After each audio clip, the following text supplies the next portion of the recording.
Sirius sat in Grimmauld Place fuming. How could Dumbledore have let all this happen? Voldemort was back and no one believed Harry, the boy who lied as they now called him.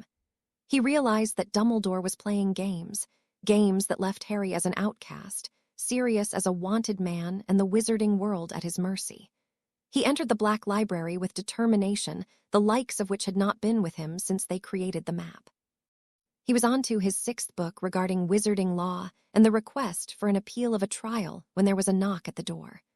It startled him. No one knew where Grimmauld Place was since it was under powerful and ancient magic. He grabbed a knife and made his way down the hallway, careful not to wake the portrait. He flung the door open and was faced with one of the remaining 4 Black family members, and she looked horrible. "Sirius," she spoke and collapsed into his arms. He dragged her upstairs and into a bedroom so that she could sleep. Kreacher walked into the room and looked ecstatic that his favorite family member had returned. "Take care of her," Sirius ordered, and made his way back downstairs to focus on his task. It had just gotten more important. The hours went by, and Sirius had found a solution to his problem. And if he could find it in a few hours, then he knew so could Dumbledore. He was dragged out of his silent rage when he heard footsteps coming down the stairs. She stood in the doorway, black hair disheveled, piercing black eyes full of tears, and clothes which were ripped. He hadn't seen her since they turned 14. She was given to the Lestranges in some marriage alliance, and she was never the same. Bellatrix, she pretended to be the good daughter while she was under the eyes of her parents, but late at night she would sit with Sirius, and they would talk about the Muggle world and how lucky James was to have Lily who shared it with him. "Sirius," she said when she saw that his eyes had glossed over in thought. He replied. "I need your help. I need you to protect me," she pleaded. "Come, sit." "It seems we have a lot to talk about," he smiled. "We don't have much time," she said, sitting down beside him and putting down several vials of memories. "Lestrange has me under a potion. If I don't drink it twice a day, I will lose my memories and go back to my 15-year-old self. Today I managed to escape. He forgot the door unlocked and he poorly worded the vow he made me take." She paused. "I'm shit at potions," Sirius said. "It was more a James and Remus thing. I don't want you to brew me the potion. I want to have another chance at life, Sirius. I want to be 15 again and try Hogwarts again." "Are you sure? I know they never let you finish your education, but would you really want to go back?" "Definitely," she answered. "When does the potion wear off?" Sirius asked. "I have another hour or so." She glanced up at the watch. "Okay, I need your help then. Conjure up more vials. I need to drag a few memories up," he explained. "Are you going to get your name cleared?" she asked. "Both our names? I'm guessing those memories are all evidence to what Lestrange made you do." "Yes, and more. It'll prove that Voldemort has returned, and the cure for the Longbottoms." She wiped a tear away. "Thank you, Sirius," she smiled. "No problem. Let's get to work." So they sat and gathered memories that Sirius thought was relevant and put them into vials. Hedwig flew into the window and perched herself on the back of a chair. She had a letter attached to her leg. Sirius packed all the vials into a box and started on a letter to an old friend who would help him before he read Harry's latest letter. "Dear Amy, I know it's been a while since we have written or even spoken to one another, but this old dog needs your help. I was framed, Amy, and I need you to look over the vials in the box and the case law I found and see if you can help me at all. There's more. Before you roll your eyes, Bellatrix is innocent too. She has vials in the box as well. If you can help us, the House of Black will forever be indebted to the House Bones." Padfoot Bellatrix sat down and started shivering. It started in her hands. Those hands which hurt so many, that she felt her whole body shrink back down to that of an adolescent. Next was her hair. It became as black as night, all they gray disappearing, and then she closed her eyes and forgot the last 30 years of her life. Her dark mark burned and then disappeared, scorching her robe's sleeve, and then she slumped in the chair at the same time. In Gringotts, a marriage contract burned away in the Lestrange vault. Sirius watched the transformation. He checked whether she was breathing. He called for Kreacher and instructed him to take care of her, and then he went on to read Harry's letter. "Hi, Padfoot. I am back at the Dursleys.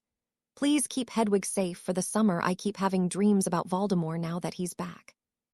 It's not making sense, but I could really use your advice, Harry." The short note gave Sirius even more determination to accomplish his goals. He wrapped everything and asked Hedwig to take the parcel to the Bones home. She nipped his finger and grabbed the parcel and flew out the window. She arrived there the following morning as Amelia and Susan were having breakfast. "What a beautiful owl," Amelia commented as Susan grabbed a bowl for water. "It's Harry Potter's owl, Auntie," she smiled. "And I think it's addressed to you. It says Amy." Susan said Amelia knew only one person dared call her that. She jumped up and read the letter before taking the contents upstairs, returning only to tell Susan to keep herself occupied for the day. She checked her schedule and knew that the idiot minister was not in the country and immediately got to work. If she was to free him, she would have to do it today. She sent out owls to Wisengamot member she knew were good or at least neutral until she had a majority. She contacted Albus to let him know that there was a trial that needed to happen immediately, and he readily agreed. She stormed into her offices and got everything she needed, and then sent an owl to Susan with a note for Hedwig to take to Sirius. Sirius read the note, which simply read, "Get your mangy arse to the ministry and bring Bellatrix." Now he smiled. Harry sat on his bed fuming. Why was everyone keeping him in the dark? Sirius hadn't sent him anything. Granted, it had only been 3 days. He grabbed a few books and got started on summer assignments before he was ordered to do some menial task for the Dursleys. He was halfway through a charms paper when he heard the front door open and shouting started. "Who are you?" Vernon bellowed from downstairs, and then Harry heard a thump. Vernon had to have fallen. Who could it be, though? No one he knew would attack his sorry excuse for relatives. He hid behind the door. Damn Vernon for taking his wand from him. The door opened, and he shoved the individual forward and jumped on them. "Calm down, pup," Sirius joked. "Sirius," he said, helping his godfather up and giving him a tight hug. "I don't know what's worse, you trying to kill me or you hugging me." Sirius laughed. "What are you doing here? Does the Dumbledore know?" He asked, looking around. "Fuck Dumbledore, I'm free, no thanks to him." Sirius' expression turned grim. "Does that mean that you're leaving with me right now?" "Actually," Sirius said proudly, and handed him his wand and a copy of the Daily Prophet. "How the hell, Sirius?" Harry asked, reading the headline. "It has been a busy 3 days." He laughed. "The chosen one?" Harry asked, following down the stairs. "Apparently it's catchy. They grabbed all his stuff and then apparated to Grimmauld Place." "Is this where you have been hiding?" Harry asked. "Yes." He handed him a piece of paper with the address on. "If you're not with me, you wouldn't have seen it." "Awesome," Harry said, looking at his new home. "Before we go inside, I want to tell you a few things." Sirius became slightly more serious. "Sure," Harry said. "You can perform magic now. The underage ban has been lifted for you and only you. Secondly, as you read, everyone knows Voldemort is back, and you will need to start training. Thirdly, and most importantly, there's someone else in the house, and I want you to give her a chance because she helped me accomplish all of this, and I'm hoping you two get along," Sirius said. "I will do my best in the training, and I try and give whoever it is a chance since they helped free me from the Dursleys." They stepped into the house, and Harry marveled at how beautiful the house was. It had light green walls and a dark wood floor. He was led down the entrance hall and upstairs into a bedroom, which had a bed 3 times the size of the one he had at the Dursleys, and a huge window which looked out onto the park outside. "This is your room, pup," Sirius smiled. "Thank you, Sirius," Harry said, giving the older man a hug again. "Tomorrow we'll go and get you decent clothing," Sirius said. "Unpack and meet me downstairs." Harry unshrunk his trunk and got to work making the room more personal. He filled the bookshelf with his books, and for the first time since he got the trunk, it was completely empty. He sat on the bed and realized how much the Dursleys robbed from his childhood. The bookshelf was only half full and only with school books, and his only belongings didn't even fill a shelf. He went into the ensuite bathroom and washed up before heading downstairs. He reached the bottom of the stairs and saw Sirius at the flue, so he decided to go check out the rest of his new home. When he entered the kitchen, he saw her. She looked beautiful and about his age. She had her hair, which was the blackest hair he'd ever seen, in a ponytail, and she was mixing something in a bowl. She had on a blue jeans and a white t-shirt, and when she looked at him, he saw she had dark eyes too. "Hi," he said, and smiled at her. "Hi." She said, smiling too. "Are you the pup?" She smiled, putting down the bowl and stepping forward. "I guess I am. Harry is my actual name." She smiled. "Nice to meet you, Harry. I'm Bellatrix Black." She smiled and gave him a hug, but felt him freeze when she said her name. Sirius said this might happen. She said, stepping back and raising her hands in a peaceful gesture. "How?" Harry asked softly. "Harry." Sirius shouted up the stairs and walked into the kitchen and was shocked to see Harry standing wand in hand and waves of magic pouring off of him. "Harry, remember what I told you outside?" Sirius said, stepping forward. "Bellatrix helped me with all of this, and she was forced into a lot." Sirius said, stepping in front of Harry, breaking his line of sight. Harry stood still, shaking from the anger. "Bella, why don't I take Harry out? We'll be back for supper." He smiled at her and dragged Harry to the flue, and then they arrived in Gringotts. "Sirius, I need you to explain all this to me." "I'm tired of being in the dark," Harry said, ripping his arm out of Sirius' grip. "Come with me." Sirius said, understanding Harry's frustration. They sat down at the back of a restaurant, and Sirius ordered 2 butter beers. "Bellatrix has been under a potion, and a vow most of her life, Harry. Everything she done from the day she turned 15 has been forced by either her parents or her husband. She's 14 again because of some idiotic potion to keep her quiet, but she's a black through, and through so she figured out an escape route. Her memories are the reason you're allowed to use magic, and the reason everyone knows Voldemort is back. But she is Voldemort's ally." Harry countered. "Look at her, Harry. Is that the first thought you had when you saw her?" "That she's evil?" Sirius asked. "Well, no," Harry blushed slightly. "Exactly. Don't act like I did the night we lost your parents. Let's use our heads on this one, okay? Because I need you, pup." "For what?" Harry asked. "Bella wants to go to Hogwarts with you in the next semester, and I need you to protect her," Sirius said. "She knows more magic than I do." Harry said, wondering how he was supposed to protect someone after he couldn't protect Cedric. "No, she doesn't. She doesn't remember her adult life. She is still confused about how I'm this old, and she's still a kid." Sirius smiled sadly. "Okay," Harry muttered. "Thanks, pup," Sirius said. "Now about these dreams that you've been having." "It's always about him asking someone about it, and no one seems to be able to help him," Harry said, not willing to meet Sirius' eyes. "That's not all. I knew James and Lily." "You're hiding something," Sirius stated. "I don't see him in the dreams. I am him, and I enjoy the killing when I'm dreaming, but then I wake up drenched in sweat." Harry said, ashamed. "You are not him, Harry. I don't know what the dreams mean, but we'll figure it out together. We have the summer to get answers," Sirius said. "Thanks, Sirius." Harry smiled. "Now don't think I didn't see that blush earlier. What were you thinking about my cousin?" Sirius teased. "She's pretty," Harry muttered, which caused Sirius to laugh out loud. "For the record, she thinks you're quite a looker too, especially in that picture," Sirius said, pointing to a picture in the Daily Prophet laying on the table next to theirs. It was a picture of Harry from the tournament with the golden egg in one hand and the firebolt in the other. "Let's go. I have to apologize to Bellatrix," Harry said, punching the older man. "Just like James," Sirius moaned. Paid the bill, and soon they were on their way back home. When they arrived, they found Bellatrix laying on one of the couch, paging through a book. She had a strand of hair hanging over her face. She smiled at the two of them when she saw them. "Bella, I need to go to Amy quickly, but Harry would like to speak to you," Sirius said, and stepped into the flue again, leaving the 2 teens alone. "I'm sorry about earlier. I have anger issues," Harry started. "It's okay, Harry. Sirius told me it would be difficult for me because of some things I done when I was older, I guess." She laughed nervously and smiled, causing a small smile to appear on Harry's face. "Sorry, I'm still getting used to being told I'm 15 again, when I think I'm 15 for the first time." "It's okay.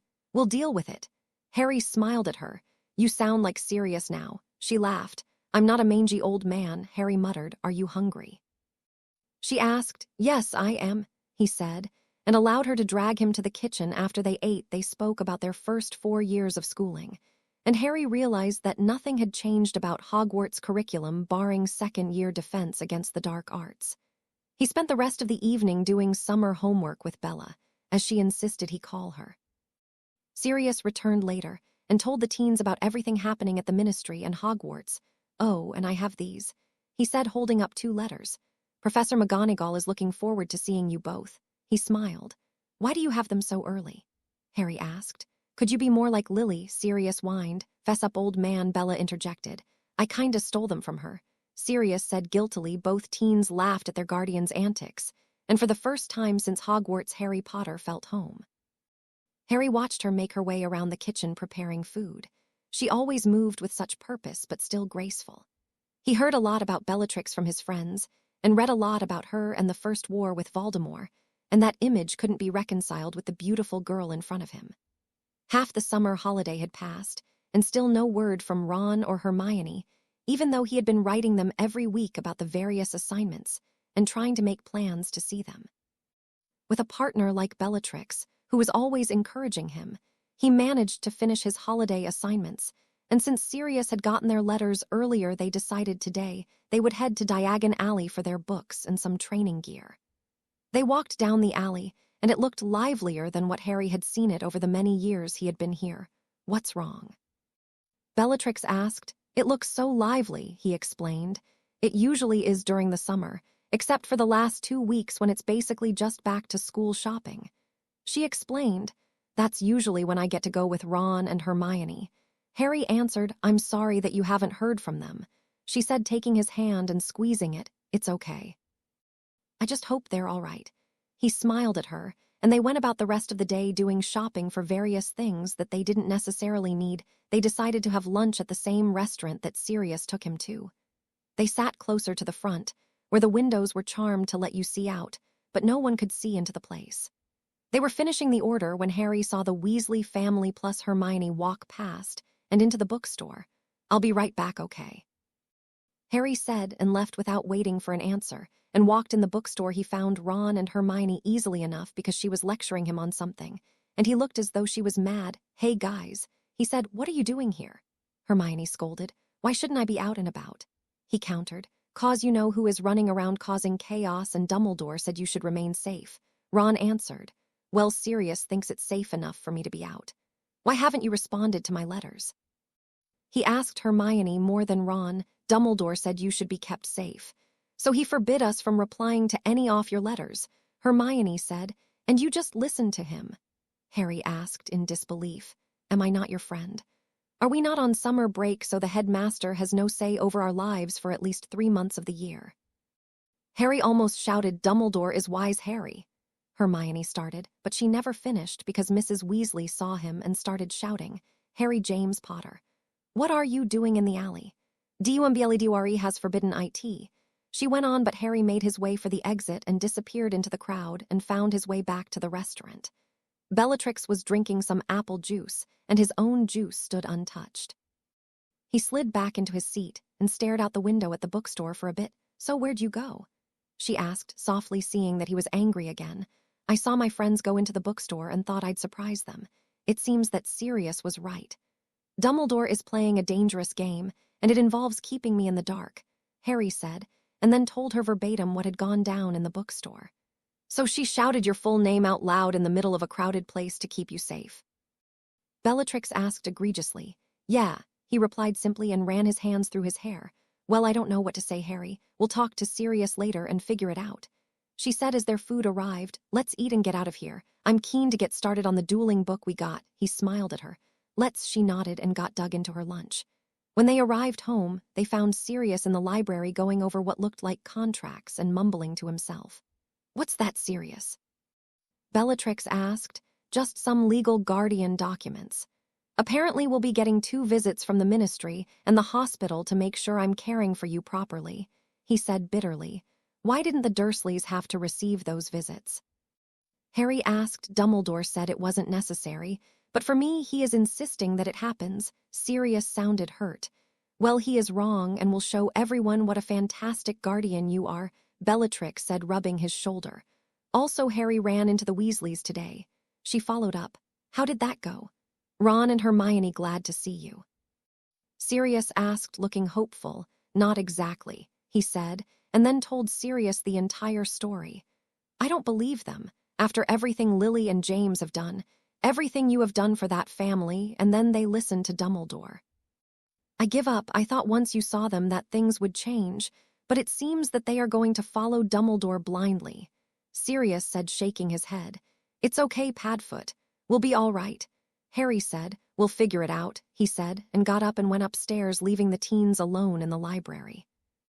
Hedwig flew through the window and landed on her perch with a letter tied to her leg. Harry opened it and saw it was for Sirius. He went upstairs and gave him the note. "The Longbottoms want us over for supper tonight." He said to Harry, "Are Frank and Alice better?" Harry asked. "It seems so." She wrote the letter. Sirius smiled. "I'll tell Bella," Harry said, and ran downstairs, knocking Bellatrix over when he rounded the corner. They ended in a heap on the floor, Bellatrix on top of him. "Careful, you might break me," she joked. "The Black family isn't that weak." He laughed and helped her up. "So what has you running around the house?" she asked. "We're invited to supper by the Longbottoms," he smiled. "How are Frank and Alice doing?" She asked. Apparently Alice wrote the note. "So Sirius thinks it's going well," Harry responded.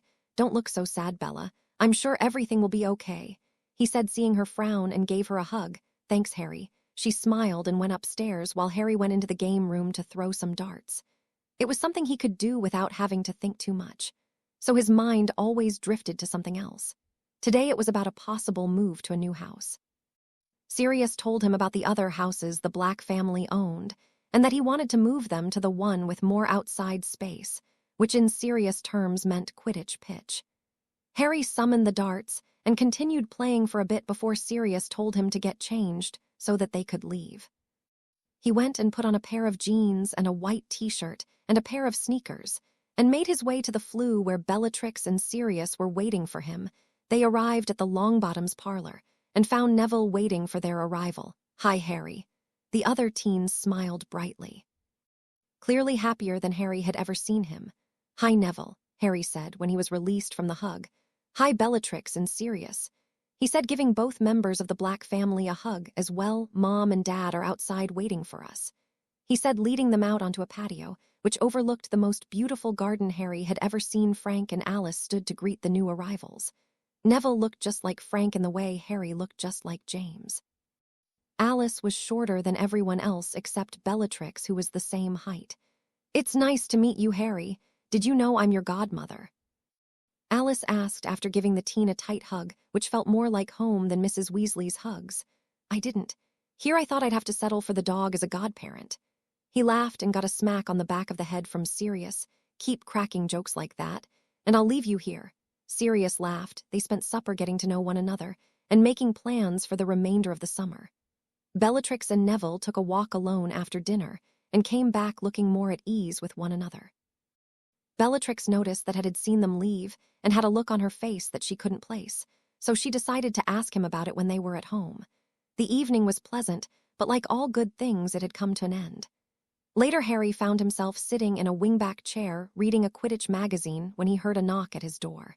He still wore his clothes from earlier except for the sneakers. "Come in," he said, putting the book down. "Are you busy?" Bellatrix asked, poking her head in. "No, come on in." "What's up?" he asked. "Just wanted to ask if everything was all right." She half-asked, half-stated, "It's okay. What do you to ask?" He said, sitting a bit straighter. "It's just when I left with Neville and got back you looked. I don't know how to put it," she said nervously. "I was just confused, I guess." He half-smiled. "I just wanted to say sorry for my actions when I was older," she explained. "You don't have to explain, Bella," he said. "But I want to. You need to know that there isn't anything between Neville and me. I like spending time with you. I feel more normal when you're around." She explained further. He chuckled and sat on the bed next to her and tucked the one strand that was always in her face behind her ear. "I actually meant that you don't have to explain the actions of the older Bellatrix. But so you know, you make me feel normal too, and I feel at home here with you and Sirius," he said, opening up a bit, "before he came and got me the first half of my summer holidays were miserable, Bella. I guess it was better than when I was younger, but it was still no picnic. Then all of this happened, and now I have someone who cares about me in clothes that don't look like I stole them from a beached whale," he said, causing her to laugh. "Those clothes looked horrible on you," she said, looking much better now. She smiled. "Thanks, and thanks for coming to talk to me," he said, and she got up to leave. "Night, Harry." "Night, Bella." Sweat fell from his brow as he stood up off the cold floor. Sirius has been pushing him harder and harder the closer the end of the summer holiday got. He had training twice a day, and the rest of the time Sirius let him do pretty much whatever he wanted to. "Much better, Harry." Sirius praised and gave him a bottle of water. "Thanks. So tonight again?" Harry asked. "I don't know. We are supposed to be having a visit today. Ministry and St. Mungo's healer," Sirius said as they went upstairs from the basement. "Okay. I'm going to take a bath," Harry said, running up the stairs. Sirius watched him go before he went into the kitchen and found Bellatrix having breakfast and giving Creature instructions for the day. Morning, Bella, Sirius said, grabbing the Daily Prophet from the counter and sitting across from her morning Padfoot. She said, looking for Harry, upstairs taking a bath. Sirius answered the unasked question, oh. She replied, Creature, go and clean the training room, Sirius ordered, and the house elf obeyed. I want to talk to you about Harry. He said to Bellatrix, what about him? She asked. He had a rough childhood, Bella. Hell, I don't even know half of it, so I just want you to take it slowly. I see the way you look at him. James looked at Lily like that. He explained, running his fingers through his hair. I'm not telling you what to do. I just don't want to see either of you two getting into something rash, Sirius said, and added a smile to let her know he was trying to look out for her. I know Siri. It's just he makes me feel good about myself. He makes me relax. You know how it was growing up with my parents. She said, I know, and I know you're just 15, but we were raised in a different world. With blood purists for parents, Harry was raised by the worst kind of muggles, Sirius explained. I understand, she smiled. How are you feeling about Hogwarts? He asked, trying to change the conversation. I'm excited to go back. She smiled. McGonagall said she would try and get you sorted again. He said, Slytherin won't be so bad. She tried to defend her house. Things have changed, Bella. Sirius tried to convince her another house may be safer. Okay. Maybe Ravenclaw this time around, she smiled. Good. We have visitors today, so go and get done. He chased her upstairs and went about making himself a cup of coffee. Bellatrix passed Harry in the halls and gave him a hug and ruffling his hair, causing it to be even untidier than before, and then she went into her room, and he went downstairs. He grabbed a bowl and poured himself cereal and sat down across from Sirius. So have you decided about moving? Harry asked. I've considered it, and I think we'll wait until you've finished your schooling, he said, and checked his watch. I have to go collect the healer and ministry worker. I'll be back in a few minutes. He explained and left the kitchen. Harry thought he'd get some reading done while he waited, so he read through his defense text. He couldn't believe that it was so crappy, even for the subpar quality of his education. Phrases like wait for the Aurors got his blood boiling at it ridiculousness. He was reading through the book when Sirius walked in with two women who could not look more different. The one woman was tall and wore simple gray robes. She was skinny and had a very kind expression on her face, whereas the other woman was short and rotund and wore ridiculous pink robes. Her expression lightened when she saw Harry reading the defense text. Good to see you're brushing up, Mr. Potter. That is a fine book on defense. She smiled and immediately wrote something down on her clipboard. Harry, this is Madam Umbridge and Healer Smith. They'll be conducting the home visit, Sirius said. Hi, he smiled at the ladies. Well, let's get started. Madam Umbridge, I'll take you around the home to inspect for ministry purposes, and Healer Smith can get started with Harry, Sirius said, guiding the pink-clad woman out of the room. Harry, may I call you Harry? She asked. Yes, please, he smiled. Take a seat so I can perform a few diagnostic spells on you. She smiled at the boy. She cast spell after spell and made notes on everything she had found. Next, she had him drink a few potions and took a few drops of blood and cast more spells on him. You seem very healthy, Harry. I just have a few questions, she asked, looking at the results of the blood test she'd done. Okay, I'll answer as best as I can, he smiled nervously. I see you've suffered broken ribs and a fracture to one of your arms, but the other looks like you've regrown the bones in the last 3 years. Can you explain these to me, please? She asked gently. In second year, Mr. Lockhart vanished the bones in my arm, so Madame Pomfrey, our healer at Hogwarts, gave me skill grow. He explained, the rest are from my muggle relatives. They punished me. He said, becoming withdrawn. Harry, none of the abuse is your fault. They hurt you so that they could feel better about themselves. I promise you that what you've said will remain confidential, but I'd like Sirius to bring you round my offices so I can give you a few potions and ointments which will help with the scars. She smiled and held his hands. He nodded and gave her a friendly smile.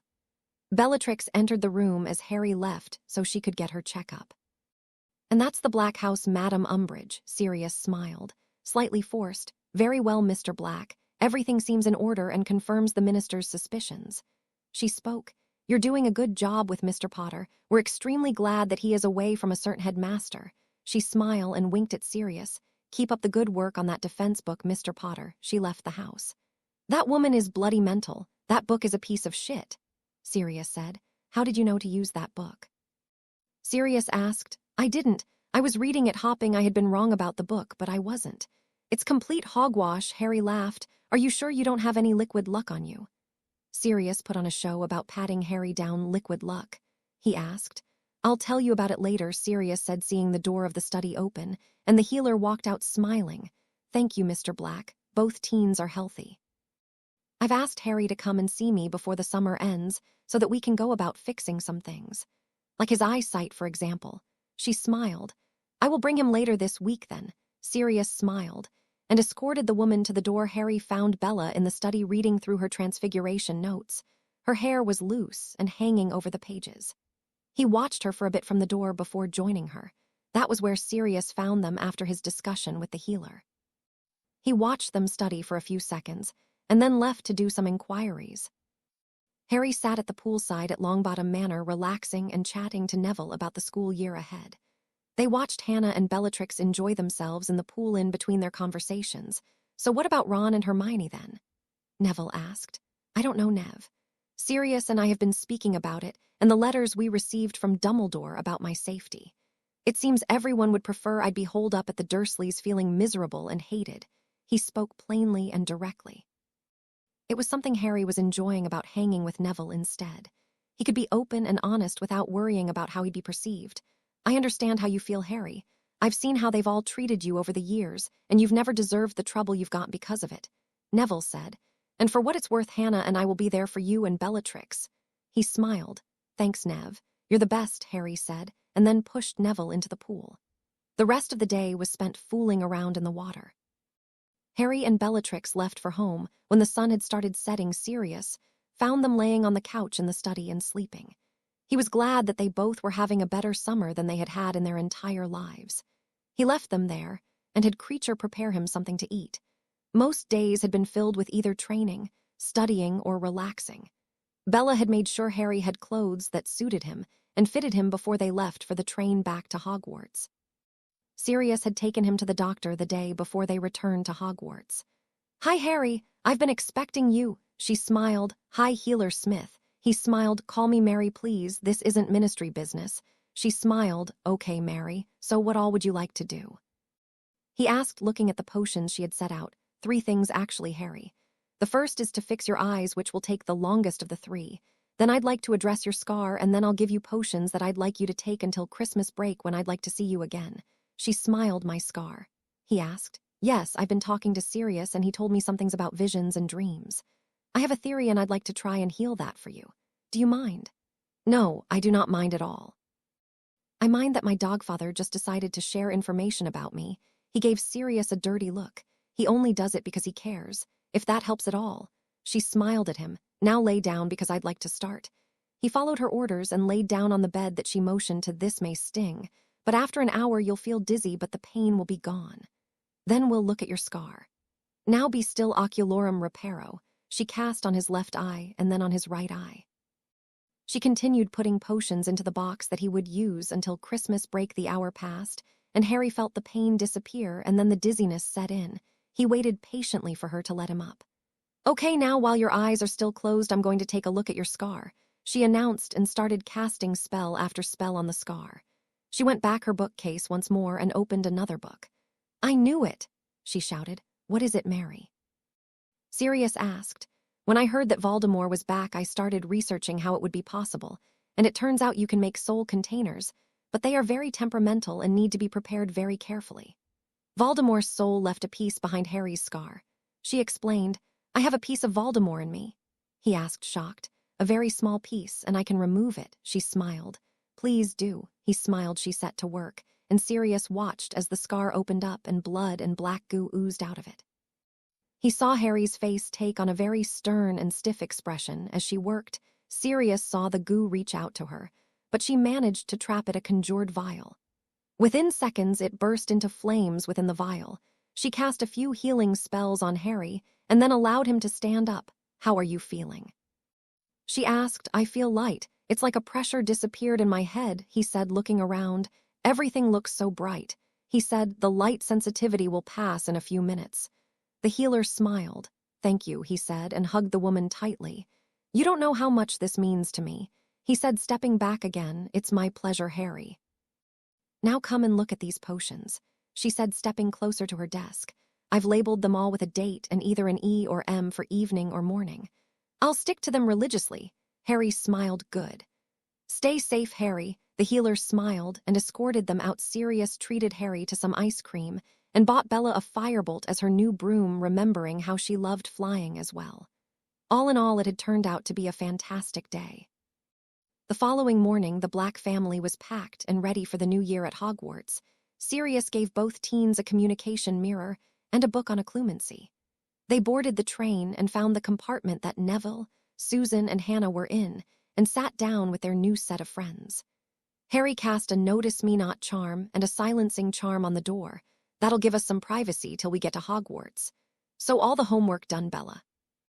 Neville asked. Yes, thankfully. Harry made a fantastic partner. She smiled. Sure he did, Hannah joked. I did too. I did have Muggle relatives disrupting me at every turn.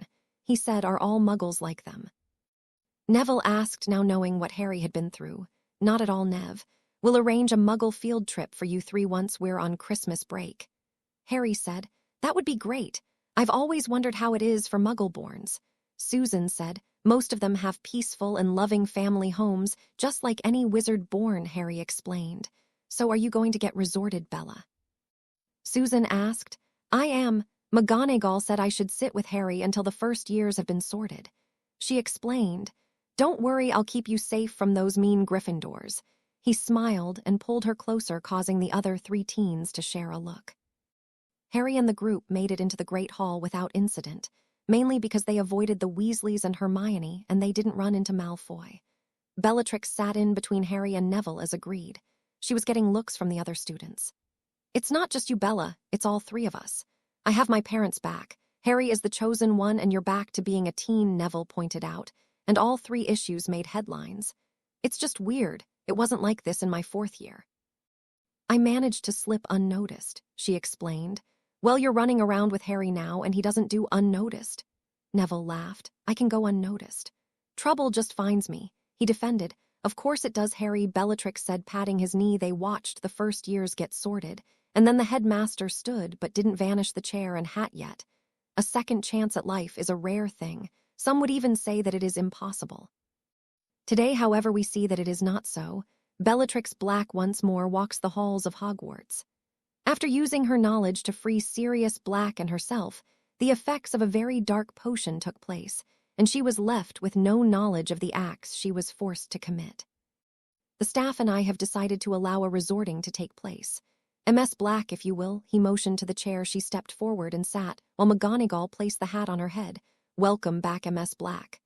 The hat spoke in her head. Shall we get you resorted then? HMMMM, the need to be placed in Slytherin has slipped from your head unlike the first time.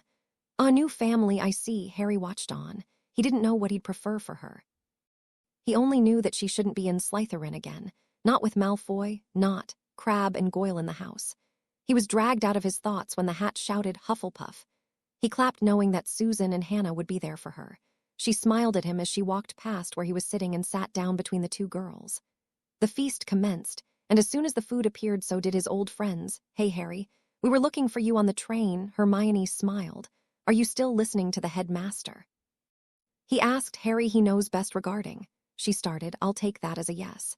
Next, he looked at Ron. Mom says Dumbledore knows. He also started. Another yes. Next, he looked at Ginny. No, Harry, I just want to be your girlfriend. The younger girl blushed. Though I'm flattered, Ginny, I am not interested. Friends? He asked, to which she just nodded and looked defeated. Harrikins, you know. The first twin started. That we hardly listen at all. The second finished. We didn't know how bad it was, and we thought these two were sneaking you information. They spoke together and looked sorry. It's okay, guys. My ex-best friends should have known better. They knew all about how I was treated at that place.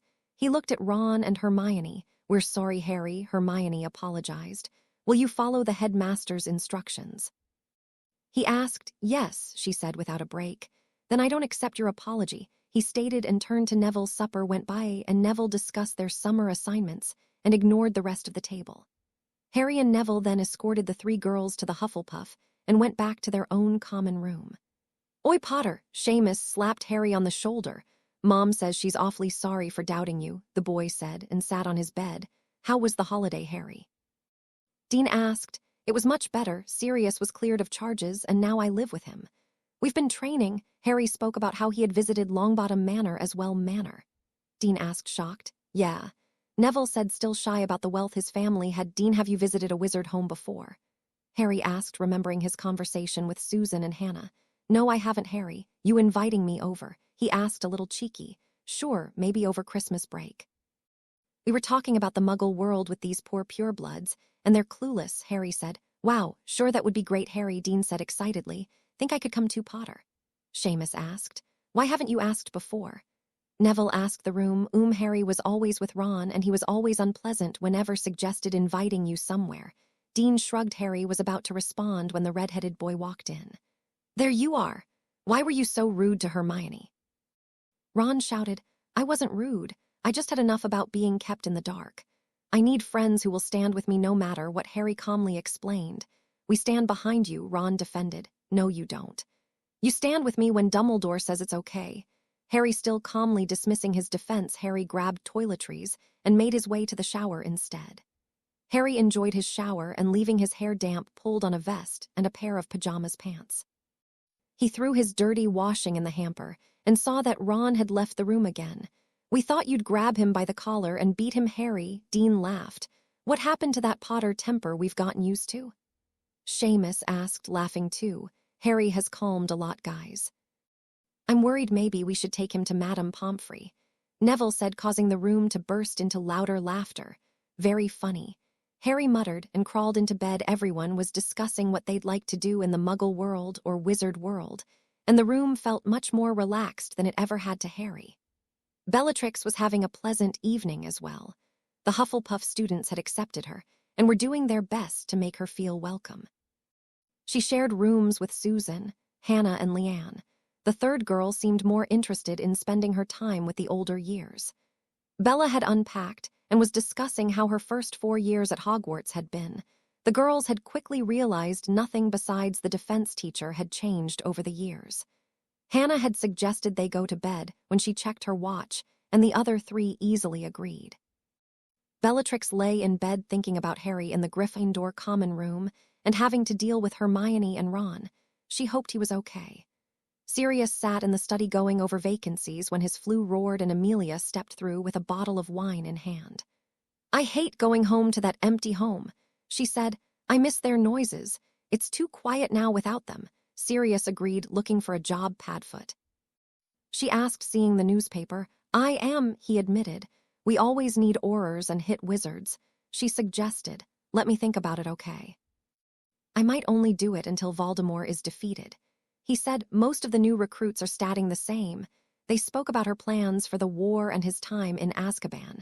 By the end of the night, they had finished much more than the 1 bottle she had brought with her, and their relationship was mending once more. Amelia left around 12 statting that she needed to get back home so she could get some sleep before work the next day. The first week had flown by without much incident. Ron had tried to make Harry feel bad again, but Dean had cut him off before Ron could get close enough. Harry and Bella spent most of their free time together and with their friends.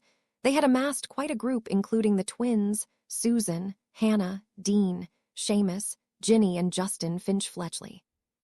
It was the morning after the welcoming feast when the woman in the pink cardigan showed up and gave her speech about the declining standards at Hogwarts and how the minister had seen it fit for her to be the new defense professor, which caused Harry to chuckle. So far she hadn't said anything inflammatory to Harry, but he found the coursework terribly boring and useless. Hermione and Ron had gotten themselves detentions when they asked about practical applications of spells and started an argument with the woman. Harry shook his head. Sirius had managed to help Harry curb his tendency to flare up in a rage. Instead, he ran every morning for an hour and thought about his next move or how he would react in certain scenarios. It was the last class on Friday where he sat watching Hermione go toe-to-toe with a professor for the 2nd time that week and wondered why she couldn't do it against Dumbledore. He missed her as his friend, but she had neglected him this summer, and he still hurt from it.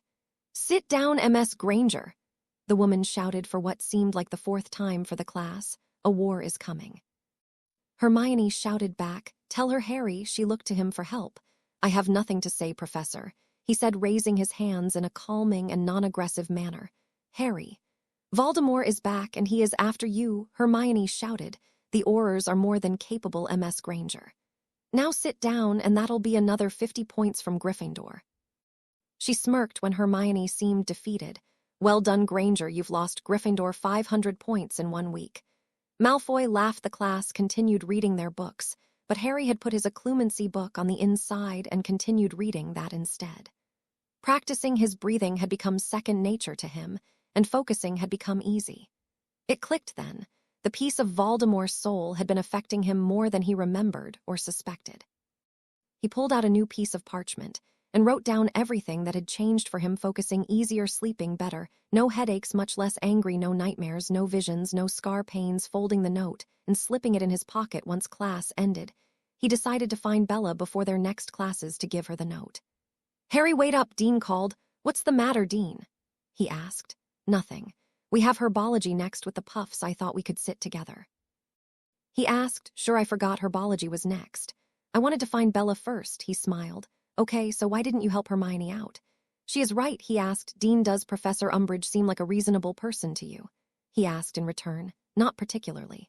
"You'd have a better chance with Snape," Dean scoffed. "Exactly. So why would I try and help Hermione when she is choosing a losing battle?" he asked the taller boy. "So you mean we need to come up with an indirect plan?" Dean asked. "Exactly. Tact is all we need, Dean," he said, walking into the greenhouse and found Bellatrix. "Hi, you," he smiled. "Hey," she smiled back at him. He passed her the note that he had made, and then class had started. Neville had been tutoring the group in herbology, so everything had been going much smoother this year for Professor Sprout in her Gryffindor/Hufflepuff class.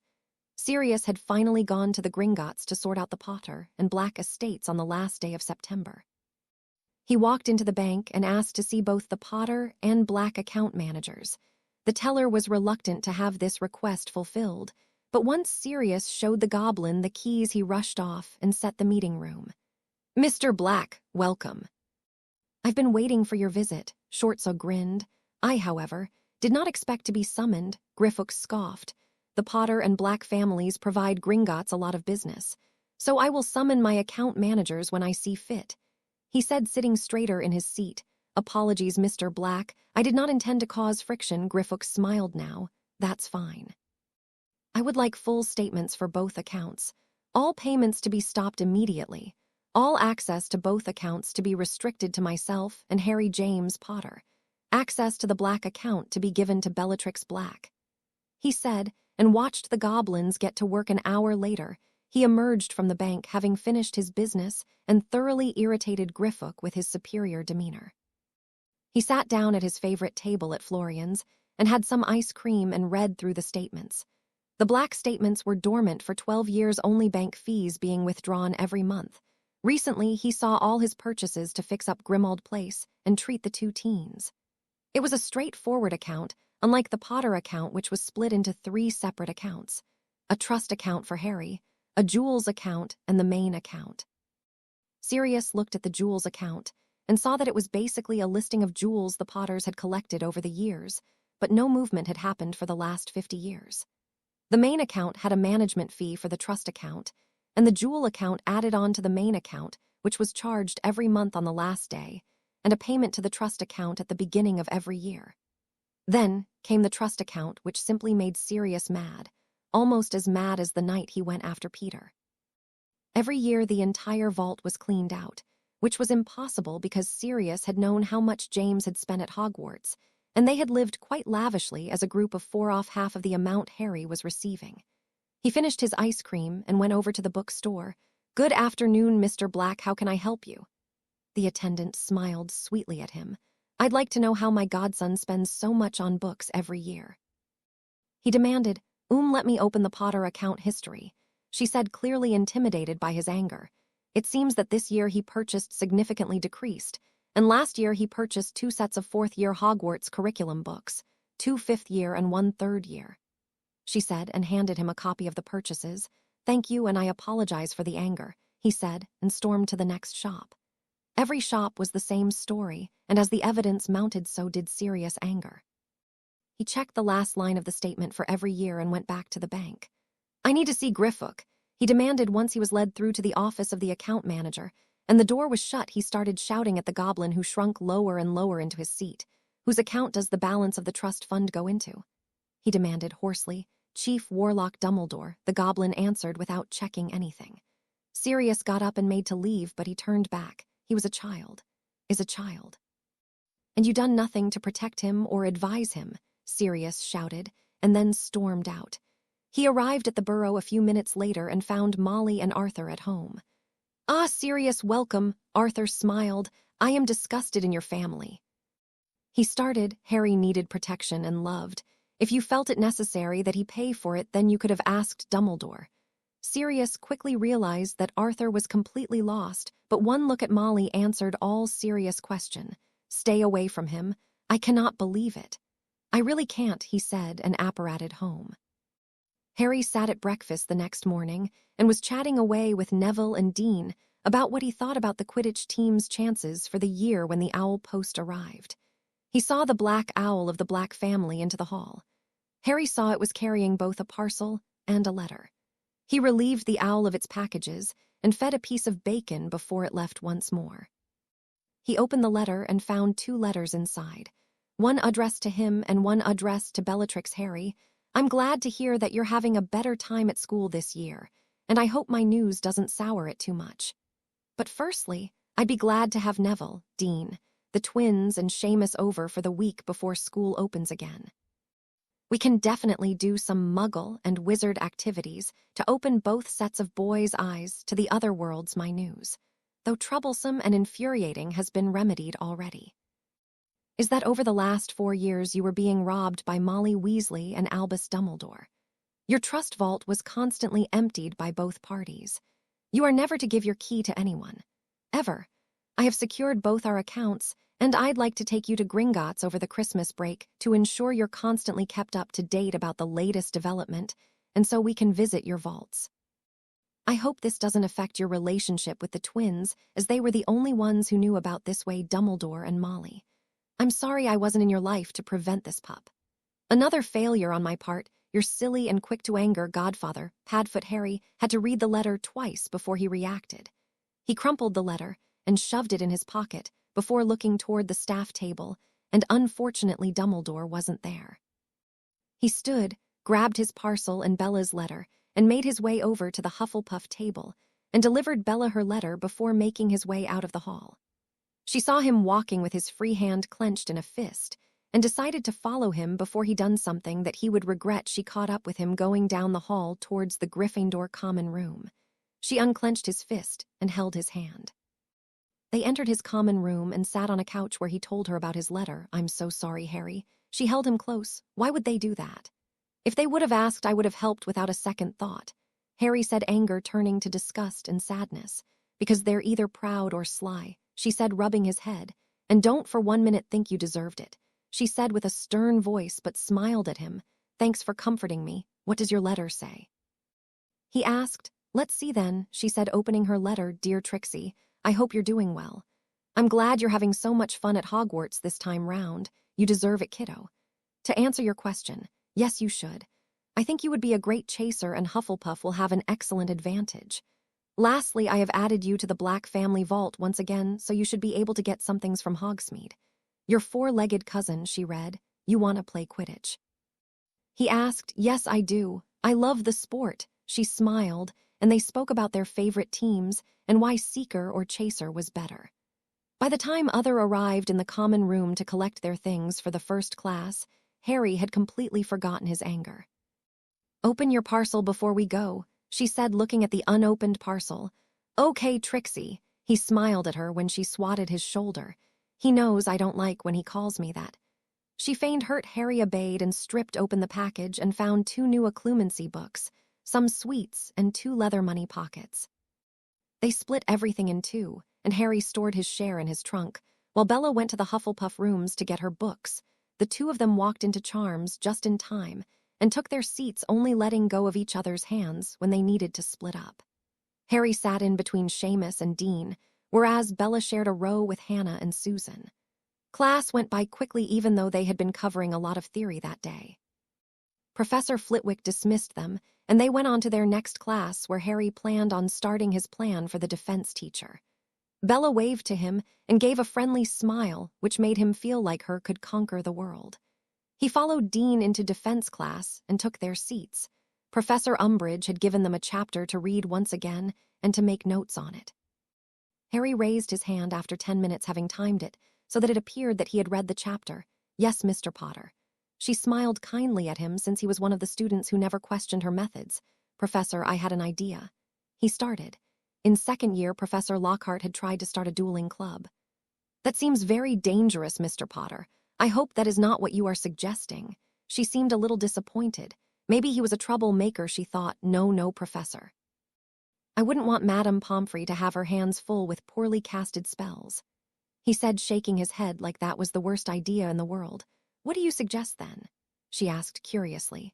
"I was discussing it with Dean, and we've both been raised by muggles who have these game shows where you perform tasks or answer questions to win points, and perhaps, as wizards with the help of a ministry official and professor, we could come up with a better concept." He said, "I couldn't think of anyone better to ask," he added. "That sounds very interesting," she conceded. "The minister would be pleased with her report this week. What were you thinking about?" she asked, clearly interested now. "I think what Harry means is that we could."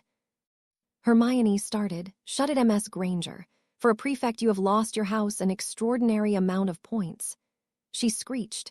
"I thought that we could start off with a setup where in each class you could ask us a question, and the first house to answer it could get a point, and for an extra point they could perform the spell.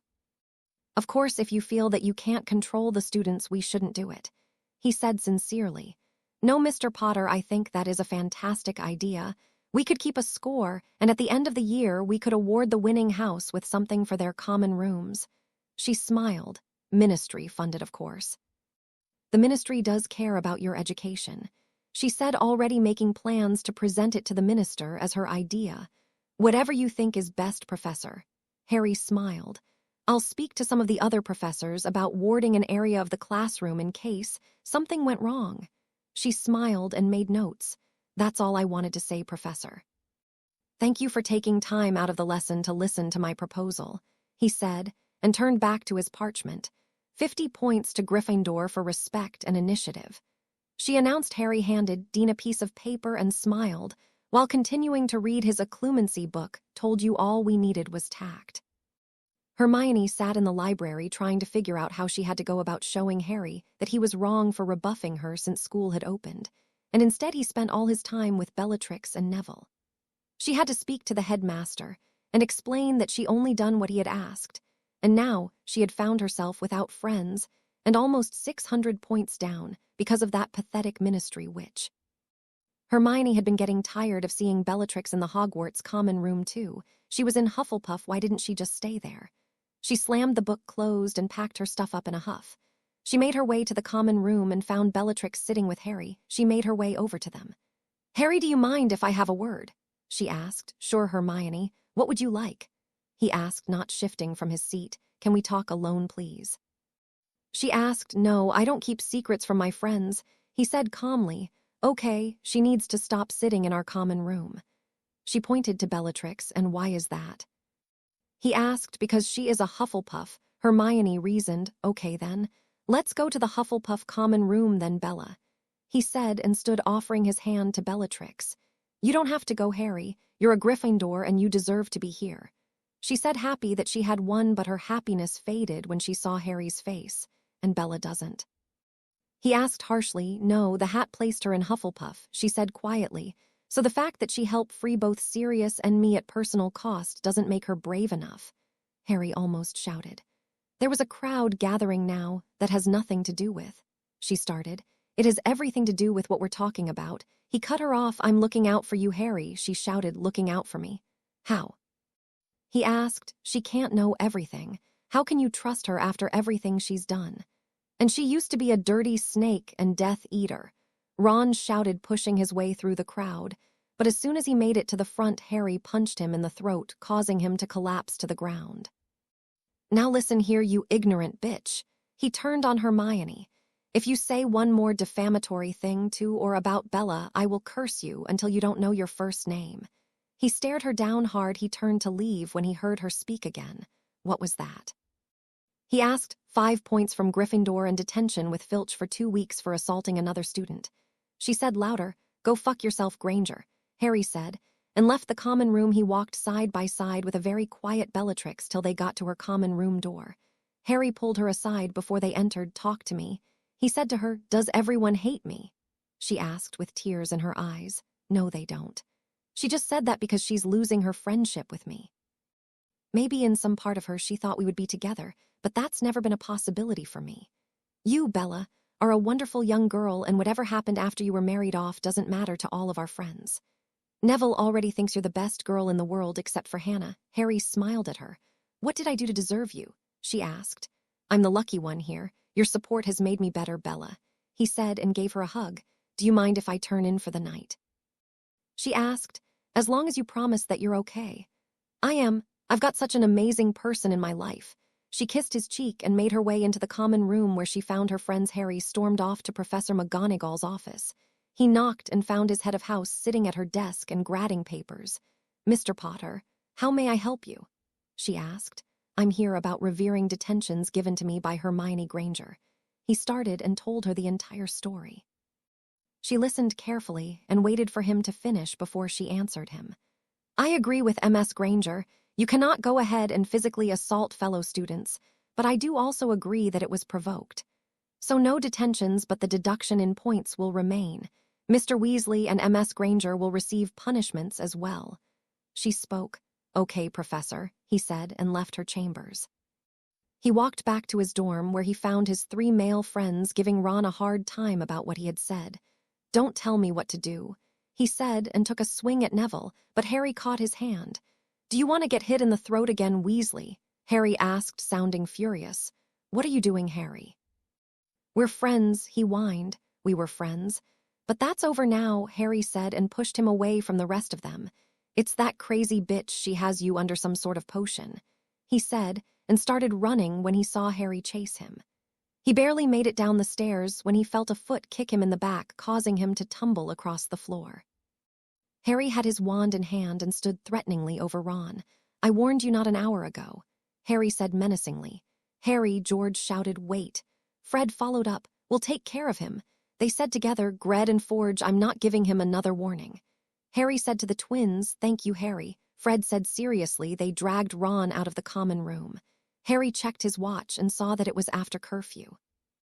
He saw Hermione watching the altercation. "Aren't you going to give them detentions for being out after curfew?" he asked, and the common room went silent and waited for her response.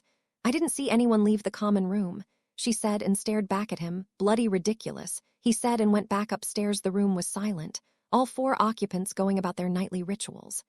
Dean started laughing first and gasped for breath. "Did you see his face?" He continued laughing, and soon Neville and Seamus joined in. Harry shook his head at his friends and smiled at them before getting into bed and drawing his curtains and falling asleep. Hannah and Susan sat in the stands with Harry and Neville and watched Bella's trails for the Hufflepuff team. Harry watched her carry her firebolt onto the field and had her hair in a ponytail. She took to the skis and waited for instructions. He had never watched chaser trials before and found it extremely exciting. They started with flying drills to weed out those taking a chance when they couldn't really fly. Bella was the quickest, but it was no surprise as she was flying the best broom. Next they done shooting drills, and she was second best because she missed a shot. She had gone a quick and then couldn't get the shot off in time. The Hufflepuff captain called the beaters onto the field and had the chaser hopefuls dodge bludgers, and Bella was once again the best of the lot.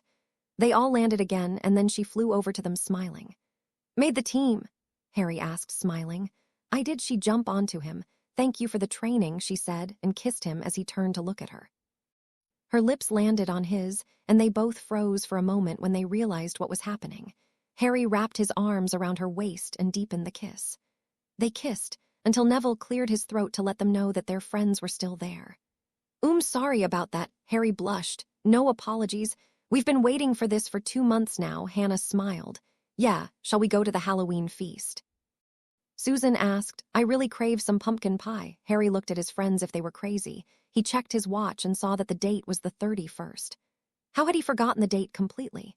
He was answered when Bella moved in his lap. She had changed his life so much in less than 4 months. She was smiling at something Hannah was saying, and he was lost in her face. Harry. Neville shouted, "Wah." Harry was surprised. "Do you want to go get cleaned up before the feast?" Neville asked. "Yeah, let's go," he said, and held Bella's hand while he carried her broom in the other hand. The group walked into the Great Hall and split up into their different houses. Harry and Neville found their seats next to Seamus, Dean, and the twins. The feast had started, and Dumbledore made announcements regarding the Quidditch tournament, and when it was due to start. "Our first match will be Hufflepuff against Gryffindor." He smiled and waved his hands, causing the food to appear. The twins were making fun of Harry, and then shouted at Angelina about how Harry would throw the game. Next, the Hufflepuff captain stood and thanked Harry for his willingness to give Hufflepuff the win, causing his friends to laugh even more. The two houses' tables seemed the most festive of the lot, which was easy since Slytherin perpetually scowled like their head of house, and Ravenclaw acted like they were better than everyone else. Ron stood, and immediately Harry could tell he was about to put his foot in his mouth. "Don't you dare. Your parents didn't die so that you could lose the Quidditch Cup to Hufflepuff. They're a bunch of poofs," he said, and laughed as if he was just joining in on the camaraderie. The two tables went dead silent, which drew everyone else's attention. "Oh, George," said Merlin. Fred finished. "What did you say?" Harry said, and all the dishes, cups and cutlery started rattling violently. "Harry, I was just kidding," he said, still smiling, not realizing how far he had ventured over the line. "Kidding," Harry shouted. "How about I kill your family and joke about it? How about I scar you for life and joke about it?" "You imbecile," Harry shouted. Waves of magic were rolling off him now. He pulled his wand, but Dumbledore disarmed him, so he stunned Ron with wandless magic, causing everyone else to freeze in their seats. He stormed out of the hall, then he was running. No destination in mind, just to get as far away from Ron as possible. He ran out the main doors and through the main gates. He continued running until he reached Hogsmeade, and then he continued running in the cold winds without any real protection against the elements. He ran while the tears streamed down his cheeks, and then he stopped in the darkness of the night. How dare Ron? How dare Ron bring up the worst part of his life as a joke? He sat down and tried meditating, but he failed to get his emotions under control. He well and truly hated Ron. The realization stunned him. He had hoped deep down that he'd be able to patch things up with the Weasleys, but it seemed hopeless now. He had lost his first 2 friends. He had done everything right. He had tried to please them, but they had tossed him to the side upon Dumbledore's instruction, the same Dumbledore who had stolen from him. Harry looked around and saw nothing but darkness and the Hogsmeade lights in the distance behind him. He would have to walk back now if he could only make himself appear back in Hogwarts. He closed his eyes and focused his magic and tried to apparat it. He opened his eyes and found himself in the exact same spot. He got up and dusted himself off. He walked back to the village. He was plotting the whole way. Ron would suffer for today. He would make sure of it. He arrived back at Hogwarts in the early hours of the morning and saw that the entire staff was searching the grounds for him. He was spotted by Hagrid, who gave him his coat and told him how worried everyone had been. When the main doors opened, he saw Bella sitting on the steps. She looked up and saw him looking ridiculous wearing Hagrid's coat. She ran to him and wrapped her arms around him. "I'm so sorry, Harry," she cried into his chest. "You don't deserve that." "It's okay, Bella. I'll get my revenge," he said, rubbing her back. "I'm done hopping for everything to go back to normal. Ronald Weasley will pay for everything he has said and done." He spoke softly to her. "Okay, just don't get caught." "Sirius would never forgive you getting caught," she said. "Oh, I won't." "Let me walk you back to your common room," he said, handing Hagrid his coat back. "Mr. Potter." Professor McGonagall shouted.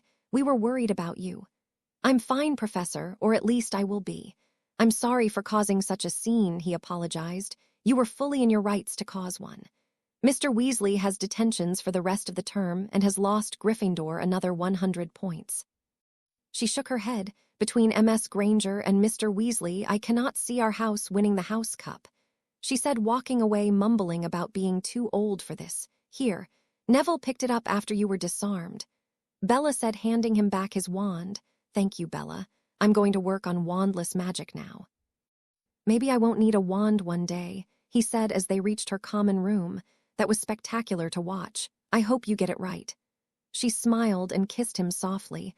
"I'll always be by your side," she said softly. "And that's why I know I'll be okay," he smiled. Sirius walked into the bookstore and bought copies of Wandless Magic Explained and Wandless Magic. A how-to in both were extremely thin and cost as much as the entire fifth-year curriculum. He went to the checkout and saw the same girl behind the counter as last time. "Good morning, Mr. Black." She smiled brightly. "Good morning. Just these two for me today." He handed her the 2 books. "Can I help you with anything else?" She asked, still smiling. "No, thank you." He handed her the money and her hand lingered a little longer on his hand. "Enjoy your day, Mr. Black." She called after him. He decided to get some things around the alley before his lunch with Amelia. In every shop he would be smiled at and touched. By the time he got to lunch, Sirius Black felt well and truly bewildered. He sat down across from her, and she just laughed at his face. "Are you okay, Sirius?" She asked. "Something weird is happening, Amy." He said, looking around. "I think someone has put a curse on me." He said, sounding very paranoid. Amelia slid a copy of Witch Weekly over the table to him, and he read the main headline, which was under a picture of him and Harry, "An available wizard for every generation." And the way his face fell caused her to laugh even more. "It's not funny, Amy." He said, "These women have been touching me," he stressed. "Ah, can't Padfoot take the attention?" She asked him as if he was a baby, "Can we just get something to eat?" He asked in a huff. "Awa, don't ruin the fun," she said, and called the waiter over. "Good afternoon, are you ready to order?" He asked, and the couple ordered, and away he went. "Does it not bother you?" Sirius asked. "Why would it?" She countered. "I thought we were trying us again." He asked curiously. "We are, and my threat regarding cheating still stands." She smiled pleasantly. "Oh, I remember that threat very clearly, thank you very much," he said, and felt pain in his groin already. "Good. Now, have you spoken to Harry lately?" She asked. "No, last I heard from him was after Halloween." "He was furious, but he is plotting like a marauder." Sirius smiled. "Susan wrote me about the incident as well." She shook her head. "Clearly Ron Weasley and Hermione are no longer his friends. Susan says Hermione has lost Gryffindor 600 points. You and James never came close to that in all 7 years put together. I'm glad she's making a nuisance of herself. It means that less attention is being put on Harry." Sirius smiled. "So has Susan written you yet about the last week of the Christmas holidays?" Sirius asked. "Yes, she has," Amelia answered, smiling. "Will you come along?" "I don't know how I'll handle all those teens alone," he asked seriously, and then gave her puppy dog eyes. "Come on, Padfoot, you know that look has never swayed me." She laughed. "This dog is too old to learn new tricks." Sirius smiled at her. "Okay, I'll tag along." She held his hand over the table. They were enjoying the lunch when they heard the explosions. Sirius and Amelia both had wands in hand and were onto the street before they knew it. There were about 16 Death Eaters sending Avada Kedavras flying. Sirius took down 3 and Amelia 6, which caused the remaining 7 to attack them. They took shelter in a doorway of an abandoned building. They fired off curse after curse trying to disable the pair, but Aurors arrived and took down the remainder of the Death Eaters. Sirius was helped up by Amelia, who then went out onto the street and checked on the businesses. Sirius went into the store and settled their bill before he went and helped the wounded. He gave Amelia a bottle of water and made sure she was okay before he departed. He arrived at home and took the flu to Hogwarts. "Sirius, what was so urgent?" "We had an attack in Diagon Alley," he said. "Lucius Malfoy was one of the Death Eaters we killed." "I take it you came to warn Harry to watch out in case young Mr. Malfoy acts in revenge?" she asked. "Yes, do you mind if I go find him?" He asked. "Sure. I'd wager you know the school better than most." She smiled. "See you, Minerva," he said, and stepped out of her office and down the halls of Hogwarts once more. The portraits watched him go and whispered to one another. Sirius saw Harry through the window, where he was soaring on his firebolt alongside Bella. He made his way down to the Quidditch field and watched them fly. He waited until they landed. They held hands as soon as they did. Sirius watched on curiously and waited for them to notice. "Sirius," Bella shouted and ran over to him. "What are you doing here?" "I just came to see you too. How's the flying?" He asked. "It was fun. I'm still getting the hang of the speed." "But Harry has helped a lot." She smiled. "I'm glad then." "I'll come up for your first game. Who are you playing?" Sirius asked. "Hufflepuff versus Gryffindor," Harry smiled. "Ouch. Well, at least it gets it out of the way early." Sirius laughed. "Yeah, so I'm sure you've noticed, but I'd like to tell you." "Bella and I have started dating," Harry said. "That's okay, pup. Just be careful, please." He looked at them seriously. "We are. Don't worry," Bella said. "That dear cousin is easier said than done." He shook his head. "The real reason I'm here, though, is to warn you too. Amy and I were in the alley today and managed to stop an attack. One of us killed Lucius Malfoy, and I thought I should let you know before it's in the paper, because you're worried Draco will try something." Harry asked. "Exactly," Sirius said. "I've been watching him since we've gotten back. It seems like he is terrified of Trixie here." Harry said. "Don't call me that," she whined. "Okay, how's your training going?" Sirius asked. "I've been doing theory mostly. I don't have a sparring partner," Harry explained. "What about Bella?" Sirius asked. She doesn't want to fight," Harry explained. "She'd like to stay out of it." "Okay, I think that's unwise, but it's up to you, Bella," Sirius said and gave her a reassuring smile. "I know it's not, but I can't kill people, Sirius." She said sadly. "Don't worry about it, just stay close to Harry, please." He asked. "I will," she smiled. Dolores Umbridge sat at her desk waiting for the minister to call her, but he was over an hour late already. She hated rule breakers, but she knew the minister was a busy man. She saw an owl sitting outside her window with a letter attached to it. She opened up the window and relieved the owl of its package and sat back down. "Dear Professor Umbridge, I am writing to you anonymously because I am concerned about the anti-cheating checks on homework. I have witnessed students colluding to get homework done, and other purely abusing some for homework hours before it was due. This all occurs amongst the 5th years. As it is the owl year, I just wanted to save the ministry, and the school the embarrassment of failing a student who seemed to be passing all along. Regards, a concerned student furious. Didn't begin to describe the emotion the witch felt. Someone was getting away with this right under her nose." She immediately pulled out the latest 5th year defense homework and started manually checking over them and found 6 suspicious ones. She then went back and checked those 6 students' homework submissions, and they were consistently copied. She gathered the papers and went to Professor Flitwick and had him perform the same exercise. They came to the same 6 people. They then went to Professor McGonagall with their evidence. She was outraged that it had been happening without them picking it up over the 2 months. "I have no doubt that this has been going on longer than the year, and we will not reopen previous years, but we will punish those involved." She spoke, not giving Dolores any room to disagree. "I shall be handing out the punishments," Dolores added. "That's fine. May I make some suggestions?" Professor Flitwick asked. "Please do." Dolores asked. "Those who were copied from should have lesser punishments as they may have been coerced or bullied into it." He said. "They would be the ones with consistent marks across the board. I shall hand out the punishments tomorrow at breakfast. Now I must be off. I need to call the minister," she said, and left the room. The next morning arrived too quickly for the professors. They were shocked and appalled at their behavior and managed to slip by them. They sat next to one another and watched the students filter into the great hall and sit down. Dolores Umbridge stood and faced the all hem. She called for the hall's attention. "Yesterday I was given some concerning news regarding the submission of homework." She started, and Dumbledore stood to stop her announcement. "Professor Umbridge, can we discuss this in private?" he asked. "No, we cannot. The minister has sanctioned these punishments, along with 3 of the members of the board," she shouted, which caused Dumbledore to sit down once more. MS Pansy Parkinson, Mr. Gregory Goyle, Mr. Theodore Knott, and Mr. Vincent Crabbe from Slytherin, and MS Hermione Granger, and Mr. Ronald Weasley from Gryffindor have been found to be sharing homework answers. It is the minister's belief that MS Parkinson, MS Granger, and Mr. Knott were either unwilling or unaware of their homework being copied, but since it cannot be proven, they shall receive the following punishments. All 3 will serve detention for no less than a month once school reopens, after the Christmas break. Mr. Knott to serve 2 weeks more than the 2 females, as they both will lose their title of prefect, and all the privileges associated with it.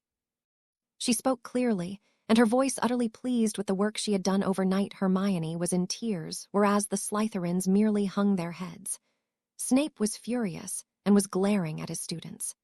Mr. Goyle, Mr. Crabbe, and Mr. Weasley will be returned to 4th year as their homework was incomplete without the answers they stole, and the quality was horrid. They will be placed on academic probation, serve detention for the rest of the year, and will have no Hogsmeade privileges. Let this be a lesson to all those not willing to put in the hard work necessary to become a fine, upstanding wizard or witch.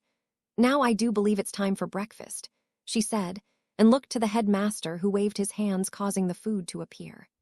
Harry dished himself a good breakfast and started eating, while the rest of the hall still sat in silence and shock. Neville followed his lead, and soon the rest of their friends did too. Ron sat at the table without an appetite. His disbelief was mirrored by both Crabbe and Goyle. Harry noticed that Malfoy was missing from the group and knew why. He also knew that the shocks weren't over yet. The owls flew into the Great Hall and chaos reigned once more. Dumbledore cancelled classes and sent everyone to their common rooms. Harry walked beside Bella till the Hufflepuff common rooms and gave her a kiss and a hug. "Was that you?" she asked before he left. It was, and it was just the beginning. He answered seriously, "Remind me to never get on your bad side." She smiled and kissed him again. "You'll never be on my bad side. It's impossible," he said, and watched her walk into her common room. He was on his way to his common room when he heard someone call him. More accurately, they said Potter. He turned and saw Draco Malfoy standing there looking shell-shocked. "Malfoy," he said with a hint of malice, and saw the blonde flinch. "I need your help. I promise you, Harry, I never knew that was the man my father was. I always thought we were better for being pureblood because it's what he taught me. But he cut down purebloods. How could he do that?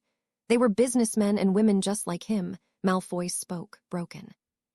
He rambled on for a while still, but Harry knew that Draco was being honest. No one could fake desolation like that. Then he done something that he'd never thought possible. He embraced Draco Malfoy and felt the sobs running through the boy's body and felt his robes get wet.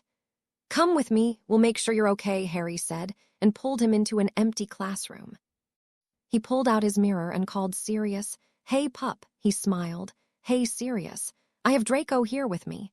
Harry turned so they both could see and be seen. "He needs our help. Draco, would you like to tell Sirius what you told me?" He asked, and Draco went about telling Sirius everything, which involved some tears again, and Sirius listened carefully and inquired about Narcissa. "I don't think she's under the same potion as Bellatrix, and she is currently still at home," he said. "Okay, I'm going to get her and come to Hogwarts. Go to Professor McGonagall's office in the meantime." Sirius ended the connection and went about his tasks he had set for himself, and met the two boys alongside Narcissa, who ran and embraced Draco. "So what do we do now?" Narcissa asked. "Well," Sirius started. Harry waited in the changing rooms. He heard the crowd going crazy outside. It was time for the first Hogwarts Quidditch game, and for the first time in a long time Harry felt nervous. Bella had been nervous too. They had not eaten much that morning either. "Ready for today, Harry?" Neville asked. "Ready as I'll ever be. I just hope we don't lose, and I can't wait to see how she flies," he smiled. G's calm down the lovey-dovey eyes. Seamus moaned. "It's still way too early." "Jealous?" Neville asked. Maybe a little, Dean answered, when Seamus was quiet and laughed.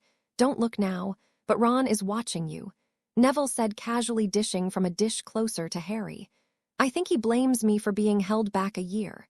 Harry said, "He needs to stop blaming the world for his problems. Apparently Ginny is doing better than what he is." Neville shook his head. Harry left the table and made his way to the locker rooms, but was stopped by Draco. "I spoke to Sirius yesterday, and he mentioned that he would like us to train together," he said. "I'd like that. I don't exactly have anyone to practice the theory's application with," Harry said. "My father taught me some things, so I might be able to give you help that no one else can." Draco said quickly, "That would be great, Draco. We should speak to one of our heads of house to figure out where would be safest." "If it's Snape you prefer to ask, then you'll need to speak to him." "I'll do it today during the game," Draco said with determination. "Thanks, Draco," Harry said, and shook the boy's hand. "Oh, and good luck with the game today," he laughed. "Why does everyone find it so amusing?"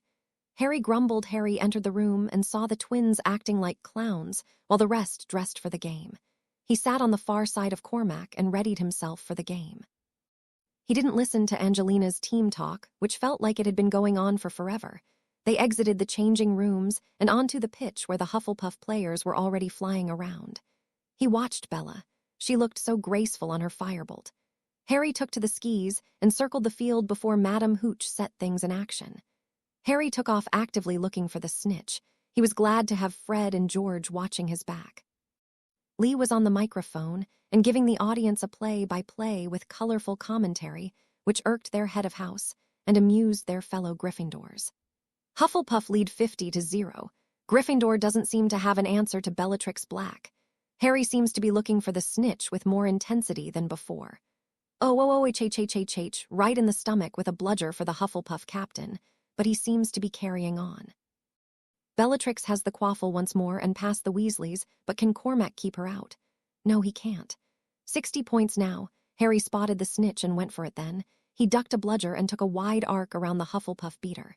He chased it vertically then, climbing as high as he could, but the snitch was unbelievably fast and soared over the forbidden forest. It seems like the Hufflepuff seeker hasn't decided to follow Harry on his merry chase, Lee shouted. Where's Harry? Angelina shouted, he needs to end the game, when she saw the scoreboard. Bella was having the time of her life. She had the answer to everything they had thrown at her defensively. The Weasley twins were too slow to actually get a hit in, and she was too quick to be stopped or impeded. She had to thank Harry for the flying lessons he had given her. She scored her 8th goal for the game when Harry came speeding back into the stadium, still chasing the snitch. He was hit with a bludger against his leg, but continued until finally he had caught it. Unbelievable! Harry Potter saves us. 150 to 140. Lee Jordan shouted, Savior of Gryffindor. He roared when Harry landed. He was picked up by Fred and George, who carried him around. You did it, Harry. Fred and George shouted Madame Pomfrey. He shouted back, and they carried him to the hospital wing where Madame Pomfrey chased them out. She healed his ankle and gave him a full checkup while she was at it. You seem to be physically better this year, Mr. Potter. She said, I'm sorry I failed you, but the headmaster always said that he had everything under control. She said sincerely, It's okay, Madame Pomfrey. I've been hearing that often. You've always kept me going, he said and smiled at her to let her know everything was okay. You're something else, Harry, she said and gave him a hug. If you ever need anything, come and see me. She said and left him on the bed. He was glad she had chased the team away. He was exhausted after that snitch chase. It had given him the toughest time in his 5 years, and it was the closest score they'd ever had. He stood and stretched, gently testing his ankle before taking a walk around the hospital wing. He waited for Madame Pomfrey to return, but instead Bella walked into the room. I've been looking all over for you, she said quietly, sitting next to him. Sorry, your beaters managed to damage me today and you almost made me useless. He smiled at her. I'm sorry. She grinned, not really though. You played excellently. Slytherin is in for a hell of a game. He pulled her close. I'm so proud of you. And then kissed her. Thank you, Harry. I thought you might be mad because Quidditch is your thing, she said, snuggling into his side. No, it can be our thing now, he said without a pause for thought. Harry Potter, I'm so lucky to have you in my life. She smiled. We're both lucky. I couldn't imagine this year without you. Everyone would probably be calling me a liar and trying to avoid me while Voldemort gathered forces in the quiet. I'd probably be doing stupid and risky things, but you ground me. You make me more sure of myself, and you showed me that I needed to think my actions through before acting. So thank you, Bella, he said, and gave her a forehead kiss. The weeks that followed were all relatively quiet for Harry and Bella. They had no hassles with Ron or Hermione. Sirius had also been having relatively quiet weeks after everything regarding Harry's vaults, and then the Draco and Narcissa issue. He had been spending a lot of time with Amelia, and the two of them were growing close once more, but she still kept him at arm's length, treating him as a friend and nothing more. Draco's weeks had not been as quiet. He had faced quite a backlash from the Slytherins regarding his sudden change of opinion, but as the Aurors took down more Death Eaters who were his housemates' parents, he was left alone. There was a lot of grief and angst going around in the Slytherin common room. Theo and Pansy were constantly giving both Crabbe and Goyle a ton of shit. They weren't doing very well in 4th year either. The same as Ron, they tried to bully the younger years to give up homework, but it wasn't working for them as the entire Gryffindor and Slytherin houses were making sure no further shame was brought to their houses. Harry received his first summons to Dumbledore's office a week before the Christmas break was supposed to take place. He trudged his way up to the headmaster's office after convincing the rest of his group that he would be okay alone. Skittles, he mumbled and went up the stairs. Harry, my boy, thank you for coming.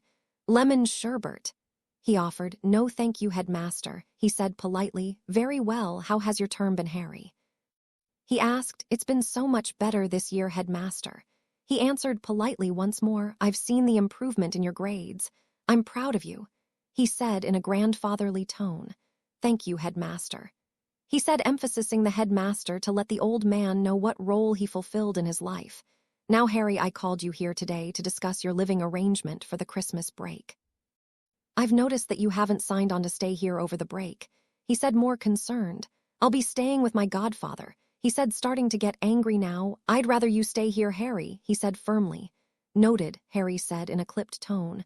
I'll speak to Professor McGonagall then, he said cheerfully, to confirm that I'll be on the express next week. Harry asked. I thought we'd settled this. You need to stay, Albus said, irritated. No, headmaster. I understood that you wanted me to stay, but I have plans and a family that I'd like to spend my time with. Harry said. It's not safe. Dumbledore said. Neither were the Dursleys, Harry said, and left the room. He walked into the Gryffindor common room and found Bella sitting with Lavender discussing something, so he left them be and offered a game of chess to Neville. When he told the story to Sirius a week later, he would realize his mistake. Neville had been sitting close to Ron, who had heard chess and immediately started circling the game and giving suggestions to Harry. When Harry's king was taken, Ron sprang into a tirade about poor tactics. Why don't you go do your homework? Neville said, which caused embarrassment for Ron. Don't you dare, you squib. Ron tried to punch Neville, but he was too quick. Stop it, Harry said calmly but firmly. You're not my boss. You can't even win a game of wizard's chess, and you claim to have defeated you-know-who, Ron shouted. You think you're the next Merlin, and you're not. The only reason you know who is quiet is Dumbledore. He ranted. Dumbledore keeps us all safe and knows what's best, Harry. That's why Ron and I are staying for the Christmas break. Please stay with us, Hermione asked. Harry started laughing. How had he missed this all along? Potter has gone mad, Seamus said to Neville. No, he hasn't. He is getting angry, Neville said, and gripped his wand. Harry stopped laughing and looked around the common room and saw everyone was watching now. He took his moment. While I have everyone's attention, he said, I have never claimed to defeat Voldemort when I was but a baby. That story was spread long before I even knew my own name. I didn't defeat Voldemort. Yes, for fuck's sake, not you-know-who, in first year either. That was the protection my mother's love. And lastly, he is back, that I promised you, and he will attack, he announced. What makes you so special then? Someone shouted, I am powerful, don't doubt that, he smirked. And I know that survival is important, but even more than that, building a life and living it is paramount. For some reason, he is after me and won't quit, and I will do my best to make sure that he falls. Harry answered, powerful my arse, duel me here and now. Ron shouted. No, Harry said simply. Coward, Ron goaded. That won't work, Neville said, shaking his head. Haven't you noticed that Harry has gotten his temper under control? He has become friends with more people in 2 months than in the 4 years prior, and it's because he doesn't have either of you holding him back. Neville explained. Leave him alone, Ron and Hermione. He just wants to be normal. Well, normal as can be. Lavender explained, then blushed. Thanks, Lavender, and thank you to everyone who sees the change, he said, and turned to walk away, an honored duel to the death. Ron started, and the twins tackled him to the ground to stop him, but magic had already fulfilled his intent. A glow flashed over both boys. Shit. Some of the purebloods said. Oh no, Ron, you're in so much trouble if he accepts, Neville said sadly. Bellatrix went straight to Harry's side and explained what exactly Ron had said. So if I say that I accept, it will have to fight to the death. Harry asked. Yes, she said, and took his hand. Then no, I do not accept, he said to Ron, and the glow faded. I knew you were a coward, Potter, Ron snarled. A coward and a bitch, perfect for one another. Ron laughed. Bella had tears in her eyes, and that infuriated Harry. Do you really want death so badly? He asked, Ron fuming. Like you could kill me. Ron shook his head. I'm awfully close, Harry said menacingly. Then accept my challenge. I, Ronald Weasley, challenge you, Harry Potter, to an honor duel to the death on the day school resumes, Ron said confidently. I accept, Harry said, and took Bella by the hand and stormed out of the common room. Inside the common room there was pandemonium. Hermione had carefully explained to Ron there was no way out of this, and that either he or Harry would die. Fred and George slumped back into their seats and looked like they had failed, which they had. They had failed to protect Ron from himself. I need to talk to Draco, Harry said, pulling Bella along. Harry, wait, Bella said, and pulled him back. Talk to me. I'm tired of him spouting off about you. You're not the same person who committed all those crimes. You don't remember them, but we all still do, and I've accepted what you've told us. I've fallen in love with you, and yet he can't accept that you're trying or that you helped cure Neville's parents. Harry ranted. You've fallen in love with me. She asked. "I have," he said and held her close. "I've fallen for you too." Sitting in Dumbledore's office with a crying Molly and a furious Sirius was awkward for Ron. How had he let the confrontation get out of hand like this? It was a week after the original confrontation, and by now the entire school knew what had gone down in the Gryffindor common room. "I have researched the subject, and the challenge cannot be reversed. Both boys have to participate, and I will arrange for it to take place in the Great Hall on the first day after the break. Now I should disclose that Mr. Weasley has asked me to be his second, and I have agreed." Dumbledore spoke quickly, but Sirius was quick to his feet and punched the older man. "What type of game are you playing here, Dumbledore?" he demanded. "I believe that Mr. Weasley will not need my help, but as I have always maintained, help is always available at Hogwarts for those who ask for it." Dumbledore smiled and his eyes twinkled. "Thank you, Albus," Molly sobbed. "You know that might mean my death, right, Mrs. Weasley?" Harry asked. "I don't care. As long as Ron is safe," she said coldly. "Stop paying people to be your friends, and they'll show you their true colors, Harry," Sirius said and led him out of the office. "We need to find Draco and tell him who his opposite number is." Harry said, "Okay, but I want to talk to you pups," Sirius said. "How are you planning on fighting?" Dirty as I can. I want to make them question whether I'm going dark, and that will keep them off my back," Harry answered to a smiling Sirius. "Then we need to get to work as soon as you arrive back home." Sirius said, "No, I'm working with Draco already. I will be using some of Lucius Malfoy's spellbooks until I get back home." Harry said, "What if you're disarmed?" Sirius asked. "I've been working on that too." "I think I'll save that until we get home before I show you," Harry said as they walked up to the entrance of the Slytherin. "How do you know where the entrance is?" Sirius asked. "Long story." "Shall we just wait for him?" Harry asked, looking around.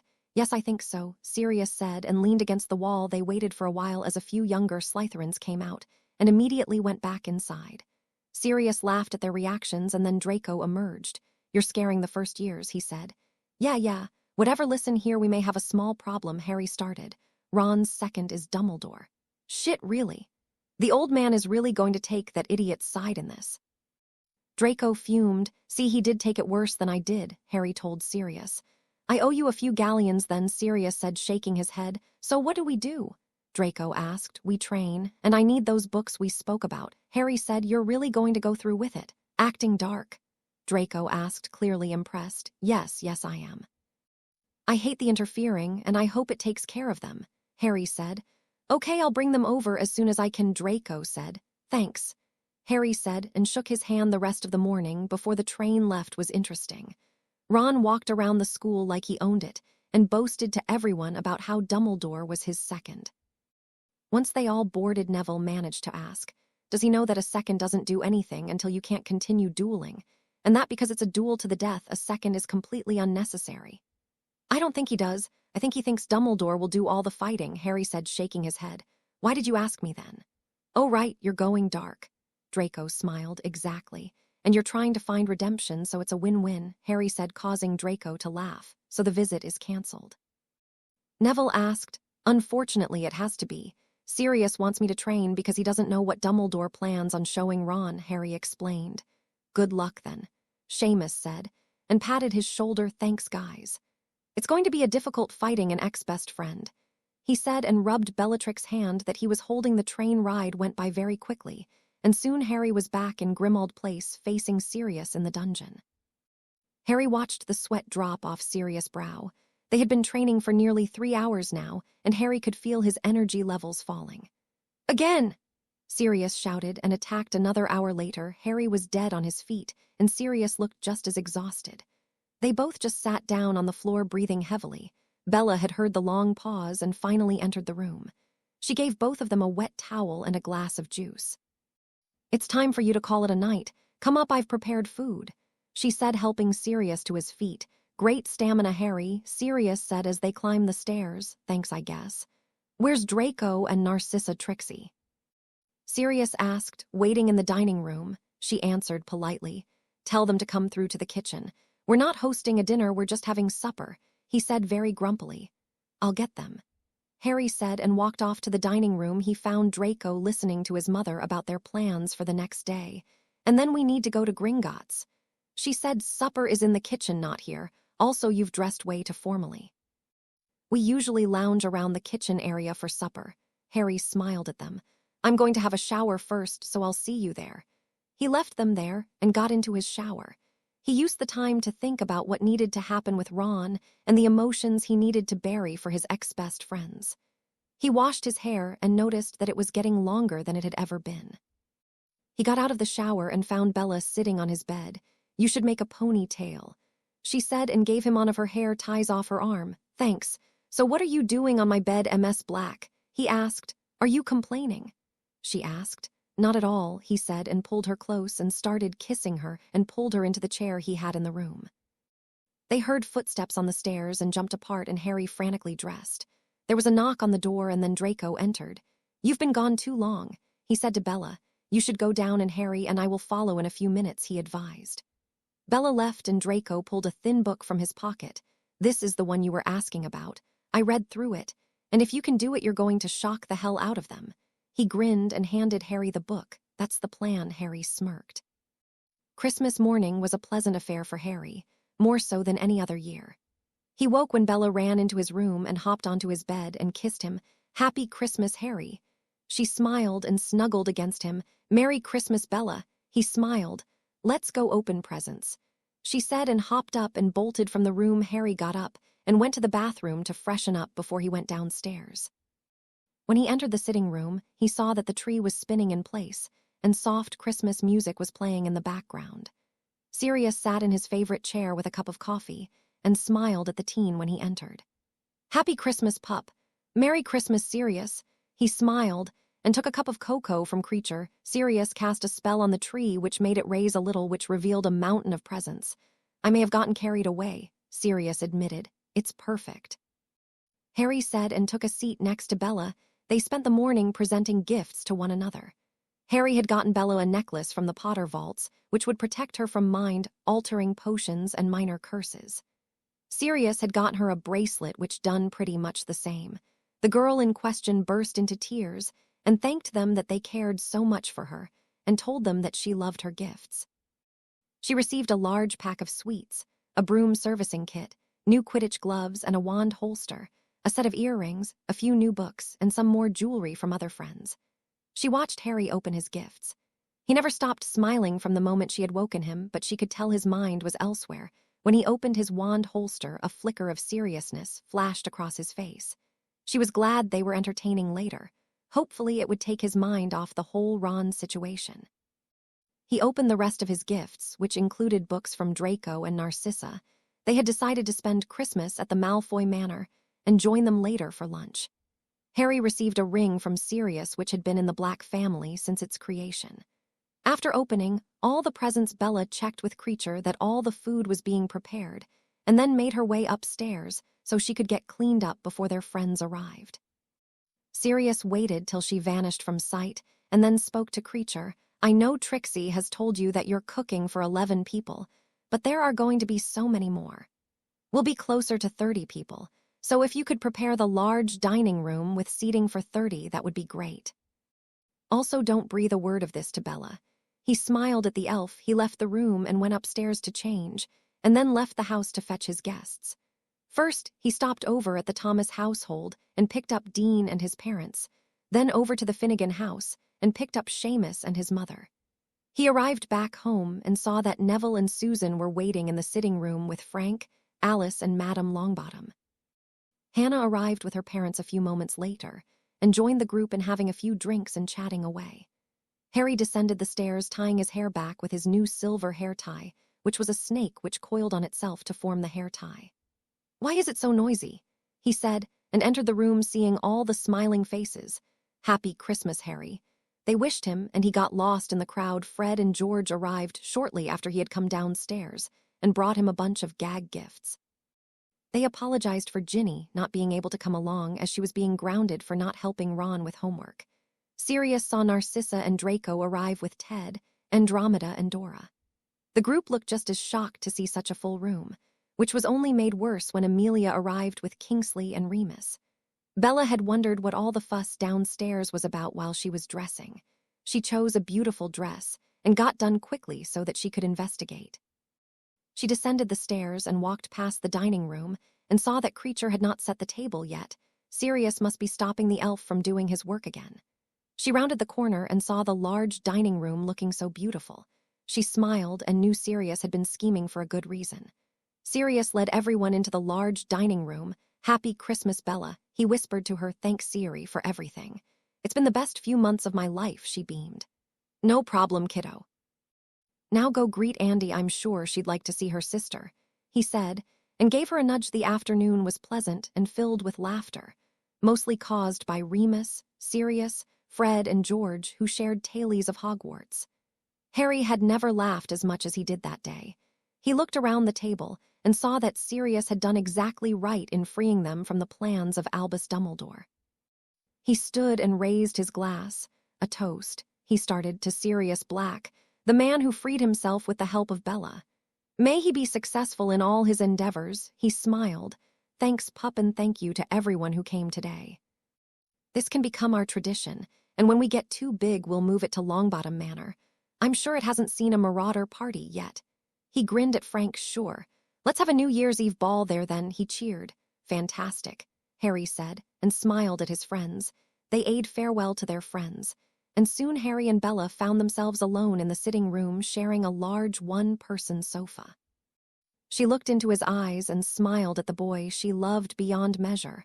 "I love you, Harry James Potter," she said, and kissed him deeply, not wanting to see if he didn't return her words. When they parted, he smiled and kissed her forehead. "I love you too, Bellatrix Black." Harry boarded the train with Bella and found their friends for what would be their quietest trip back to Hogwarts.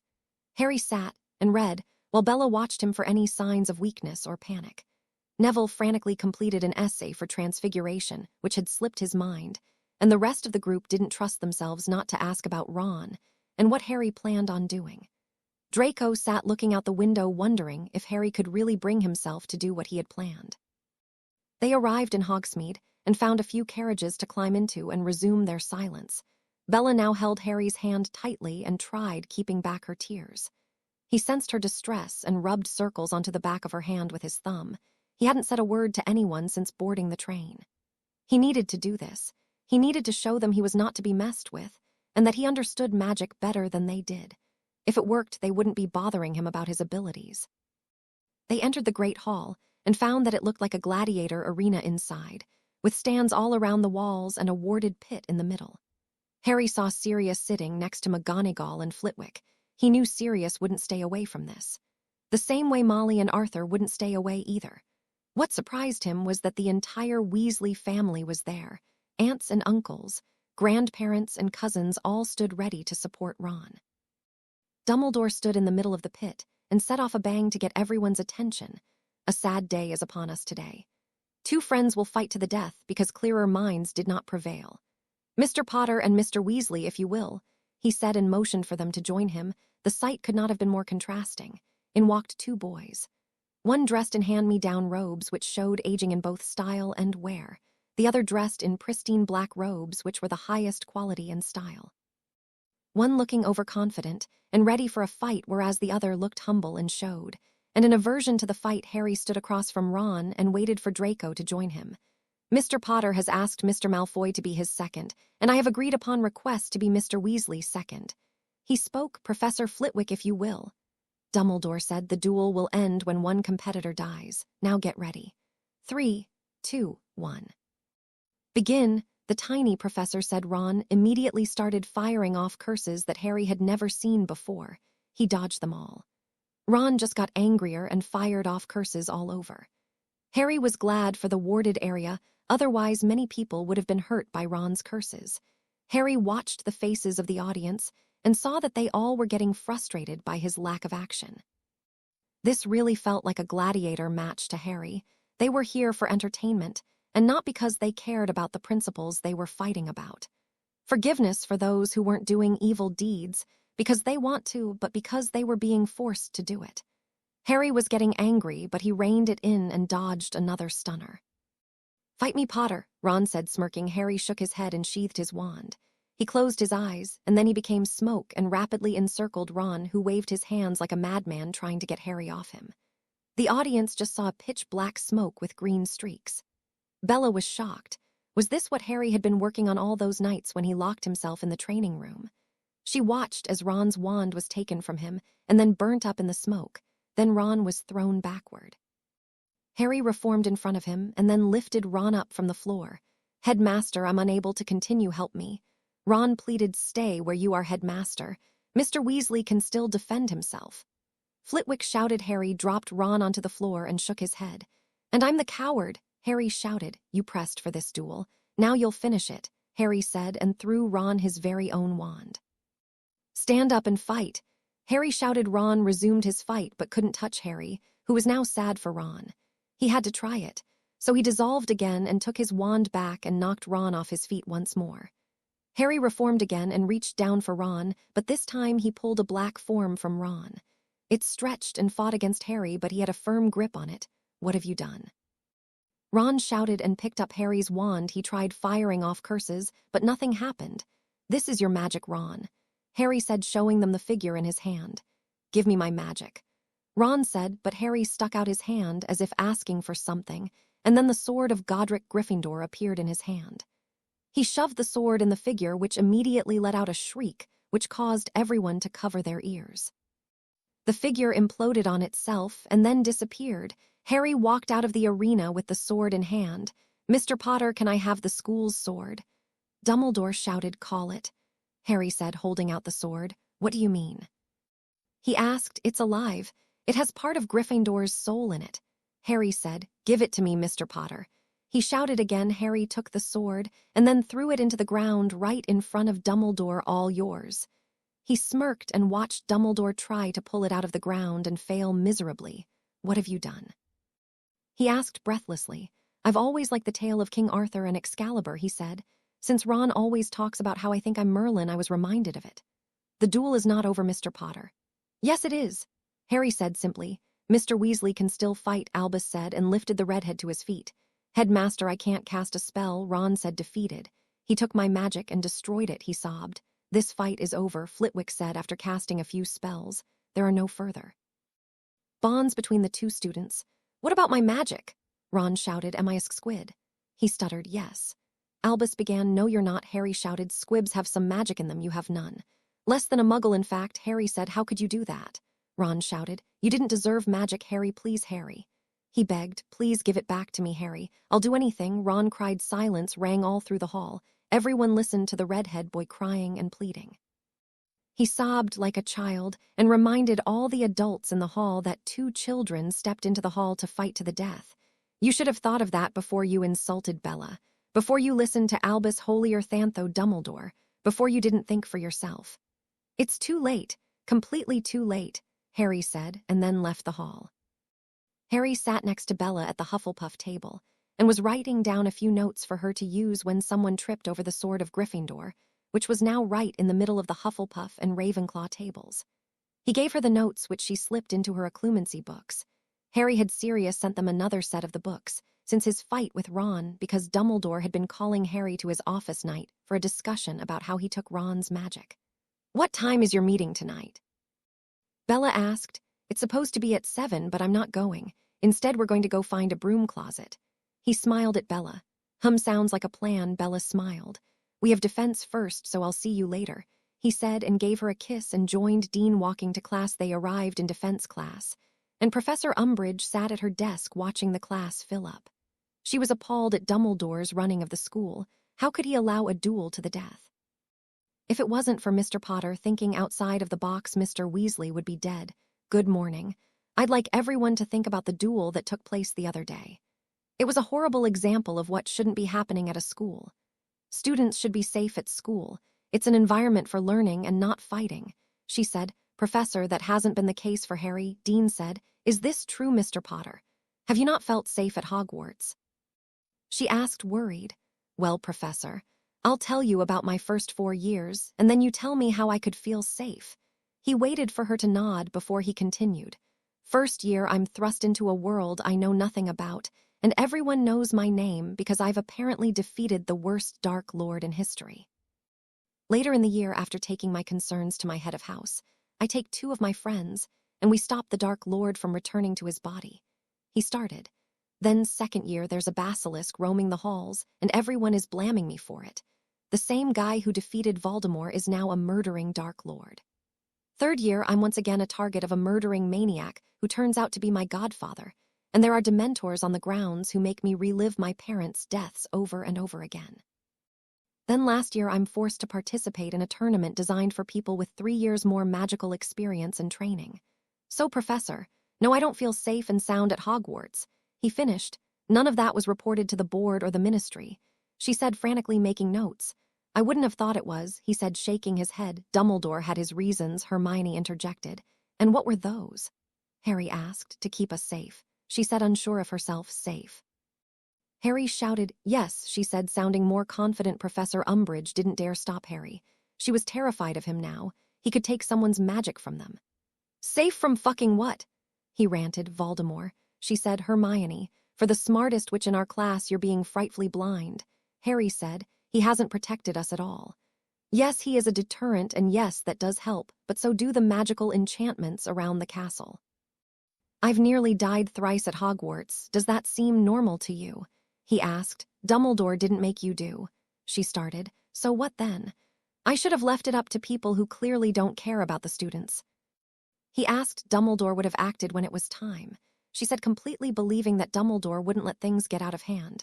Do you know that we would have had 2 Voldemorts to deal with? Ginny would be dead, and there would be a maniac with a basilisk at large. He shouted now. Dumbledore does not know best. He is an arrogant fool, and he will be the reason many people die. Hermione, and you need to open your eyes before it's too late. What does that mean? She asked. Are you going to take my magic too? She challenged. No, it means that you're busy following someone to the grave, he said and shook his head. When he dies, you'll be left alone in this world. The ministry sees the problems here at Hogwarts, but you don't. Is it because the system works for you? Because you're on top? Because it doesn't work for the rest of us, when a teacher hates you because of who your parents and godparent is, or because you're not from his house? When a head of house dismisses students and their valid concerns? When we've had 5 different defense against the dark arts teachers in 5 years? When bullying runs rampant and no one intervenes? How does good grades justify that? She remained silent now. Answer me. He shouted. What do you want me to say? Grades is all I have, she cried. They aren't. You had me as your best friend. I would have literally died for you, Hermione, but you didn't see that, and now you've lost that friendship. Stop blindly following Hermione. Question everything, Harry said. And then the bell rang. 5 points to Gryffindor, Professor Umbridge said, for a faith in the ministry's intervention, and for providing information which will assist in Hogwarts reaching international teaching standards. She smiled and sent them off to their next class. Sirius met Amelia in the ministry atrium, and she took him upstairs so they could get him reinstated. He had decided that if Harry was going to fight, so was he, but that being an Auror would be more helpful. They went into the law enforcement offices, and everyone's heads turned to look at him. Everyone. We'd like to welcome back Sirius Black in our ranks. He served with distinction before his false imprisonment and would like to make his services available once more. Amelia handed Sirius a badge and a set of Auror robes. Thanks, Amelia. I hope I do you proud, he said seriously. I know you will. Can I speak to you in private? She asked and led him into her offices. What's up? He asked. 2 things, Sirius. When you need to cut your hair. I need you as a senior member, and I need you not to look fresh out of Azkaban, she explained. I'll get it done today, he promised. And then the more sensitive issue. We'll have to put us off until Voldemort is defeated. We can't date if I'm your superior, she explained to him in a saddened tone. As soon as he is defeated, Amy, and I mean the second Harry kills him, I will find you. He promised and gave her a kiss on her cheek. I'll be waiting, she smiled at her padfoot. Yield, Draco said, panting. You're getting better, Harry said and sat down on the floor. You need to broaden your spell knowledge. Stop using the same chain, Draco said. It's predictable, and if I was faster, I'd be able to find a chink. Fair enough. I want to start summoning snakes, though. Since I'm the only other Parseltongue fighting, I can use it against anyone who isn't Voldemort, Harry said. They would be excellent distractions as well. How big do you think you could go? Draco asked. Maybe Basilisk. It would be difficult, though. I'll try tomorrow morning when I'm alone, Harry said, standing. Going somewhere? Draco asked him. Yeah, I have to meet Bella soon, he said and stretched once more, and then left the room. It was 3 weeks after his rant directed at Hermione. He walked towards the Gryffindor common room and saw Aurors streaming into the building. He pulled his wand, sensing danger. He calmed tremendously when he saw Sirius, who looked completely different with his hair cut. "Hey, pup, stop staring at my hair," Sirius said, "and put your wand away. You're not in danger. What happened to your hair?" Harry asked. "I cut it. I'm a senior Auror now," Sirius said. "Now I should go arrest Snape," Sirius said a bit too gleefully, and led his group down to the dungeons. Bella found Harry in the crowd that had gathered. She watched along with the rest of the school as Professor Snape was escorted from the premises in magic-inhibiting cuffs. "What's happening?" She asked him. "No idea. Sirius just told me that his group was here to arrest Snape." Harry shrugged. "Amelia is here as well, making her way through the castle, and handing out summonses to the teachers," Bella said. "Let's go, it's almost lunch. Maybe we'll get an announcement," Harry said, pushing his way through the crowd. Arriving at the Great Hall, there was another commotion because students were being searched for dark objects as they entered, and those found with dark objects were taken into custody. Harry passed through the checkpoint with Bella and took seats at the Gryffindor table. "I wonder where Dumbledore is. He'd be going crazy about how the students deserved second chances," Harry said, as Pansy, Crabbe, and Goyle were taken into custody, but not passed safely through the checkpoint. "I don't think he was at Hogwarts." "He was missing from breakfast," Bella said. "I thought he was trying to find where you and Draco were," Bella said, watching Draco pass through the checkpoint to the surprise of the Aurors. "Hi, Bella," he said as he sat down beside her. "Quite a circus we've got here," Harry said. "I think Theo knew about the raid. He always carries a dagger with him, and today he suddenly didn't," Draco said to Harry. "We'll see. I think this is the first of many. We can only hope." They sat and watched, fascinated, as students from all houses were caught with dark objects like daggers, 2 Slytherins, love potions, a Ravenclaw and a Slytherin, cursed books, a few Ravenclaws, and 1 dark potion. Once everyone was seated, and the Aurors had taken the guilty students away, Professor Umbridge stepped forward and made announcements. Firstly, classes were cancelled, and everyone was to remain in their seats until called. Secondly, their rooms and common rooms were being searched, and the students found with dark contraband were to be arrested. She was about to continue when Dumbledore rushed into the hall. "What is the meaning of this, Dolors?" "I was only," he said, and tripped over the sword in the stone. "Can you get rid of this fucking sword?" he shouted at Harry, who was laughing. "Albus Dumbledore, you are under arrest," Amelia said, stepping forward with Kingsley and Sirius, who had returned. "What for?" he asked, outraged. 3 counts of impeding justice, 2 counts of negligence, 1 count of jeopardizing the future of Magic Britain, and finally 1 count of reckless actions with a magic artifact involving a minor, Amelia read from the charge sheet. "You seem to be laboring under the delusion that I am going to—" "What is the phrase?" "Come quietly." "I am afraid I am not going to come quietly at all," he said, and called for Fawkes. "Looking for him, Albus?" Dolors asked, lifting a cage with Fawkes in. "We thought you might try and escape. Another charge than evading capture." She smiled cruelly. Dumbledore pulled his wanted, but Harry sent a wandless, disarming charm his way, and caught the wand out of the air. 5 points to Gryffindor. Sirius boomed, caused Bella and Harry to laugh. Dumbledore was put into magic-inhibiting cuffs and dragged off. Food was served, but many students weren't feeling up to a meal. Harry, Draco, and Neville were not amongst those students. They dished and went about eating with no worries in the world. When the food disappeared, they chatted about Neville joining their training, but the boy seemed shy. "We'll be able to help you do better, Nev, but more importantly, you may be able to save a life," Draco said. "Can I think about it?" "It seems daunting," Neville said, and Harry nodded. "That's okay," he said to his fellow lion. "So do you think this is because you gave Hermione and Umbridge an earful regarding the safety of Hogwarts?" Dean asked. "I hope it is, Dean. We cannot fight an external threat when an internal one weakens us. The minister, much as we don't like it, has managed to get in front of the Voldemort threat.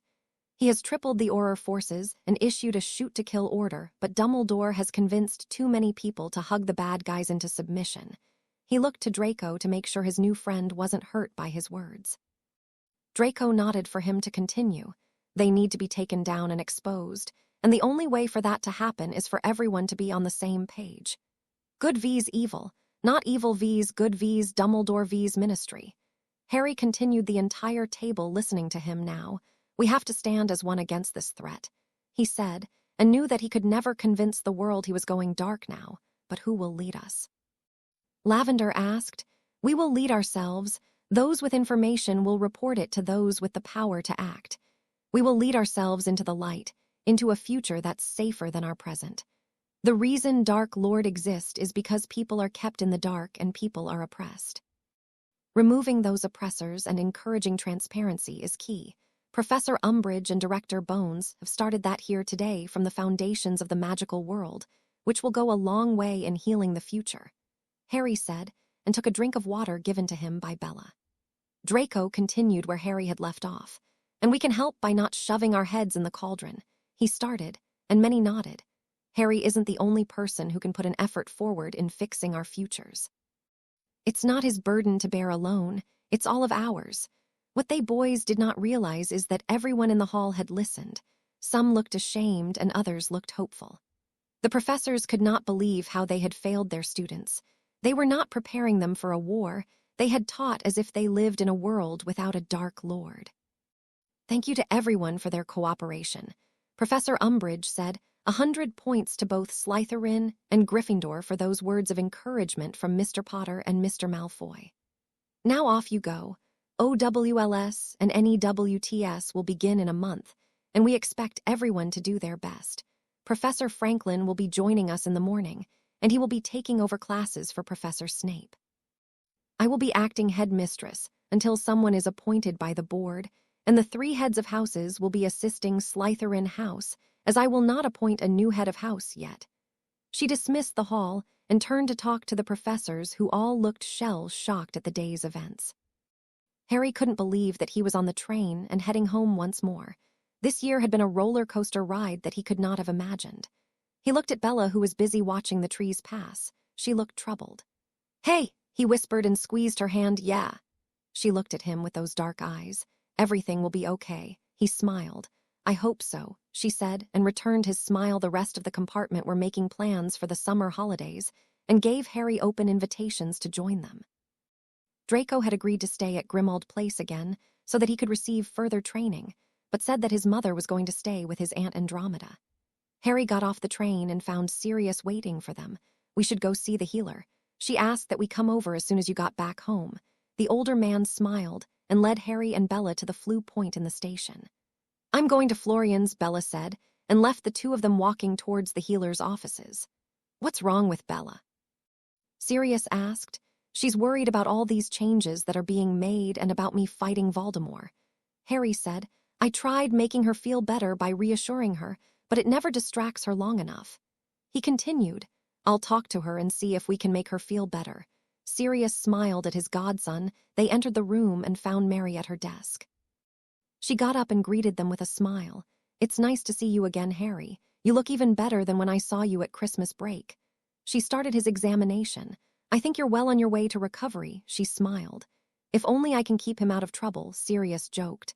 "I doubt that's possible," she laughed and led Harry back to the desk. "I wanted to talk to you regarding what we took out of Harry at our first visit," she said seriously. "It's still gone right?" Harry asked. "Yes, definitely, but I do believe he would have made more than one," she said. "Okay, what were you thinking about?" Harry asked. "Like other people." "Not necessarily other people. I believe a human soul would always fight a foreign soul. So either an object or animal which would drain a human of their magic to bring him back. Then I've destroyed one of them already. There was a diary at Hogwarts in 2nd year." Harry proceeded to tell them the story. "I agree with you that the diary was one," she said, making notes.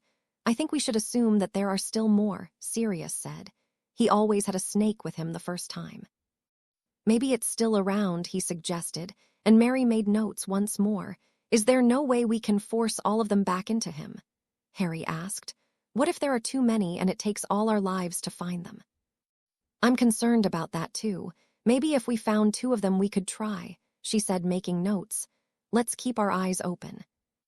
I suggest you use an aura spell to find dark objects, and then I could come over and test if they have the same aura that Harry's scar had," she said. "Let's start at home," Sirius said to Harry. "My brother was a Voldemort supporter. I'll try and speak to some colleagues who have experience in dark auras, and see if they know of any items that have been darker than the rest or were peculiar. She explained. Thank you for all your help, Harry said as they left. It's everyone's job to defeat him, Harry. So no thanks are necessary. She smiled and said goodbye. Interesting visit, Harry said as they left the offices. They heard an explosion and drew their wands immediately. They ran and found Florian's on fire, and 30 Death Eaters surrounding the place and firing spells into the shop. Oh, wifey. I'm home. Lestrange shouted. Sirius fired off a few spells and managed to drop their numbers to 25. But then he heard Bella scream and saw Harry go off like a madman.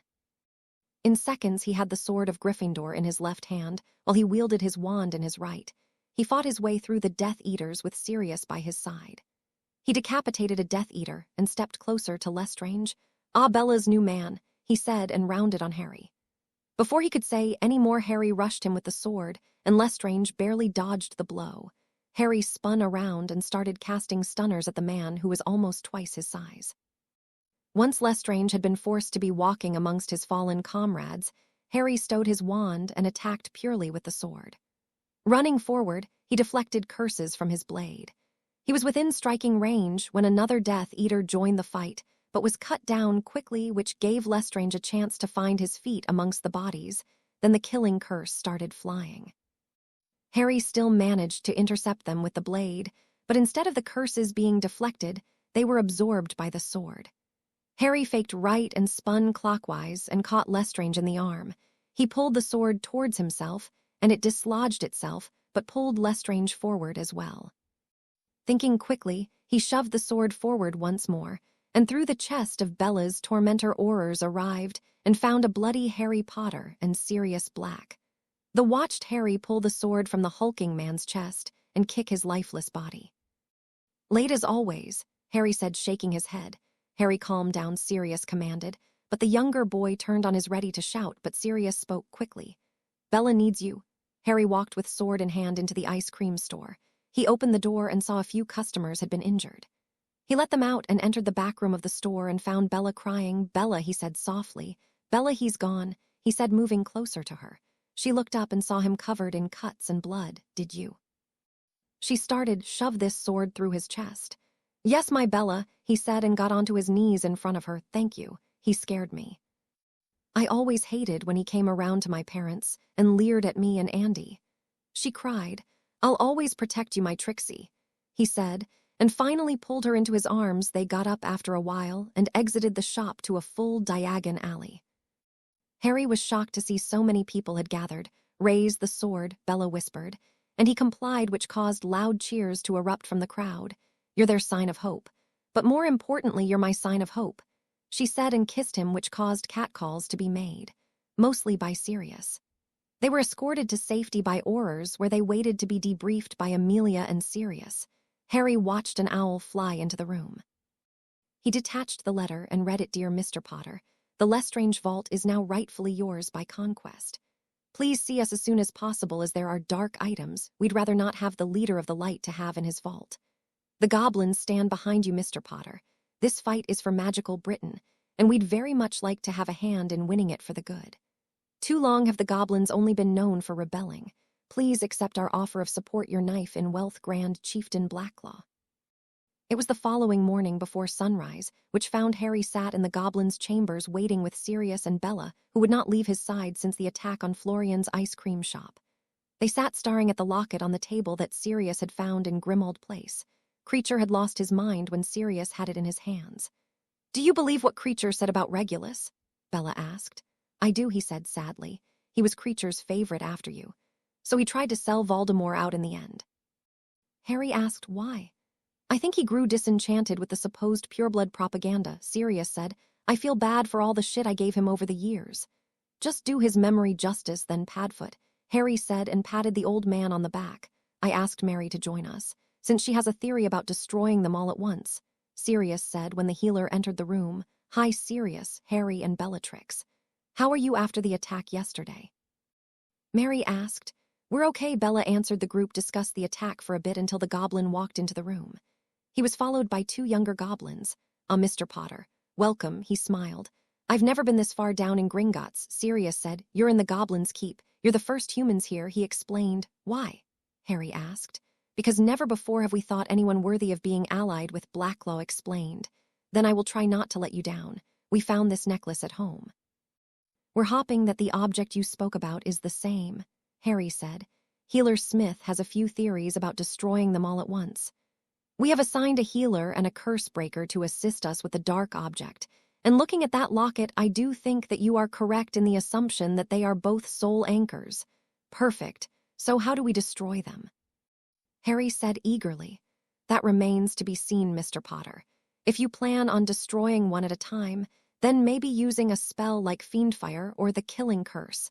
But we also feel that destroying them all at once would be better since we do not know how many he was able to make.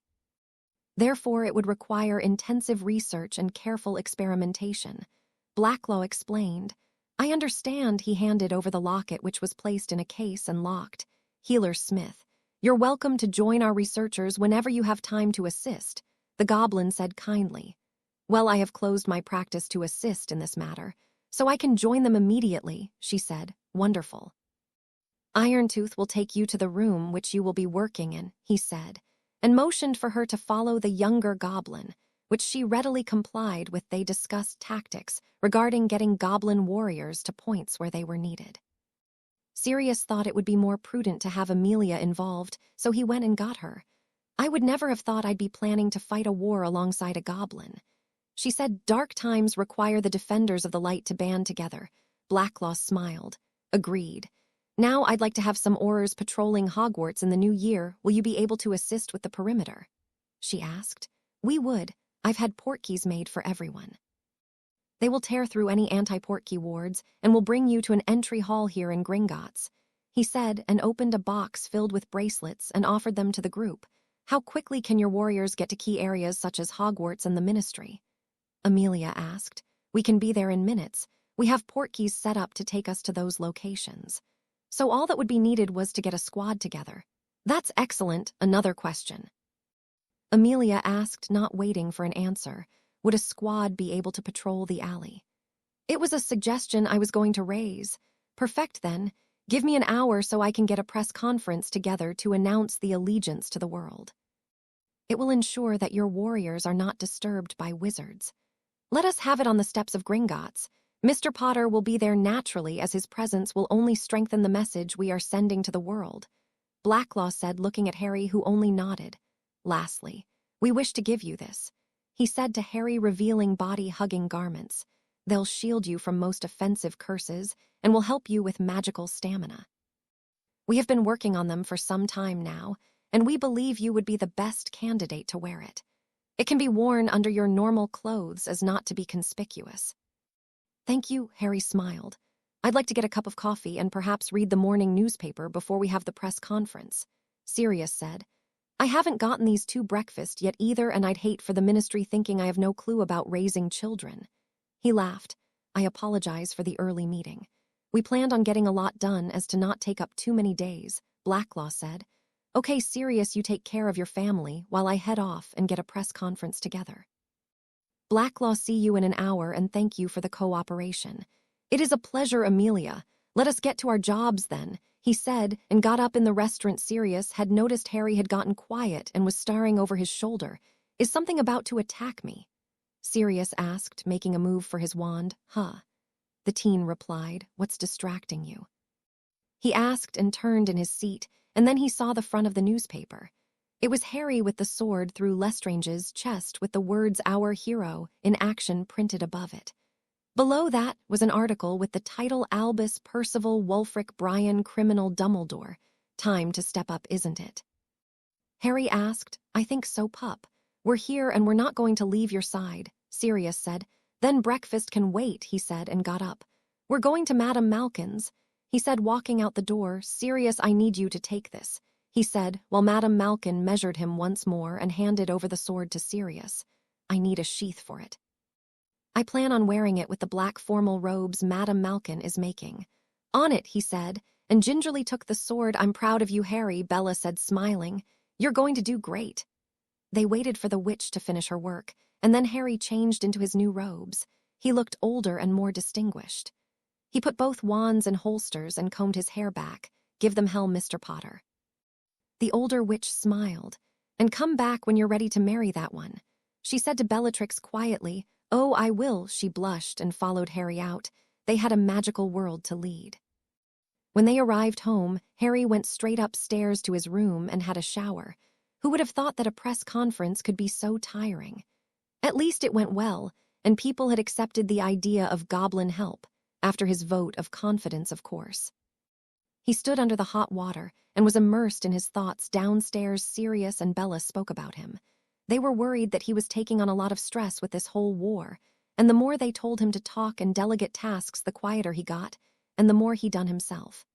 "He can't do it alone, Siri," she argued again. "I agree, but what can we do if he forces the issue?" Sirius argued back. "Try and talk to him again." Bella suggested, "That's not going to help. I think there's only one thing we can do." "I'm going out for a bit. Neither of you leave while I'm gone," he said, and left the house. Bella dragged herself upstairs to face her surly boyfriend. She opened his bedroom door and heard the shower running. She sat down on the bed and inspected the sword and its new sheath. The sheath was black with a golden design carved into it. She had never seen the material before, and the goblins were tight-lipped about it. The water turned off and he emerged from the bathroom, his hair all over the place since having dried it and a towel around his waist. She looked at him. He was looking much better than when she had first met him. "Nice shower," she asked. "Would have been nicer if you were there." He grinned, causing her to blush. "Well, I'm here now," she said, and he joined her on the bed and started kissing her. He ran his hands down her sides and pulled her top over her head and threw it on the floor. She pulled him close with her arms, which were wrapped around his neck. They continued kissing, and Harry ran his hands down her spine, causing her to shiver. He started kissing her neck as she ran her hands through his hair. Sirius stood outside the Muggle house wondering if he had been right about this. Surely it couldn't make things worse. He knocked on the door and waited. There were footsteps coming towards the door. It sounded like a grown man. The door flew open and eyes will with gloom faced Sirius. "Yes." The man asked, "Mr. Granger?" Sirius checked. Yes, can I help you?" He asked impatiently. "I need to speak to your daughter, Mr. Granger," Sirius said calmly. "She's not in the best space right now, Mr. Black." Sirius Black. "I think I can help," he said. "My godson is Harry Potter." "Then I do think you can help." Mr. Granger let him in. "She's in her room." Up the stairs and first door on the right, Sirius climbed the stairs and heard the soft sobs. He opened the door and saw her laying on her bed holding her pillow. "Please leave, Dad," she asked. "Not your dad, Hermione." Sirius smiled kindly. "Sirius?" she asked, shocked. "Is Harry okay?" "He needs you back, Hermione. He feels like he is losing everything from his own life." "I feel the same way. I read the paper this morning. The man I believed in was lying, and I hurt a very important friend, Sirius. I won't lie to you. I thought that you had turned Harry against us, and that he was going dark, but now I see. It hit me like a ton of bricks this morning when I read the newspaper." "My heart split in two," she said, crying again. "He was hurt when you didn't write him, Hermione, and then when you constantly took Dumbledore's side over his. I can understand why you did, but for the smartest witch of your age, you really messed up a good friendship, Hermione." "I know. How do I fix it?" "I'd like you to come speak with him. I think he needs it. He needs you." "Let me get done," she said, determined. Sirius went back downstairs and saw that both Hermione's parents were now sitting in the kitchen and drinking coffee. "How is she?" Mrs. Granger asked. "I think she'll be okay. I'd like to take her to my house so she can see Harry." "You can come along. I doubt you've been in a magical house before," Sirius said. "We'd love to, but are you sure it'll help?" "From what I've managed to get out of her is that they aren't friends anymore," Mrs. Granger asked. "They need each other. More than either knows," Sirius said. "The separation is not doing them any good." "Were they dating?" Mr. Granger. No, they were just really close friends, and their split was hard on both of them," Sirius said sadly. "I'm ready," Hermione said, coming down the stairs. "I think we are too," Mr. and Mrs. Granger smiled. "You're coming too?" Hermione asked, shocked, of course. "We're excited to see a magical home." Mrs. Granger said, without hiding her excitement. They made their way into the backyard, and Sirius apparated them straight in front of Grimmauld Place. They watched as the house revealed itself to them with awe. He led them into the sitting room and went and found Harry and Bella in the study. "Bella, please see if our guests are okay," he said seriously. "Yes, Siri," she said, and hopped up and left. "Pup, Hermione is here and I'd like you to talk to her and hear her out." Sirius said, "Okay," he said, and Sirius made to leave. "I don't like you interfering like this. It's Dumbledore-esque." "I need you to be whole when the war finishes. Not just some used weapon," Sirius said sternly, and left. Hermione entered a few minutes later looking weary. She sat down across from where he was. "Hi, Harry," she said. "Hi," he responded. "Harry, I'm so sorry. I was so wrong to put my faith in Dumbledore. I really thought that he knew the best. We're only 16, Harry. What could we know better than him? That's what I thought. Now I know you were right. I should have written you, told you about what was happening, but I didn't, and it's a decision I'll always regret," she said, crying, but Harry stood and faced the window. "Say something, please," she said after a few minutes of silence. "You hurt me, Hermione. You know, if Bella and Sirius didn't do something, then I'd still be called a liar and being beaten by the Dursleys. You knew everything I went through with them, and how I found a measure of solace in your letters, and then at the advice of an old fool you leave me to that torture," he said, crying now too. "Then you keep fighting me on every little thing throughout the year." "Harry," she said, stepping closer to him, "I'm so sorry. Even if we're never friends again, I just want you to know that you were right." She turned to leave, but he caught her wrist and pulled her close. "Merlin, I missed you," he said, holding his friend. "I missed you too," she said, holding him and letting happy tears run down her face. "I'll do everything to help you beat him, Harry, I promise." Draco fired off a cutting curse and a banishing curse at Sirius, who simply dodged both curses. They had been training for an hour now, and Draco's power was failing him, and that's exactly when Sirius struck with a disarming spell and a stunner which both hit their target and Draco crumbled. "What can you tell me from that fight?" Sirius asked Harry. Draco tried to end it early and went for heavy spells, but then it dragged on longer than he expected, but he still didn't use his energy wisely. "What else?" Sirius asked. He still didn't change tactics even when he saw that his opponent was reserving magical power. Harry answered, "Correct. A battle has two sides, and both your actions and the actions of your opponents are extremely important." Sirius lectured. "Okay, can we wake Draco up now?" Harry asked, "Sure. Get done, we still have Bella's birthday to celebrate tonight." "We're going to her favorite restaurant," Sirius said, and left the room. Harry cast a reviving spell on Draco, and the two made their way upstairs. Draco had taken to living with the Blacks permanently. "Harry, Draco. We'll be moving to Potter Manor tomorrow. We need more space to train, and this house is getting small with the Grangers here as well," Sirius said, coming out of the living room. "Okay. We'll pack tonight." Draco said they went to their respective rooms and got done for Bella's birthday. Harry chose a jeans and sneakers with a green shirt, and Draco had chosen the same, but with a red shirt instead. When they arrived downstairs, everyone had a good laugh at the brave Snake and the cunning Lion, as they were now known. The Took flew to the Ministry, where they got a portkey to Paris and made it in time for a dinner reservation. "So how are you enjoying seeing so much of the magical world, Mrs. Granger?" Bella asked. "Oh, I'm really amazed at how quickly things happen, and at the same time, how far in the past some things are," she said. "Like tonight wouldn't be possible for us non-magical people. We'd have to pay for 7 plane tickets, and then take the flight, which would take hours. Then we'd have to check into a hotel because I don't think there'd be a return flight that night," Mrs. Granger explained. "I'd like to take a plane," Bella said to Harry. "We'll add it to the list, okay?" he said, and kissed her forehead when she nodded. "List." Hermione asked, "We've decided to make a list of things we'd like to do once we've defeated Voldemort." "That sounds amazing," Mrs. Granger said. "What's on the list at the moment?"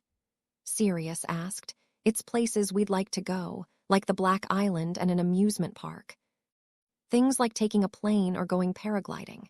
Harry said, "We could go do some of those things over the holidays." Hermione said excitedly, thinking about the amusement park. "No," Bella said. "It's kind of a personal thing that the two of us would like to do," Harry said. "Okay. I'm sure you'll enjoy it," she said brightly. "Time for food," Sirius said. As the food arrived, to everyone's amusement, the evening passed by pleasantly, with everyone having enjoyed the night out. They made it back to the portkey return to England in time. "Okay, time to pack," Harry said, and left for his room, and everyone eventually followed his lead. He sat on his bed wishing he had his own elf, and then he heard a loud pop. "Master Harry be needing Dobby." The elf beamed at him. "I was just thinking about how much easier life would be if I had my own house elf.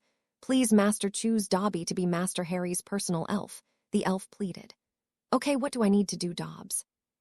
And just call me Harry, he smiled. Just give mast. Harry's hand, he put out his own hand and Harry complied. There was a brief flash of light and then the elf smiled, all's done.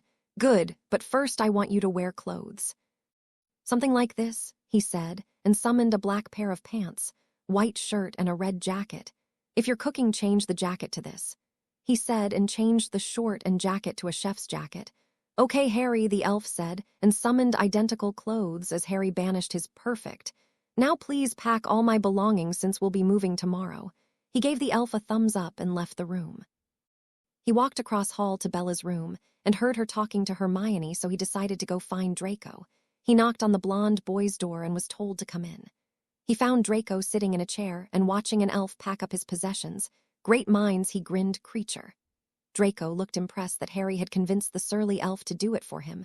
No, I got my own elf. You actually know him, Dobby, Harry said. I always wondered where he went. When did you get him to agree to be your elf? Draco asked. A few minutes ago, Harry smiled up for a run. He asked Draco, sure, down to the park and back. Yeah, that's fine. Meet you downstairs in 5, he said, and left the room true to his word. He showed up 5 minutes later in a tracksuit and running shoes which matched Draco's. They ran down to the park and decided to walk around a bit before they sprinted back. Harry found himself thinking about how far their friendship had come. Draco, without his father's influence, was a very funny person and very witty. It always made Harry wonder if that was why he hated Hermione before, because she always knew what was going on, so Draco couldn't always be the smartest person in the room. Do you really think I act like a Gryffindor?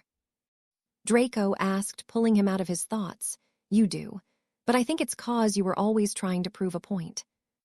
Now, though, you're definitely just a brave snake, and I'm just a cunning lion, and we both have Ravenclaw smarts and Hufflepuff loyalty, or at least that is what I like to convince myself of. Okay, I guess that makes sense. So how do you plan to lead us, O savior of the wizarding world? I want people to see that there's more than just the wizarding world. Look at how much wonder the Grangers find in our world, and imagine that, but in reverse. You've only seen a bit, and you can't deny how wonderfully convenient their lives are. But how do you show that to everyone? Draco asked. First, we have to defeat Voldemort, and then we go about showing our friends, who in turn will show their families. Then it moves to bigger things like getting a Muggle studies professor who knows more about the Muggle world than what the current one does. And lastly, the biggest step is to get legislation passed to loosen the statute of secrecy, Harry said. Very idealistic. But can I ask you one more thing? The blonde boy waited, sure. Why do you and Bella keep delaying everything until Voldemort is dead? There are things you could do already. Like showing everyone how fantastic the non-magical world is. I don't want to distract from our main goal, but I understand what you're saying. Let me think on it, okay? Harry said, and the blonde boy nodded. It's just a pity, Draco said. What is? That you're going to lose the sprint, he said, and bolted before Harry heard the last word. Harry ran around Potter Manor thinking about how much had been taken from him, not knowing his parents. If anyone investigated his early life, they'd find very little regarding what he liked or where he had been. The thought stopped him in his tracks. What about Voldemort, then? Where did he grow up? Harry knew his name now, Tom Marvolo Riddle, but he didn't know any riddles now. He took off to the house. They needed to figure out where Voldemort had come from, and maybe it would help them find other soul containers. The doors opened as he got close, something that still amazed him. It was as if the house was alive and was built to serve him. He found Sirius in the kitchen discussing dueling and fighting with Draco. They had been training without him as he worked on increasing his endurance and speed. I just thought of something, Harry said, announcing himself. Shoot, Sirius said. Voldemort, or more accurately Tom Marvolo Riddle. What do we know about him? Harry asked. He is trying to take over the magical and non-magical worlds, Draco said, and before that, Harry pressed, he went to Hogwarts. Sirius asked. So a 17-year-old student just decided to take over the world? Harry asked, looking at them. Where did he come from? Who are his parents? Why aren't there any other riddles? Harry asked. Oh, I know a good one. What has no eyes but can see and...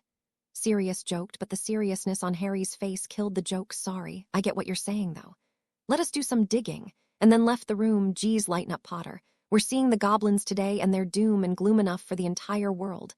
Draco said, handing him a cup of coffee. Thanks. I'm going to see Bella for a bit. See you at the door in an hour, he said, and also left the room.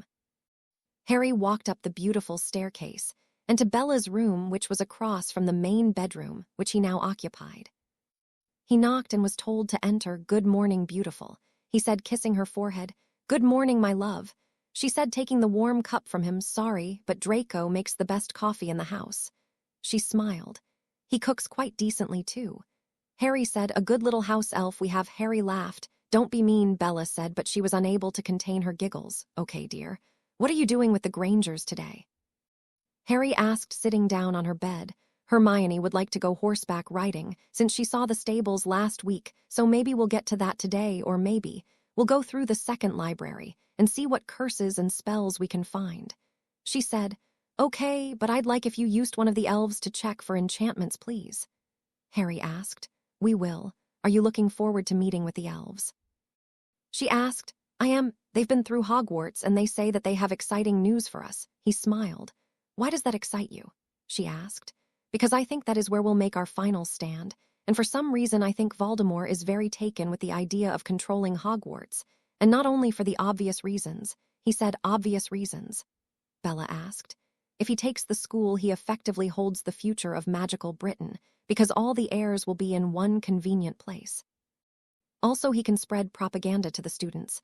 Harry said, you're always 3 steps ahead of all of us. She said sadly. Sometimes I wonder what we'd do if you were gone. She said, shaking her head. You'll never have to find out, he said, and saw that she wasn't completely soothed. What else is wrong? He asked. We seem to be spending less and less time together. She said, tomorrow it'll be just me and you, okay? I don't have plans made for tomorrow, he said. Okay, she beamed. There's my beautiful girl, he smiled and kissed her. Go get showered, cause you stink. She smiled. Yes, Trixie, he said, and left the room to get done for the day. When they entered the familiar office, they saw Blacklaw behind his desk, smiling broadly. He looked like a kid on Christmas. Welcome, sit down, let's get started, he said. So we've worked through the castle and found some interesting things, like this. He lifted the diary. I destroyed that in second year, Harry said. Yes, you did, but what did you use? He asked. A basilisk fang, Harry said, as if it was no big deal, but the goblins were shocked by this. Which you got where? Griffook asked, but fell silent when Blacklaw glared at him. From the basilisk I killed. Harry said, shrugging his shoulders. What do you mean? Blacklaw asked. And so Harry ran them through his second year at Hogwarts. Would you be able to take us down into the chamber on another day? A basilisk carcass is very valuable and very useful, Blacklaw asked. Sure. Let's do it next Monday, Harry said. Perfect. Now on to other items. We've found the lost diadem of Rowena Ravenclaw, or I guess it's just the diadem now. It too is a soul anchor, and we have stored it with the rest of the items, he said. That is interesting. Has Voldemort ever had a Gringotts account? Sirius asked. We will investigate, Blacklaw said, and Griffook made notes. Thank you. What about defenses for the castle? Harry asked. With the assistance of the new headmaster, we were able to find the ward stone and then added new defensive wards to the castle. Also, we were able to activate the suits of armor and the stone statues. They are ready to fight at a moment's notice. He explained. Who is the new headmaster? Draco asked, clearly curious. Jonathan Greengrass stepped forward. He used to teach abroad before his wife fell pregnant with their oldest daughter. Them being a Grey family meant that they were constantly under fire from both sides during the First War, but this time he has chosen his family's safety, and Hogwarts represents that. Sirius explained. Correct, Blacklaw said. There will be more changes this year at Hogwarts as well, but those have been kept under wraps. He continued. So what remains? Harry asked. We'd like to offer training in blades if you would like it. Blacklaw said. Before I accept, I need to ask something. Blacklaw, Harry said. Please, Mr. Potter. Go ahead, he said, friendly. I mean no offense, but in my experience with Gringotts, nothing is free. You've been helping us with this fight, and I'd like to know what the goblins get out of this. A magical population which banks with them and only them. That's too little. What's your end goal? Harry said bluntly. You're too sharp, Blacklaw laughed, saw right through me. Not really. Your fellow goblins just set a trend which you are going against, Harry said, looking at Griffook. One day I'd like goblins to live like wizards. Be able to purchase wands and have their offspring go to a magical school above ground, or even share Hogwarts with wizards and witches, he said, and Draco shook his head. This room is too full of idealists, he said, looking at Harry. There are divides in our society that need to be healed, Mr. Potter, and I'd like us to work together to address the goblin-wizard divide. The goblin said seriously now.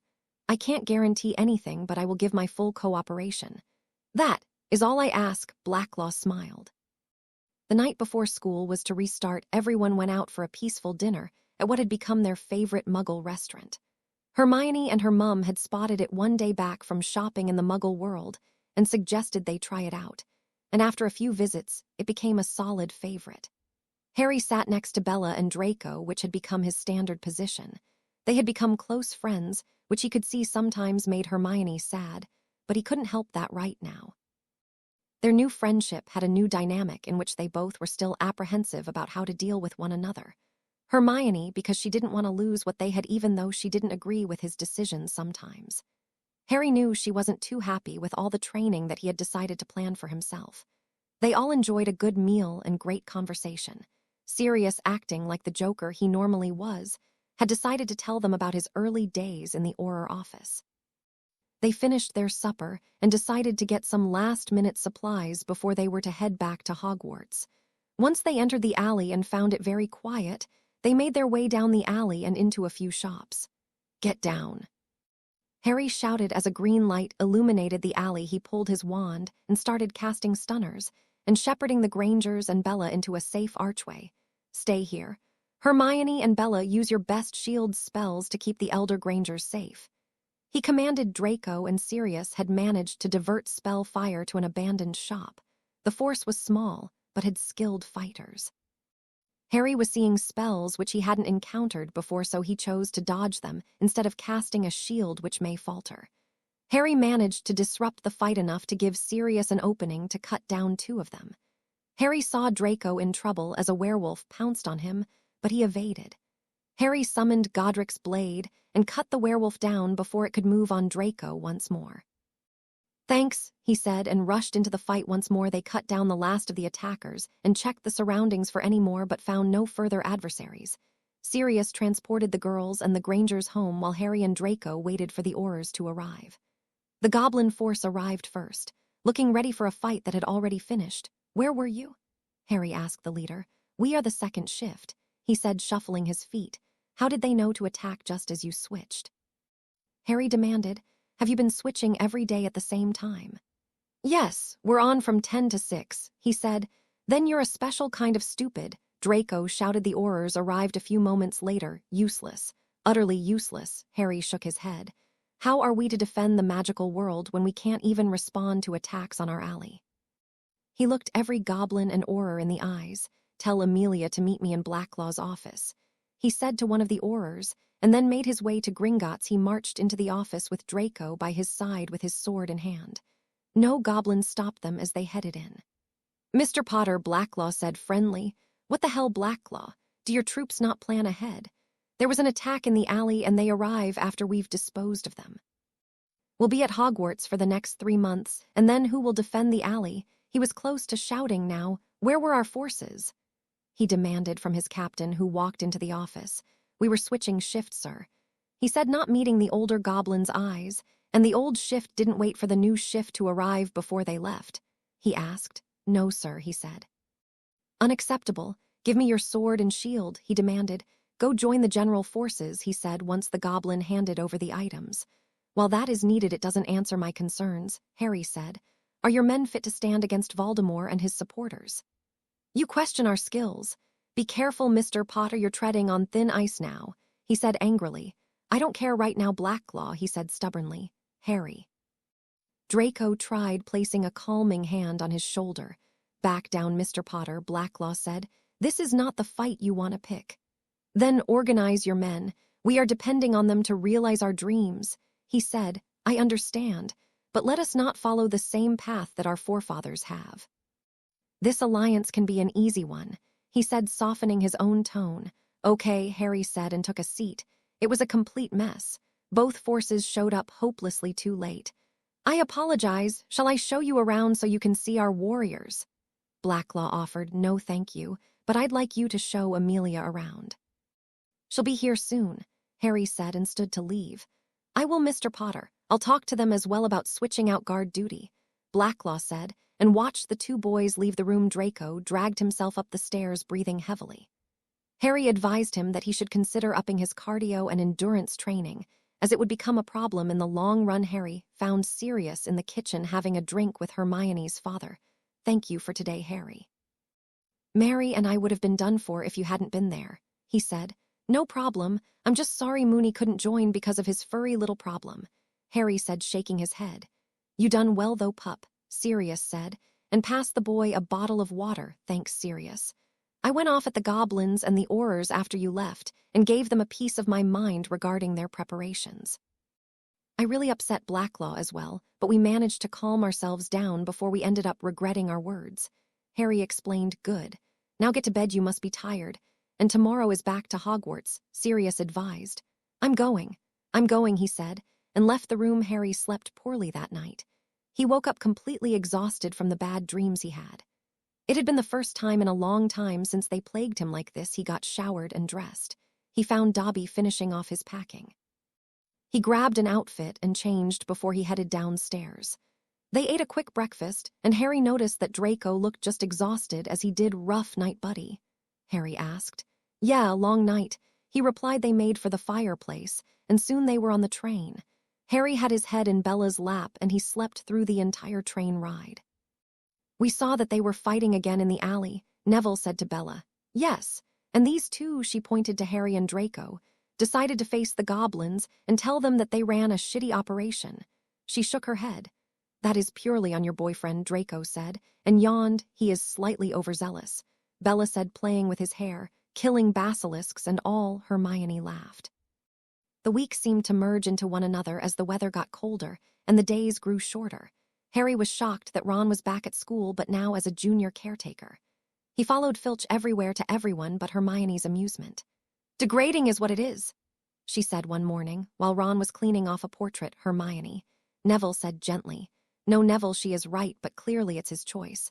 All we need to do is keep our distance and let him do the job he has been chosen to do." Headmaster Greengrass was happy to employ him after he heard the whole story, so we should respect the decision even if we don't agree with it, Bella said. "I guess," Neville said, "it's just difficult because he never respected Flick." "Well, deal with it," Harry said grumpily and left the group. "What's wrong with Harry?"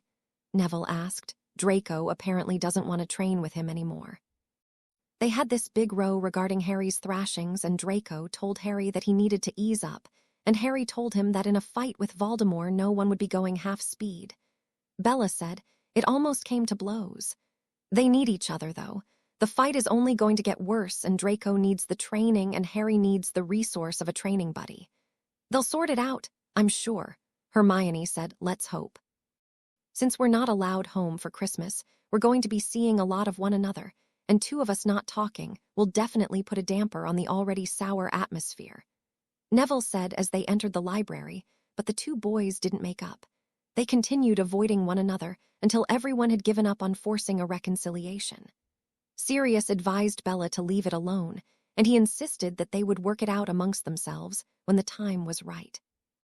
Hogwarts had become a different place for all the students, as the sound of guards marching around the grounds had become a familiar sound, and Aurors moved in and out of classrooms as lessons went on. Searches for contraband were conducted at random intervals, and a 3-strike system was put into place. This was truly a 6th year no one in the group had expected. Classes had changed too. All classes tended to be more focused on the defense against the dark arts and personal protection. Defense against the dark arts was taught by Aurors on duty, and sometimes classes would be merged due to time restrictions. They were handed new timetables which would update itself as the day went on if changes were necessary. Hermione hated it because she couldn't plan for her day, but she had been spoken to by both the headmaster and McGonagall about thinking not only about herself, but the world at large. With Quidditch cancelled as well, majority of the school found plenty of time to get homework done. Teachers saw this and started assigning more work or tougher work to keep the student population engaged and sharp. Magic was now completely forbidden in the halls, and expulsions were threatened. Everyone was encouraged to join the newly set up dueling club to magically exhaust them. The club also fell in the Auror's responsibilities and helped many students with their defense spells, such as shields. But the one student who never attended was Harry Potter, who everyone wanted to see dueling again. "Why don't you come join us sometime?" An Auror once asked him. It would be a waste, Senior Auror Michaels. It would only serve to distract them from what could save their lives one day. He explained kindly, "I guess you're right, but I'd like you to come over once and help us demonstrate some things." He pressed. "Sure, I'll help, but take it easy on me," Harry said. "Like that's necessary. I was there when you gave the entire Goblin and Auror troops a verbal spanking." "I bet that translates well when you have a wand in hand, and then you'd be giving physical spankings." He laughed. "I suppose," he smiled, "now join us, okay?" "I'll come around, but if I'm distracting the class, I'll leave."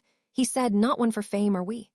The Auror asked. "Not really. I'd prefer a quiet life, but that is not what the fates have in store for me," Harry said, "so I'll fight to get what I want." "We'll be there by your side, Mr. Potter," he said, and walked away. The following morning was unusually bright for late November. The headmaster looked at the students sitting and waiting for breakfast to be served. He stood and called for the school's attention. "Good morning, everyone. It's been a tough few months, hasn't it?" He asked to no one in particular, but everyone nodded. "I'm extremely happy that everyone has made the most to adapt to our difficult situation. I'm glad to announce that we have not found any banned or dangerous items in the last 3 weeks, and that we've been pleased with your results. We've decided that since you'll be staying at the castle over the Christmas break, that we'd like to have a little Yule ball. I know it's been unpleasant knowing that you won't be heading home due to safety reasons, but we'd like to make your Christmas time special nonetheless," he said, and saw the faces in the crowd brighten. "Now please do enjoy breakfast and have a good day," he said and smiled. "Sirius said they'd do something to make up for not letting us head home." Bella said, "Yeah, Trixie. I guess the old dog does have some uses." Harry laughed. "Have you written him lately?" "He asked about you in my last letter." She informed him, "No, I haven't. I've been meaning to, but..." Harry explained, but stopped when he saw the look on Bella's face. "I'll write him tonight." "Thank you. Now Draco." She said, "No, Bella. He needs to come to his senses," he said. "Can you try and make up?" She asked nicely. "I'll think about it," he said, and continued eating his breakfast. "Thank you, my love." She kissed his cheek. It was early January, and the student population was buzzing with the latest rumor. A werewolf was seen on the grounds by an Auror. It had apparently ran into the woods after it was seen. "I don't believe it," Hermione said. "Why only now?" "I think it's possible, though. Maybe, though, it was just lost," Neville said, and the rest of the table looked at him as if he was insane. "Neville, we're talking about a werewolf, not a puppy," Harry laughed. "If it ran, though, it may have been on wolfsbane," Bella said. "It would have attacked otherwise."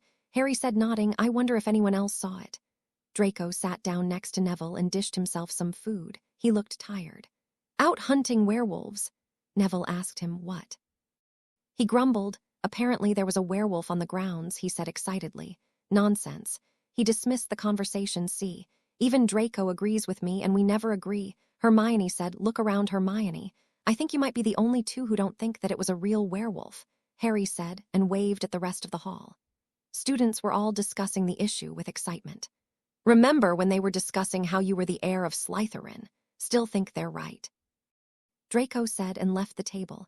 "He makes a good point, Harry." Neville said, "Maybe it was a normal wolf. Or something else." "I'll check on Draco since apparently no one else will," Hermione said, and stormed out behind her unlikely friend. Harry and Bella went up to the library and finished off some homework before they disappeared for a few hours. Their relationship had become the highlight of Harry's days. She had given him peace and love. It had completed him. He felt at home wherever she was. He laid in her lap under their favorite tree in the late afternoon. They had cast multiple warming charms and a weather bubble for themselves. "I feel sorry for Muggles. Here we are sitting in freezing weather outdoors, and we're nice and toasty. They just have to wrap up," Bella said. "Inside they're fortunate to have heaters and fireplaces, but yeah, I agree with you. This wouldn't be possible for them." He said, "Are there things you would bring to the magical world from the non-magical one?" Bella asked him, maybe electricity and pens." "Definitely a telephone and television," he said, thinking, "Oh, and maybe hamburgers and chips." He grinned. "You're always hungry." She shook her head. "I can't help it." Yeah, sure, Harry." She laughed. He was about to ask her something, but an owl flew towards them. It was a very regal owl which he had not seen before. It landed outside their bubble and waited patiently for them to take the bubble down and detach the letters. Attention, Mr. Harry James Potter, please report to the Ministry of Magic tomorrow morning at 8 for the trials of Albus Dumbledore and Severus Snape. Regards, MS. Gretchen Cresswell. Bellatrix had the same letter. They looked up and saw a few more owls fly into the castle. They decided to go inside and have lunch while they found out who else had received the summons. When they entered the main hall, they saw Sirius sitting at the staff table and talking to the headmaster. I wonder if he was hopping to get the information to us first, or if he is here to take us home.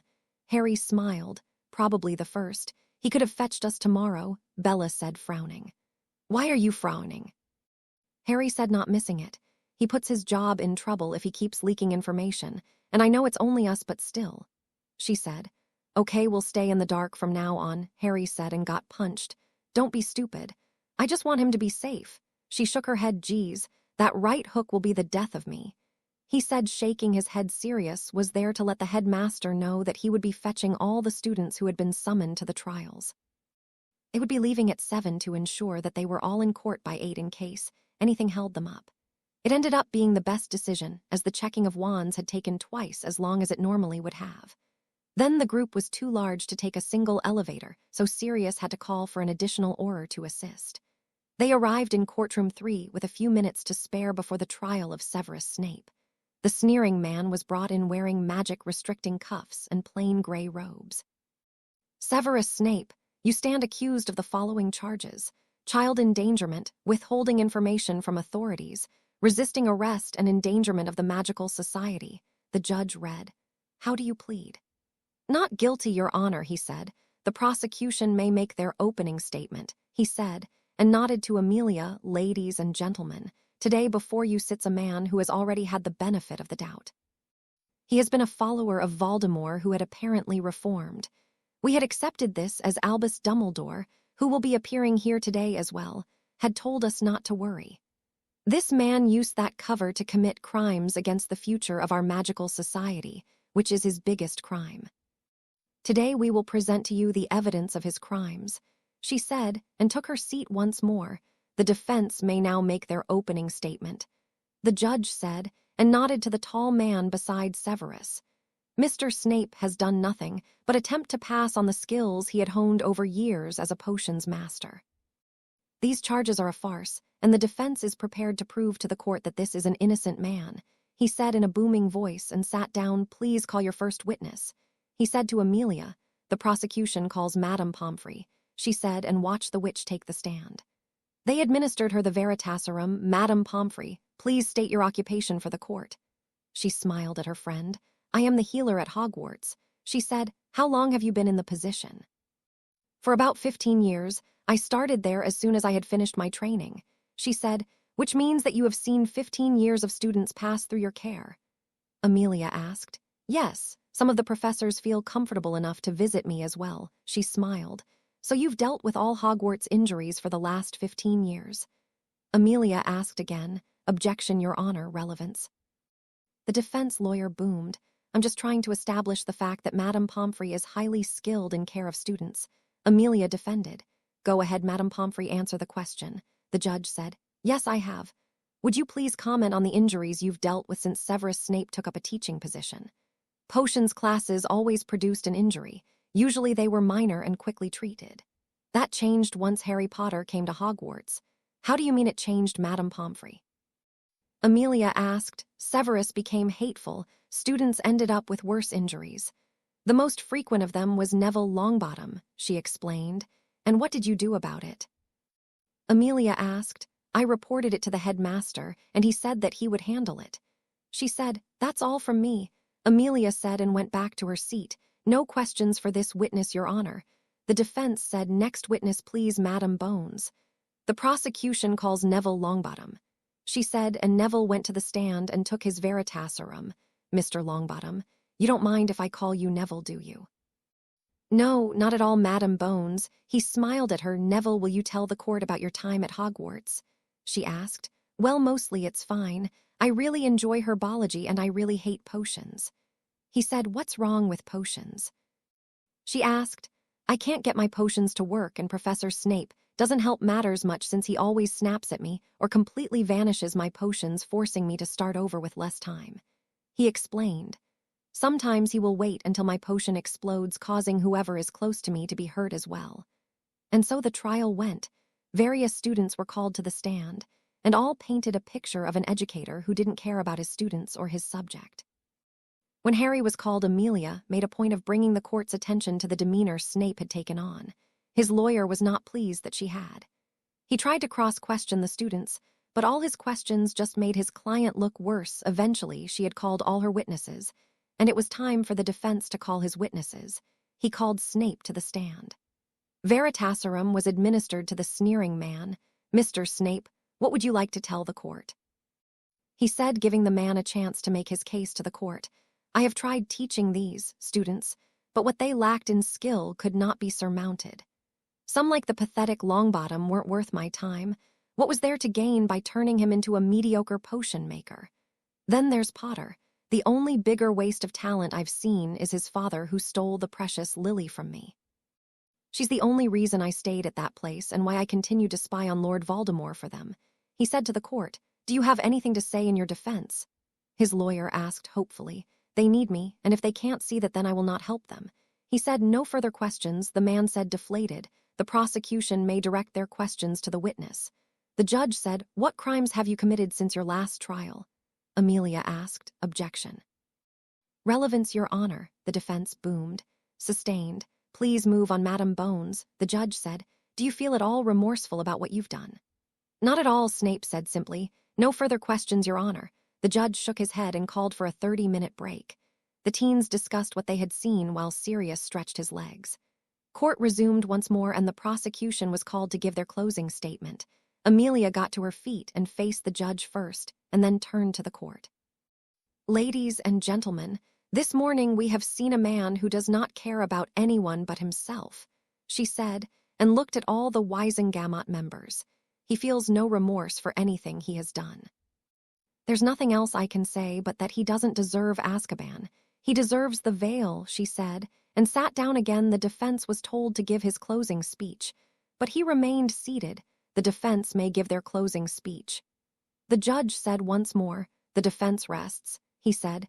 "Members of the Wizengamot may leave for deliberation," the judge said, and left. Harry made to stand as well as he needed the bathroom, but Sirius held him in his seat. "This won't be long," he said, and a minute later they were back in session. "The members have reached a decision." The judge said as he took his seat. "Yes, we have." "Was the decision unanimous?" he asked. "Yes, it was," the member said. "What was the verdict?" He asked. "Death by the veil, to be administered immediately," he said, and sat back down. "Orers, take him away. Madam Bones' court will resume in an hour, so please don't be too long." The judge said. "Justice," Sirius said simply. "Can we go get some food before Dumbledore's trial?" Neville asked. "Yes, we should. It's going to run much longer than this one," Sirius said, and led the group out to the closest restaurant. They barely made it back to the court before Albus Dumbledore was brought into court. He looked much better than what Snape had. "We are just waiting for Mr. Dumbledore's counsel," Amelia said to the judge. "Not needed, Amelia. I will be representing myself," Albus said, smiling, but was met with stone-like expressions. "Mr. Dumbledore, you are charged with the following: child endangerment, fraud, child abuse, kidnapping, will tampering, endangering magical Britain, interfering with law enforcement, abuse of power, and erecting wards around a Muggle home. How do you plead?" The judge read, "Not guilty." The older man said simply. Harry was called to the stand first. Once the Veritaserum was administered, the questioning started. "Harry, will you tell us about your time at your family's home?" she asked. Harry kept quiet for a bit. "I know it's a difficult questioning, but it'll definitely help the case move forward," she said sympathetically. After a deep breath, he started. "I was raised by my uncle and aunt, but they were never kind to me. My earliest memory is receiving a beating for something my cousin had done. My bedroom for the first 11 years of my life was a cupboard underneath the stairs, which was smaller than the beds at Hogwarts. My aunt had me removing weeds from the garden, cooking, cleaning, and doing washing by the time I was 7, and my uncle would give me beatings should the tasks not be performed to their satisfaction, or even if Dudley, my cousin, thought it was entertaining. I would be left at home with water and 2 slices of bread while they went out to feast. It changed slightly when I got my Hogwarts letter. They were scared that I might hurt them.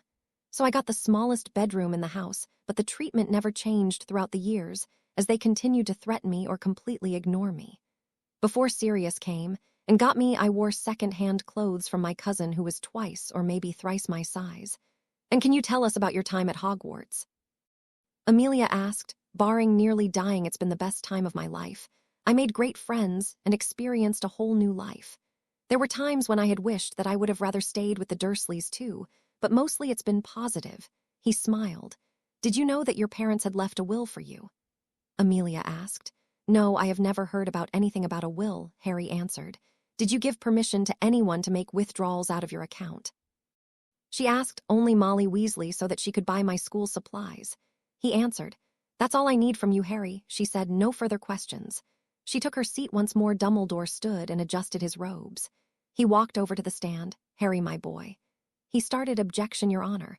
Mr. Dumbledore should not address the witness in such a familiar tone. Amelia said, sustained. Mr. Dumbledore, please address the witness as Mr. Potter. The judge said, Mr. Potter, may I call you Harry? He asked this time. No, he said simply. Okay then, Mr. Potter, did your relatives give you a roof over your head? Yes. And did they give you food to eat? He asked. On occasion, yes, but not regularly or even enough to sustain me, Harry answered. But they fed you? Yes. Did anyone ask you to put your life in danger at Hogwarts? Dumbledore asked. No, but it was the right thing to do. Bad men need nothing more to compass their ends than that good men should look on and do nothing. But you didn't have to be in danger, Dumbledore said. You're saying I should have let Voldemort get his hands on the stone, or let Ginny die? He asked, getting angry now. How can you stand there and say I didn't have to put my life in danger? Calm down, Mr. Potter, the judge warned. I apologize, he said. Now Molly Weasley will testify that she told you she needs your key to buy school supplies, so you knew she was going to use your gold. No, she was going to buy my supplies. Did you clarify that with her? Dumbledore asked. I didn't think I had to. I didn't expect to be robbed, he said, so she was to care for you free of charge. Dumbledore asked. She said that I was like a son to her, he said. But you're not, Dumbledore said. Silence fell over the court. Sirius was brimming with anger, and Amelia could not object because Dumbledore had just stated a fact. Or are you? He pressed. No, I'm not, Harry said sadly. So it's your own fault that your gold was not safe. Dumbledore said. No, it wasn't. I did not instruct Gringotts to send my statement to you. I did not tell Molly to take gold for her children. I would have gladly given them all my gold if they had asked, Harry said to the court. No further questions. Dumbledore took his seat once more, and Harry was allowed to go back to his seat next to Bella and Sirius, who both gave him half hug. He's an arse, Sirius said. No, he was right. They weren't my family. You guys are. He said, smiling. The trial continued with witnesses being called to testify about the wills of Lily and James. Everyone who knew them testified that the last person who should have taken care of Harry was Lily's sister. Witnesses were called to testify about the climate at Hogwarts over the last 4 years, and everyone placed blame solidly at Dumbledore's feet. McGonagall was called up as the second last witness for the prosecution. She sat down and had the Veritaserum administered. Professor McGonagall, you have heard all the testimony here today. Do you think Albus Dumbledore should be punished for his actions? Amelia asked. I believe he done what he thought was best. Best for who I can't say because his motives and thought process is a mystery to us all. So you're saying that he never took your counsel? Amelia asked. No, McGonagall asked. You never discussed anything regarding Mr. Potter or any other student? Amelia asked. No, he passed down instructions and I complied. She said, you're the deputy headmistress and you just carried out instructions. Amelia asked. Yes, I believed he knew better than I did. Were there any instructions which you would have changed? Amelia asked. A few, yes. I would have made Mr. Potter prefect, not Mr. Weasley. I would never have let Professor Snape or Quirrell teach. I would not have agreed to the Triwizard Tournament, she said. But Dumbledore said he was leading us to the light, and that was the choices that needed to be made. She said, thank you, Professor. No further questions, she said, and took her seat, Mr. Dumbledore. Your witness, the judge said, but Dumbledore just shook his head. The witness may leave the stand, the judge said. The prosecution calls Albus Dumbledore. Amelia said, and every member of the court sat up ready to watch the key part of the trial. The truth serum was administered, and Amelia sat in her seat for a few moments before she seemed to have chosen her course of action. "Mr. Dumbledore, do you care for the magical community?" She asked. "Of course I do," he said, as if she were daft. "And what about Mr. Potter?" "Naturally," he said. "Why?" She asked. "Why what, Amelia?" He asked her. "Why do you care about Harry and the magical community?" She asked him. He seemed to struggle to answer, but the serum forced him. "I need them. They need to revere me. Without them, my reputation means nothing, and Mr. Potter presented a means for me to be even greater." I had no doubt Voldemort would kill him, especially since he was not getting any training to fight, and then I would step in and claim victory. I would mourn for him as would be expected, but that would be the end of Harry James Potter and only the beginning of my greatness. "I would be better than Merlin," he said proudly. "Do you regret your actions?" Amelia asked. "Not for the reasons you may think. I could have planned better. I could have kept him out of the magical world and only brought him in when the time was right, but I underestimated the general public's need to have him back." He said. "Have you committed the crimes you have been charged with?" She asked sadly. It was the greatest moment of her career, and she was doing something she never thought she would be doing. This man was her hero for most of her life, and here he was ruining that image. "Yes," he said after a battle with the serum. "No further questions." She said. "Mr. Dumbledore, please make your closing statement. I have a greater responsibility than you can possibly fathom. You weep for the loss of a child's childhood, but while that may be tragic, it would have saved lives. You don't want the truth because you want me to protect you. You need me to protect you. I have neither the time nor the inclination to explain myself to a man who rises and sleeps under the blanket of the very freedom that I provide, and then questions the manner in which I provide it. I would rather you just said, 'Thank you,' and went on your way. Merlin was never questioned like this. Why should I be?" he said, and took his seat. "Madam Bones, your closing argument." Judge asked. "This man is guilty," she said, and took her seat once more. The court was silent as the members of the Wisengamot left the room. Everyone else remained seated. An hour passed before they were told that the members would be returning. The sun would be setting soon, and everyone in the court was exhausted. The members rejoined the rest of the court. "The members have reached a decision?" the judge asked. "Yes, we have." "Was the decision unanimous?" he asked. "Yes, it was," the member said. "What was the verdict?" He asked. "Death by the veil, to be administered immediately," he said, and sat back down. "Orers, take him away."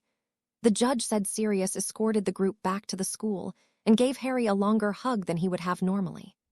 Harry took Bella's hand and led her to supper. The entire school was pestering them for news, and those who knew were saying nothing. The entire hall was buzzing, waiting for the late edition of the Prophet to arrive.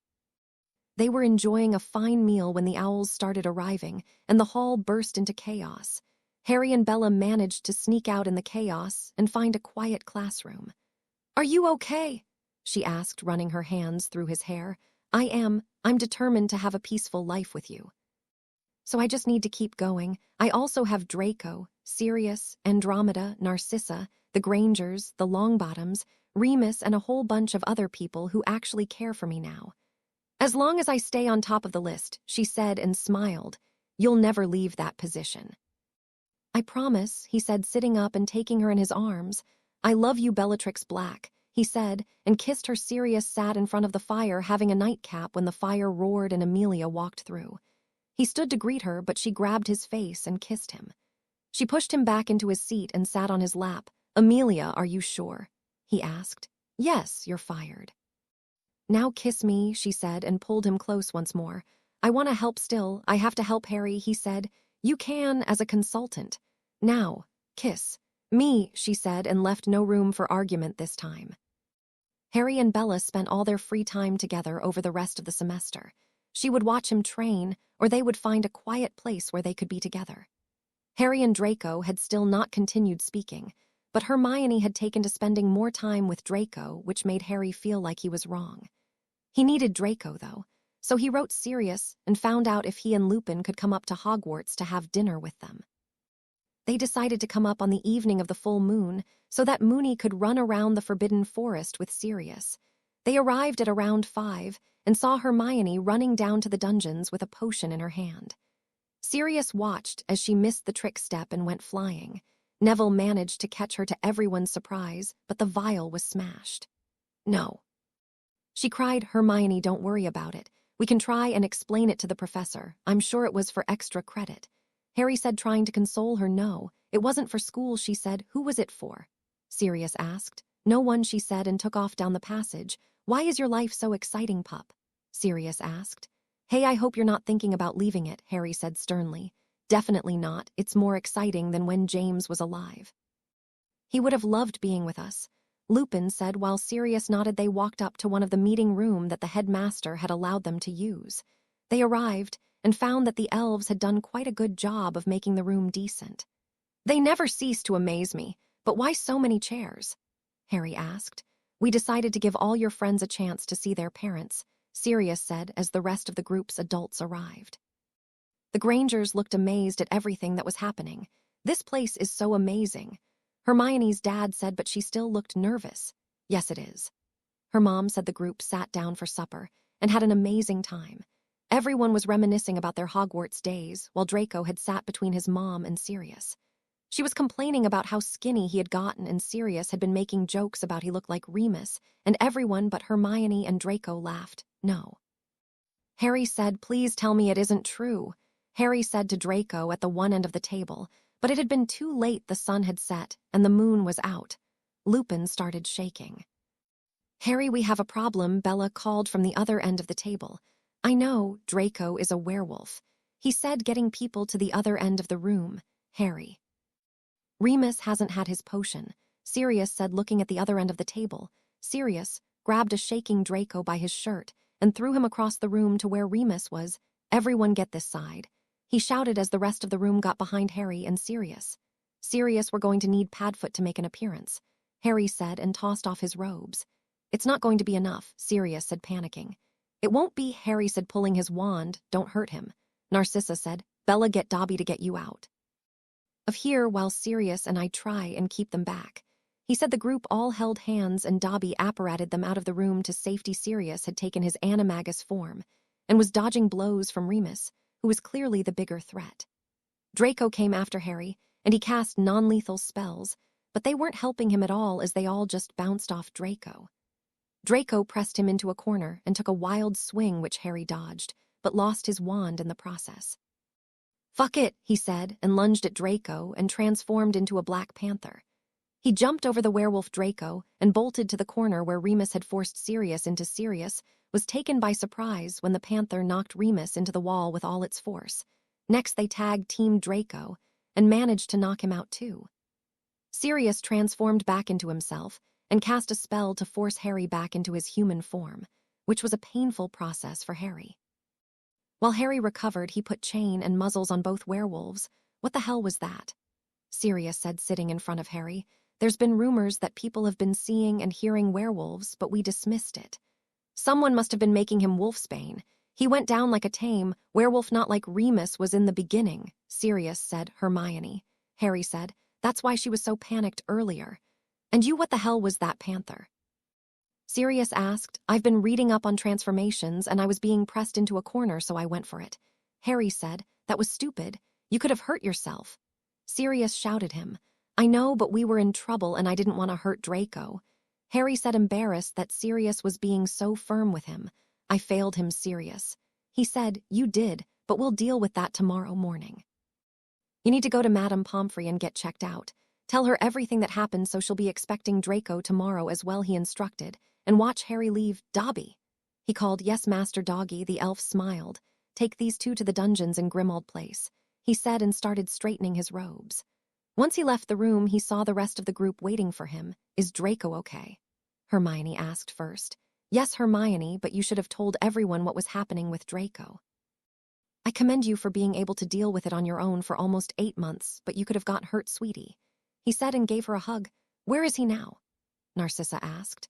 I've had Dobby take him to Grimmauld Place, in the dungeon, so don't try and see him yet, Sirius said. I'll make sure he is okay. No one ever needs to know about his condition, Sirius said to the entire group. Everyone nodded. Now, Bella, check on Harry and have him meet me in an hour at the main doors. Everyone else. Tonight was a success as far as everyone other than us is concerned. Harry and Draco made up and realized they were just stupid teens. Sounds like you've done this before, Sirius. Jonathan joked as he rounded the corner. I have, unfortunately, he said. I guess I'm summoned to the headmaster's office. Invited, the headmaster smiled. Same thing, Sirius said, and the group laughed at him. Harry sat at the table in the early hours of the morning waiting for Sirius to set Draco and Remus free. He sat drinking a cup of coffee and thinking about how he had missed it. Draco was supposed to be his friend. They had been bonding since the incident with his father, and then Harry had missed that his friend had been going through something pretty traumatic. He heard footsteps and turned in his seat and saw them. They all looked completely exhausted from the night's activities. Harry felt tired too. Harry and Draco, I'd like to talk to the two of you, Remus said, sounding exhausted. Remus, I'll do it, don't worry. Go get some rest. Sirius said no. Let's both talk to them, rather, Remus said, taking a seat opposite Harry. I'm disappointed in the two of you. Draco really needed you, Harry, and you couldn't put your feelings aside and try and understand things from his perspective. Draco, you really need to open up more because keeping things to yourself is a dangerous path to walk down, Sirius said. In the beginning, when I was at Hogwarts, I went through my changes on my own, and it was horrible.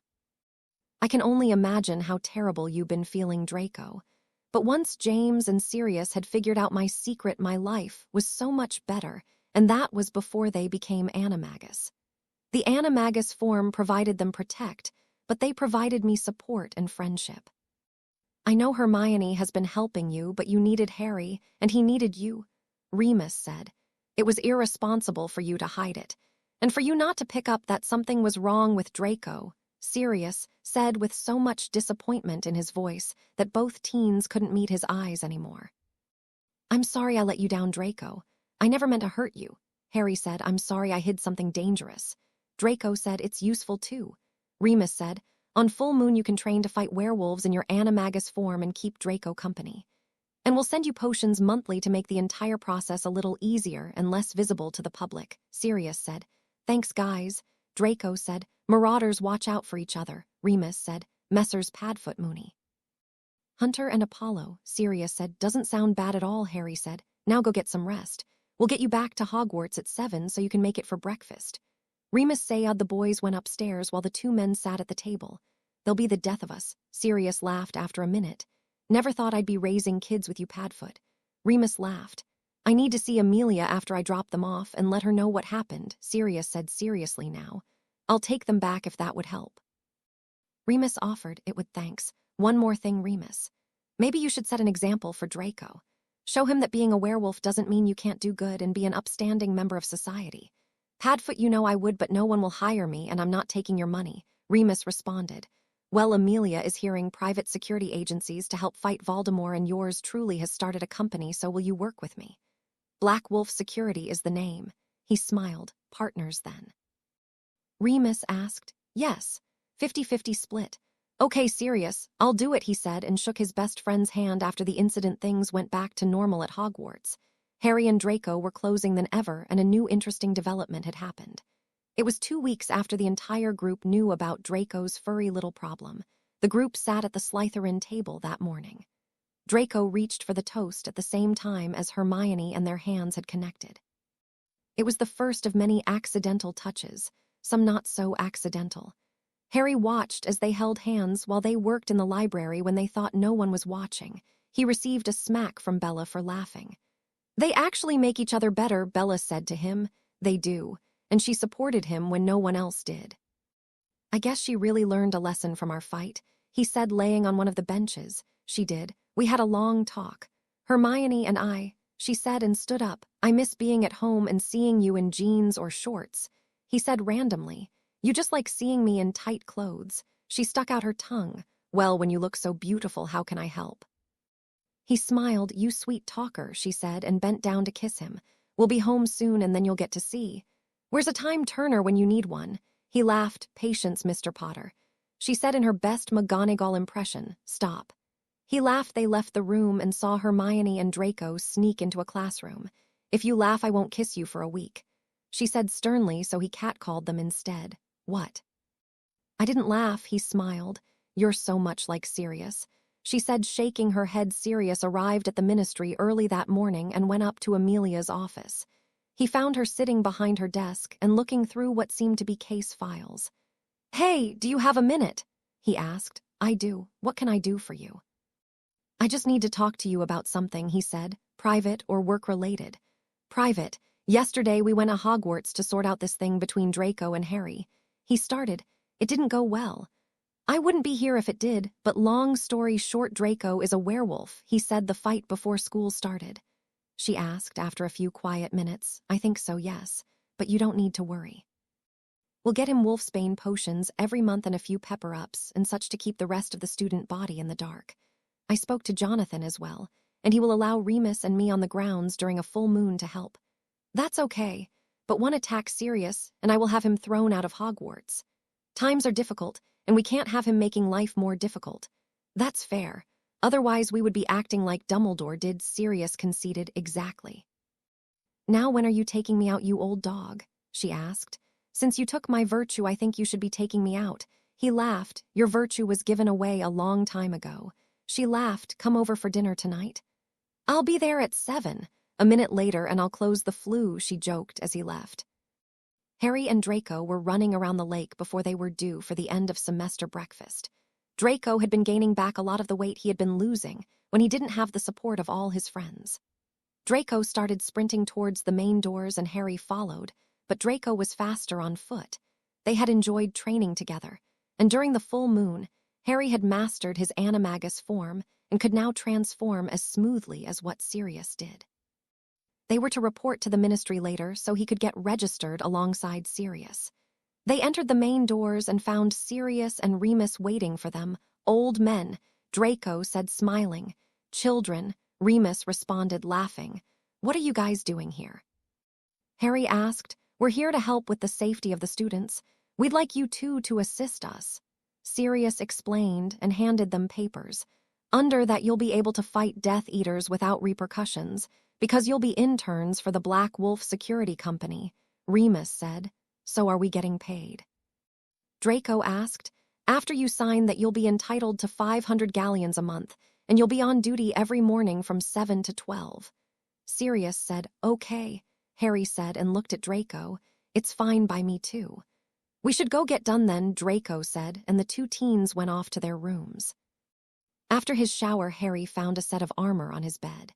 After putting it on, he realized that it was meant to go under his clothes, so he put on a pair of jeans and a green t-shirt, and his favorite pair of sneakers before heading down to breakfast. Breakfast was a quick affair for the school, as they had planned to leave an hour earlier, so that whoever was planning an attack would not be prepared for them. Harry and Draco, along with 3 Aurors, made sure that everything was checked on the train before they let anyone board. Harry had learned new detection spells from the Aurors. They used them on the luggage to ensure nothing dangerous was being brought onto the train as well. Draco questioned the process, as he felt that there was not anything that would be dangerous coming out of the castle, but they found a few cursed items which silenced him. Constant vigilance. Harry mimicked Moody, and immediately received a stinging jinx to the leg. "All talk Potter," Moody said, appearing from behind the train. "Yeah, he is," Draco laughed, and received a stinging jinx as well. "It seems so are you. We are at war, boys. Now, I'm not saying you should halt your lives, but you need to be aware that there are people out to kill you and you need to live accordingly," he said seriously. "Yes, sir," they said together. "Now let's see here," he said, taking out a piece of parchment. "Every half an hour I need you to walk the corridor. I'll be up front keeping an eye on the tracks with 2 Aurors. Sirius and Remus will switch out with you and they'll be starting, so go join your friends for a bit and remember what I told you." He said to them they found their friends in a compartment discussing the new security measures. "Maybe these two can tell us." Susan said. "Tell you what?" Harry said, taking a seat beside Bella. "Why are you on the security team?" Neville asked. "Because we've been trained to," Draco said. "We can fight." "Why wasn't anyone else trained then?" Susan asked. "Because no one else is stepping up. You all knew Draco, and I train, and Neville joined for a while, but no one else asked to be included. Hermione," Harry pointed at the bushy-haired girl, "is helping by fine-tuning our training every few weeks and has learned a few defensive spells along with Bella, but they both want to stay out of the fight, which is everyone's choice." Harry said. "Well, I'd like to join," Susan said proudly. "You'll need to talk to your aunt first. So would anyone else who'd like to join? We don't need permission slips, but your parents need to know because you will get hurt. There's many people who'd like to learn to protect themselves. Maybe you two could teach a class or something. Hermione said maybe after the summer. We have a fairly busy summer planned and both Draco and I would like to rest as well as I'm sure we're entitled to, Harry said. I'll spread the word and Daphne can ask her father. I'll try and find her when the train stops, Susan said, but I'd like to learn offensive spells as well. I want to fight. Fine, Draco said, but don't complain because you asked for it, he said with an evil smile. That smirk doesn't put me off, Malfoy. She said angrily. Sirius and Remus opened the door and let the boys out. It's been quiet. Just keep an eye on a set of Ravenclaws towards the front of the train, Remus said. We will, they said, and went walking. It was an experience seeing how the rest of the school interacted. Most groups were made up of only one house, and few were made up of two. It was only their group which included someone from at least 3 houses. So how are things going with Hermione? Harry asked after they checked in on the supposedly suspicious Ravenclaw students. It's going okay. We talk a hell of a lot about our backgrounds, and often I'm left with red-faced because she bests me in arguments. But I love being with her. She makes me happy and she pushes me to open up, Draco said, and the blood purity stuff. Harry asked because he knew Draco had no one else to talk to about it. I've apologized to her and thanked her for everything she's done for me. Even the punch. Harry laughed. Even the punch. No, I know non-magical people fight dirty. He laughed. Don't tell Hermione that. I won't. Harry smiled. How are things with my Aunt Bella? Draco asked. Weird some days, especially when people remind of the woman that once was. She's still worried that people see that person and not the girl I'm dating. It doesn't help that there are people who still bring up her past. That's really the only bad part. Other than that, we have a fantastic relationship. There's no one I'd rather be with, he smiled. I think it's almost time to switch out again. Shall we go find those 2 oldies? Draco laughed and Harry nodded. The train ride went off without a hitch. Once everyone was back at Potter Manor, Harry and Draco went to the training room to test out the armor they were given. Susan decided to go down and see what they were practicing. Harry was firing off a barrage against Draco's shield, which was holding up for the time being, but was starting to show some cracks. Harry switched tactics and started firing of simple spells, but threw in one high-powered banishing curse. Every 4 or 5 spells Draco decided to counter by conjuring hundreds of bees and setting them on Harry. Then he prepared to cast an water summoning spell in response to Harry's flames, which he knew was coming. As Harry conjured the flames, he was hit with a blast of water, which meant that the bees were still on him. Draco cast a smoke screen next, and then an invisibility spell. Harry quickly cast a spell, which produced a gust of wind and conjured sand to find the invisible Draco, but Draco had already positioned himself behind Harry and cast a powerful blasting spell, which sent Harry flying forward into the wall. Head bleeding, Harry decided to switch to the sword of Gryffindor, and Draco summoned a spear to keep Harry far enough away, but Harry summoned a shield and managed to close in on Draco. Harry struck, but Draco leaned back and then punched Harry back. And you say muggles fight dirty? Harry said. You need to be prepared for anything, Draco said. Wait, how do you know who won? Susan piped up. Time. We duel for 30 minutes, Harry said and pointed up at the clock above the door. Oh, she said, so are they looking for us? Harry asked. No, I wanted to see how you guys trained, Susan said. And are you going to join us? Harry asked. Maybe not immediately. I think maybe we should start with just the defensive spells with Hermione. She said and left the room. Foolish, Draco muttered. Hey, go easy on Sue. Not every can fight, but she's willing to stand with us. That deserves your respect, Harry said and dragged Draco up the stairs. They found Sirius sitting in a chair reading the Daily Prophet. Go change, we're leaving soon. He said to Harry, finally becoming legal. Hey. He smirked. It's time. Draco, you should get changed too. Remus said he would like to take you somewhere. Okay, he said and followed Harry up the stairs. The first few weeks went by quite quickly for the occupants of Potter Manor. They fell into a routine, and Bellatrix Black was none too happy with it. Every morning, Harry would pop into her room saying his goodbyes, and then he would leave with Draco, Sirius, and Remus till 2 or 3 in the afternoon. Then he'd be holed up in the training room with someone until supper, where he'd eat and sit next to her to catch up on her day. This was always interrupted by Hermione or her parents, who had found some new amazing thing about the magical world. Then he would go wash and grab a book on defense or some obscure magic. She knew that she was being a little sensitive about it, but she couldn't help it. She had found that the house elves had kept every newspaper since the early 50s, and she couldn't help but read up on the woman she once was. She was in tears that day, and when Harry asked, she told him she wasn't feeling well and it was Lady Troubles. She needed him to tell her she would be okay, and that person would never exist, but she couldn't voice her fears to him. So she wrote it all down in a diary and stowed it deep within her trunk. She just had to pretend everything was normal. He needed her to be strong, and she would be. She decided to get done earlier today before Harry left so she could spend time with him as he ate. She made her way down the stairs while pulling her hair into a ponytail when she noticed how quiet the house was. She found the Grangers at the table having coffee. Morning. Where are the others? She asked. Apparently there was an attack at the ministry just before they were about to leave, so they had to rush there. Hermione said, holding up a note. Is there no news station that we can see what's going on? Hermione's mom asked. No, Mum. We'll have to wait until tomorrow for the newspaper to come. Or more likely Harry and Draco will tell us when they get home. She said, that's a bit odd. News should travel faster. She shook her head at her daughter's explanation. It is the situation we find ourselves in. We should do something constructive, though.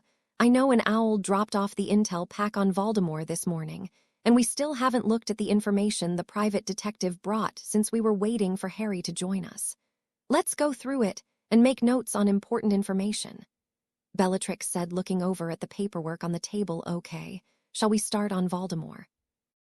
Hermione asked. Yes, she said, ripping off the lid of the Voldemort box as they had taken to calling it, and spread out the information by year. Okay.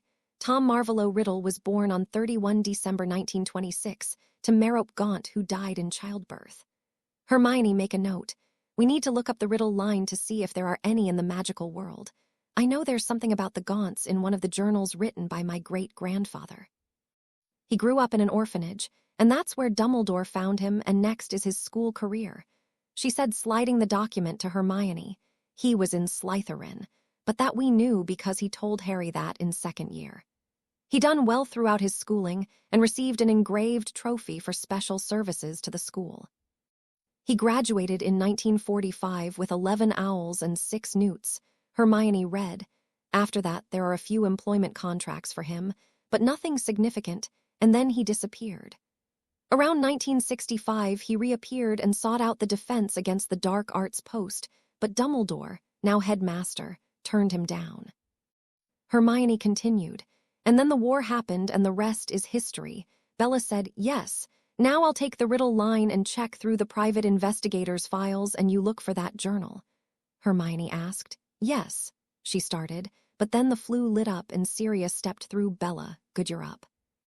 Harry and Draco are in St. Mungo's for a few scraps, but the healer wants to keep them there for monitoring since they both exhausted themselves magically, and she wants to make sure they don't go back into the field and permanently damage their cores. He said breathlessly, what about you? She asked. I'm okay. Thanks to Harry, he said, shaking his head. He saved the ministry today, and there's no doubt he'll get an order of Merlin. He also managed to keep Voldemort at bay again today, so we really need to get through those. He pointed at the now opened documents. We are working through it. Everything left there. She pointed to the Voldemort box. Is the battles that were fought in the war, she said. Keep those for Harry, I'm sure he would like to compare it to today, Sirius said and poured himself a drink. What about the Riddle box? He asked. Hermione was about to work through it. I was going to look through Grandfather Pollux's journals for a mention of the Gaunt family, Bella explained. But I want to see Harry first. We can go this afternoon. He needs to speak to Amelia and Kingsley first and then the press. Then we can see him, Sirius explained and could see the teen's expression turn to anger. Bella, I promise you'll see him today. Okay, she said and left the room. What's wrong with Bella? She's been on edge for weeks. He asked the Grangers. We don't know, Hermione's father answered. I'll go talk to her, he said, shaking his head. They spent all day with her and they couldn't tell him what was wrong. Trixie, he said, entering the study and saw her crying. Please leave me alone. She said when he came closer. No, Trixie. This is not how it works in the Black family anymore. He said, sitting next to her. No more secrets. They sat in silence for a while before she spoke up. What if I become her?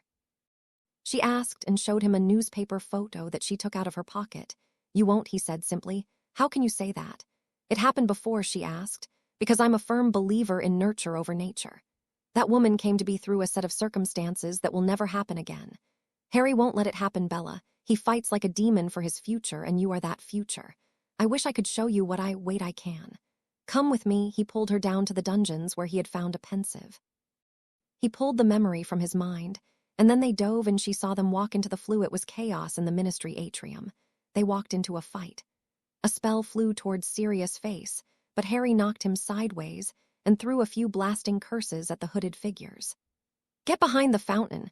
We need to keep them out of the ministry. Harry shouted. She watched him run and then drop to his knees and slide across the floor, firing off a dozen spells which hit their targets. Pulled a hurt Auror into cover and cast a few spells to keep the man alive. Draco upstairs.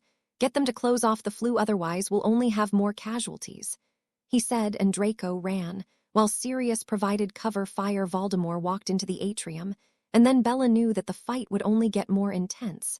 Harry had told her about the graveyard, and the skill the man had with a wand. Why was Harry leading? She asked quickly.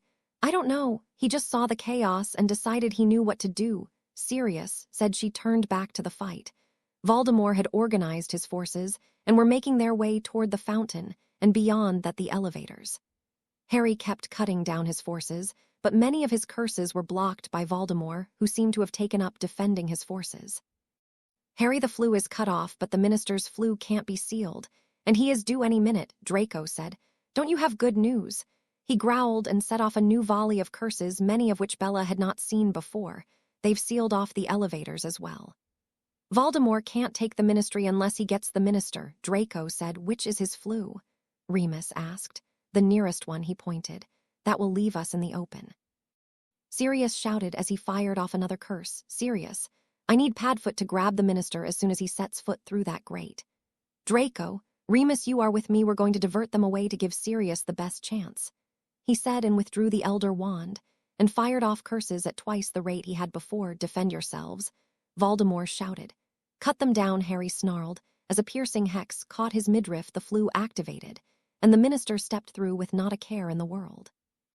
Harry took the distracted to blast Voldemort's entire force off their feet with a gust of wind. Everything happened quickly after that. Sirius grabbed the minister, and Harry, Draco and Remus transfigured the fountain into a wall between themselves and the Death Eaters. Mr. Potter, what happened to my Aurors? He shouted. These got cut down, and we've closed off the flue to prevent further casualties. Harry said. Harry, the wall won't hold. Sirius warned. Minister, please open the lift. No one will be able to get in after us, Draco said. We can flood the atrium. It's one of the defenses. The minister stuttered out. Harry, Sirius, get in. Remus shouted. Sirius turned at the moment the wall came down and Voldemort sent off piercing, cutting, blasting and killing curses at the doors, but Harry managed to keep the spells at bay as he made his way backward. But then Voldemort got a blasting hex through Harry's defenses, and he was blasted into the elevator and broke his left arm. The memory ended, and the two blacks came out of the memory. You said a few scraps. He broke his arm. Sirius, she shook her head.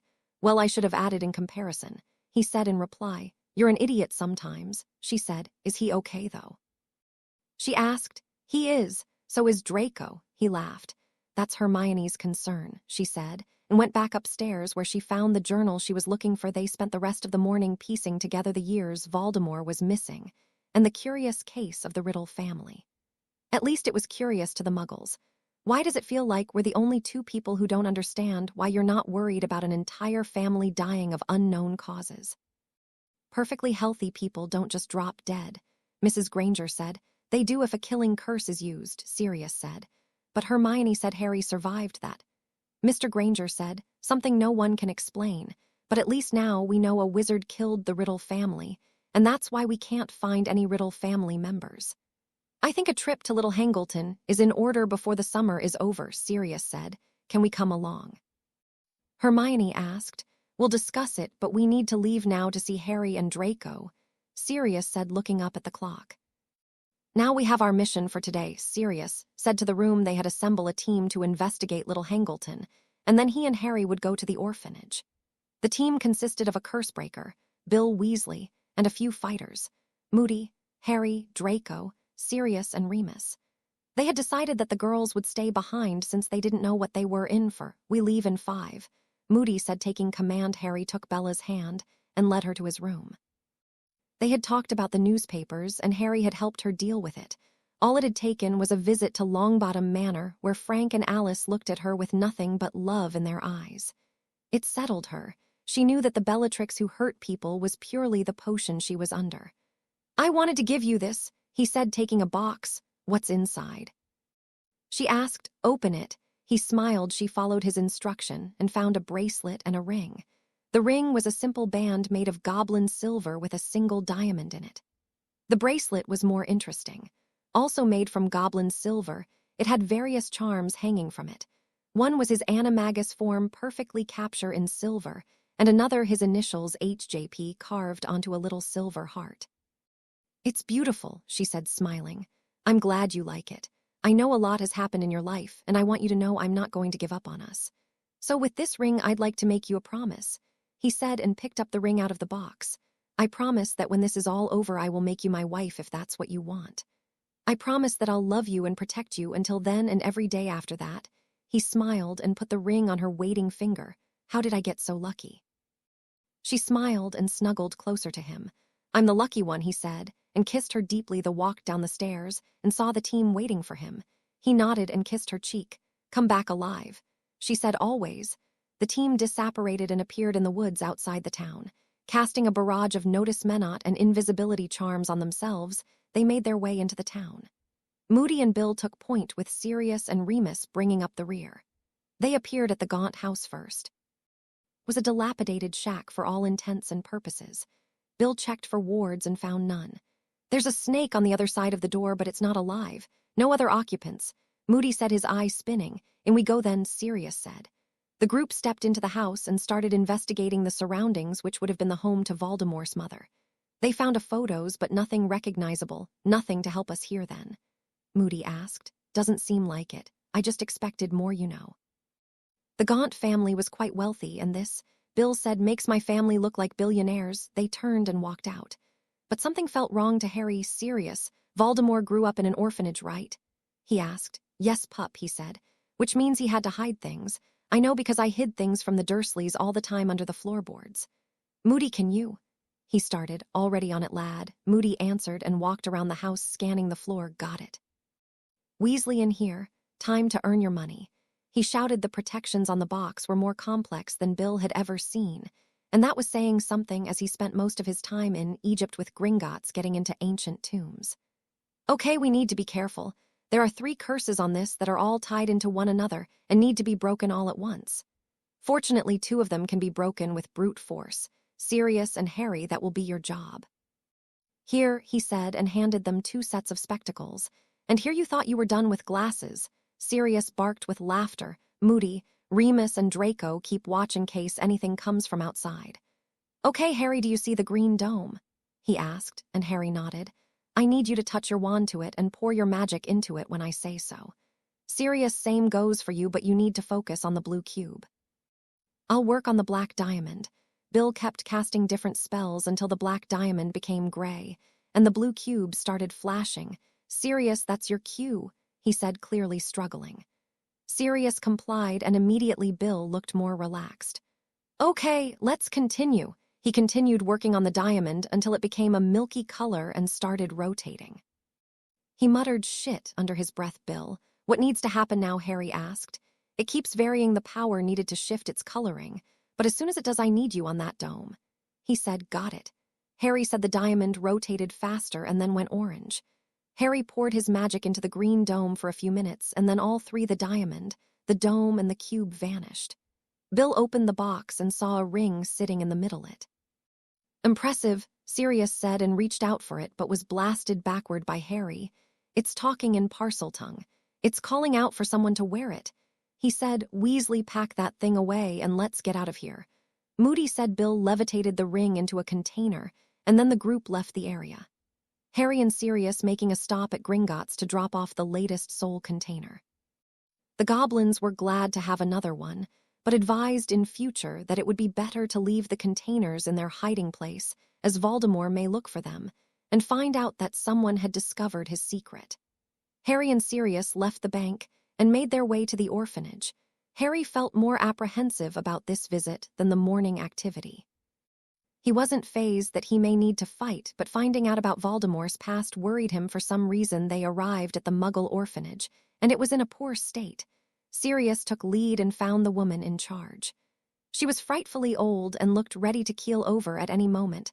"Hi, I was wondering if you could possibly help us," he asked. "What do you want?" She asked in a voice that was tired and hoarse. "We just have a few questions about a boy who used to be in your care," Sirius said carefully. "You can't expect me to know about every child who has walked these halls." She spat. "His name is Tom Riddle," Harry said, quickly hopping to jog her memory. "Of all the names you could have mentioned, that one is the one I hate the most. I was in my late teens when he was born here on this property. No family to claim him. A more beautiful baby I have never seen. He was perfect. But then life happened to the boy and it soured him. It made him mean. You see, things always happened around Tom. We found him on the roof once when the other boys were chasing him. A harsher beating was never given to a child under this roof. We had the department here for weeks regarding the safety of a child because one of the neighbors had complained about his roof climbing." "What other things happened?" Sirius asked. Children always complained about having headaches around him, or the room felt too cold when he was around. They took to calling him Freak, and the matron called him Boy, which was odd because she knew every child's name. At one point I believed the boy to have the devil in him, and then some man came here to invite him to a school, a special school, they said. We were glad to be rid of him for 10 months of the year. Things were peaceful. Well, as peaceful as a place overrun with children can be. When he got older, I realized that the devil was in this boy, no doubt about it. I was raised Catholic, and until that day I did not believe in the devil, but now I do." "What made you realize that?" Sirius asked. Anger bubbled beneath that beautiful facade he showed the world. In his eyes, you could see the fury he held for the world. "I warned the matron, and she told me there was nothing we could do, and we would have to wait until he became old enough, or until he did not return here. It was one summer day when he woke up early and disappeared for the day. He was a teen then, maybe about 17. He returned that night, and I could see he was less of himself than before. He had found a place to get rid of some of that fury. He did not return after that summer." She said with finality. "Thank you. Now away with you. Take that memory with you because I never want to hear that name ever again." She said. Harry and Sirius arrived back home just before the sunset. They were drained both magically and emotionally. Speaking to the woman at the orphanage had opened their eyes to a boy just like Harry who became the thing Harry now needed to end. He had created Harry through the same circumstances that created him. Sirius gave the teen a hug before they went to relay what they had learned. Harry sat down next to Bellatrix and let Sirius tell the story. "So we went to the orphanage," he started. Arriving back at Hogwarts felt odd, to say the least, to Harry and Draco. They still wore their armor under their school clothes, but attended class. It was a complete 180 from their summer, where they were constantly going out on missions or researching something. Now that pace seemed hopelessly too slow for them. It was the second when they were called into the headmaster's office. "Boys, I'm glad you're here." Jonathan smiled at the two boys. "Anytime, headmaster," Draco said cordially. "So the reason I called you here. I would like you two to take over the defense extra classes. I want the students to be able to keep themselves safe when the attack happens, because the Aurors need to be stationed somewhere else." Harry asked. "Correct. Now your godfather and Remus have offered to cover the defense classes between them and be stationed here permanently." He said. "They felt you might be better to teach the extra class." "We'll do it, headmaster, but I'd really like not having to waste time in classes." Harry started. "Would it be possible to take any WTS earlier?" "I think I could pass them. Maybe not potions, but that was always a lost cause." "How about I arrange for a competency exam in 2 weeks for all your subject, and if you pass that I'll get new administrators in?" the headmaster offered. "That would be great, thank you, headmaster," Draco smiled. "Good luck, boys. I'll need lesson plans for Wednesday night by tomorrow morning," he said, making notes in his diary. "We can give you that now, headmaster. We plan in tests their shields and stamina." "I had problems with that in the morning, but Harry really helped," Draco said, and looked for Harry to nod that he was happy with that. "Perfect. Sirius and Remus would be proud." You can be excused from classes to prepare for your competency exams, he said, and handed them each a slip of paper. The boys walked out of the meeting feeling much better about the year that would follow. They made their way to the library. Can we find an unused classroom instead? I don't like being quiet, Harry said. And then we can do practical application as well. They found an unused classroom, which was well lit thanks to the massive windows it had. Harry called Dobby very quickly. The room had been cleaned, and all furniture had been removed. The excitable elf popped away once he was done. I wonder why this isn't used. It's so much better than almost all the classes, Harry said. Magical people prefer grander surroundings with much less light. This was probably used by a Muggle studies professor. He said, thinking of Hermione's dislike for the dungeons. So we'll need desks, Harry said, and conjured a writing desk similar to the one Sirius had at home. Show off, Draco said. Not to be outdone, he conjured a desk, which was an exact replica of the desk his father had once used. And I'm the show-off, Harry laughed. Well, let's get started, Harry said, and sat down at the writing desk he conjured. So what are our strengths? Draco asked. I would say transfiguration, defense, and charms should be easy practical passes. Theory is poor across the board, so I think out of the 14 days we should split it 60-40. During the week we do theory and then practical on weekends. Draco offered, sounds perfect to me. Should we get Hermione to draw us up a schedule? Harry asked. I think so. Let's do defense till lunch and then we can ask her, Draco said, and pulled out his textbook. They managed to work through the text by lunch, but had figured that a lot of the book's theory covered wandless and silent casting, with a few chapters relating to dark creatures. It's almost like they feel that everything else has been covered by now, Harry bemoaned. Well, you've been casting wandless for a year now, but not consistently and mostly silent, so it's no surprise you'd feel that way. Wandless magic is extremely difficult, and I'm sure most people will only get away with a simple levitation charm, Draco said, shaking his head. Okay, but then what about the rest of the book? Dark creatures which were all covered in first and third year, and then vampires and the Lethifold. He asked, well, in defense OWLS we done a lot regarding defensive spells and shields, and very little regarding dark creatures. Draco said, it sounds like you're getting nervous. He bumped his friend. No, I just expected it to be more difficult. He said they joined the rest of the group sitting at the Gryffindor table. Where were you two? Hermione asked after she kissed Draco. The headmaster wanted to talk to us regarding the extra defense classes. He asked us to run them since most of the Aurors are being removed from Hogwarts, leaving only Remus and Sirius here. Harry said, that's quite a responsibility. Won't it affect your year, and then what about next year? We have any WTS? She asked the question to Draco more than Harry. Not if Harry and I can pass the competency exam in 2 weeks' time, and then we'll get to sit our newts earlier, Draco explained. Do you think you could? I mean, you still have 2 years of education to get through, Neville asked. I'm not looking to get the best NEWTS in the history of magical education. I plan on 2, maybe 3 O's, and the rest can be acceptable. Harry said, we can hold our own next to Aurors, so I'm positive defense is no issue. I'm a registered animagus, which is supposed to be the most difficult transfiguration. He looked to Hermione, who nodded. Then there's charms where both Draco and I can cast corporeal patronus charms. He said, you'll need revision schedules then, she said excitedly. The rest of the group only watched the exchange between the two. None of them would have put Hermione and Draco together, but here he was making her happy, and she made him more pleasant. We were actually hoping you'd help us with that.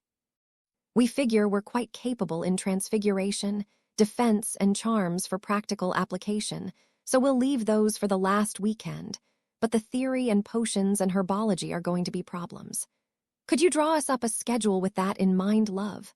He asked her. Of course I can. Will both weekends be for practical application?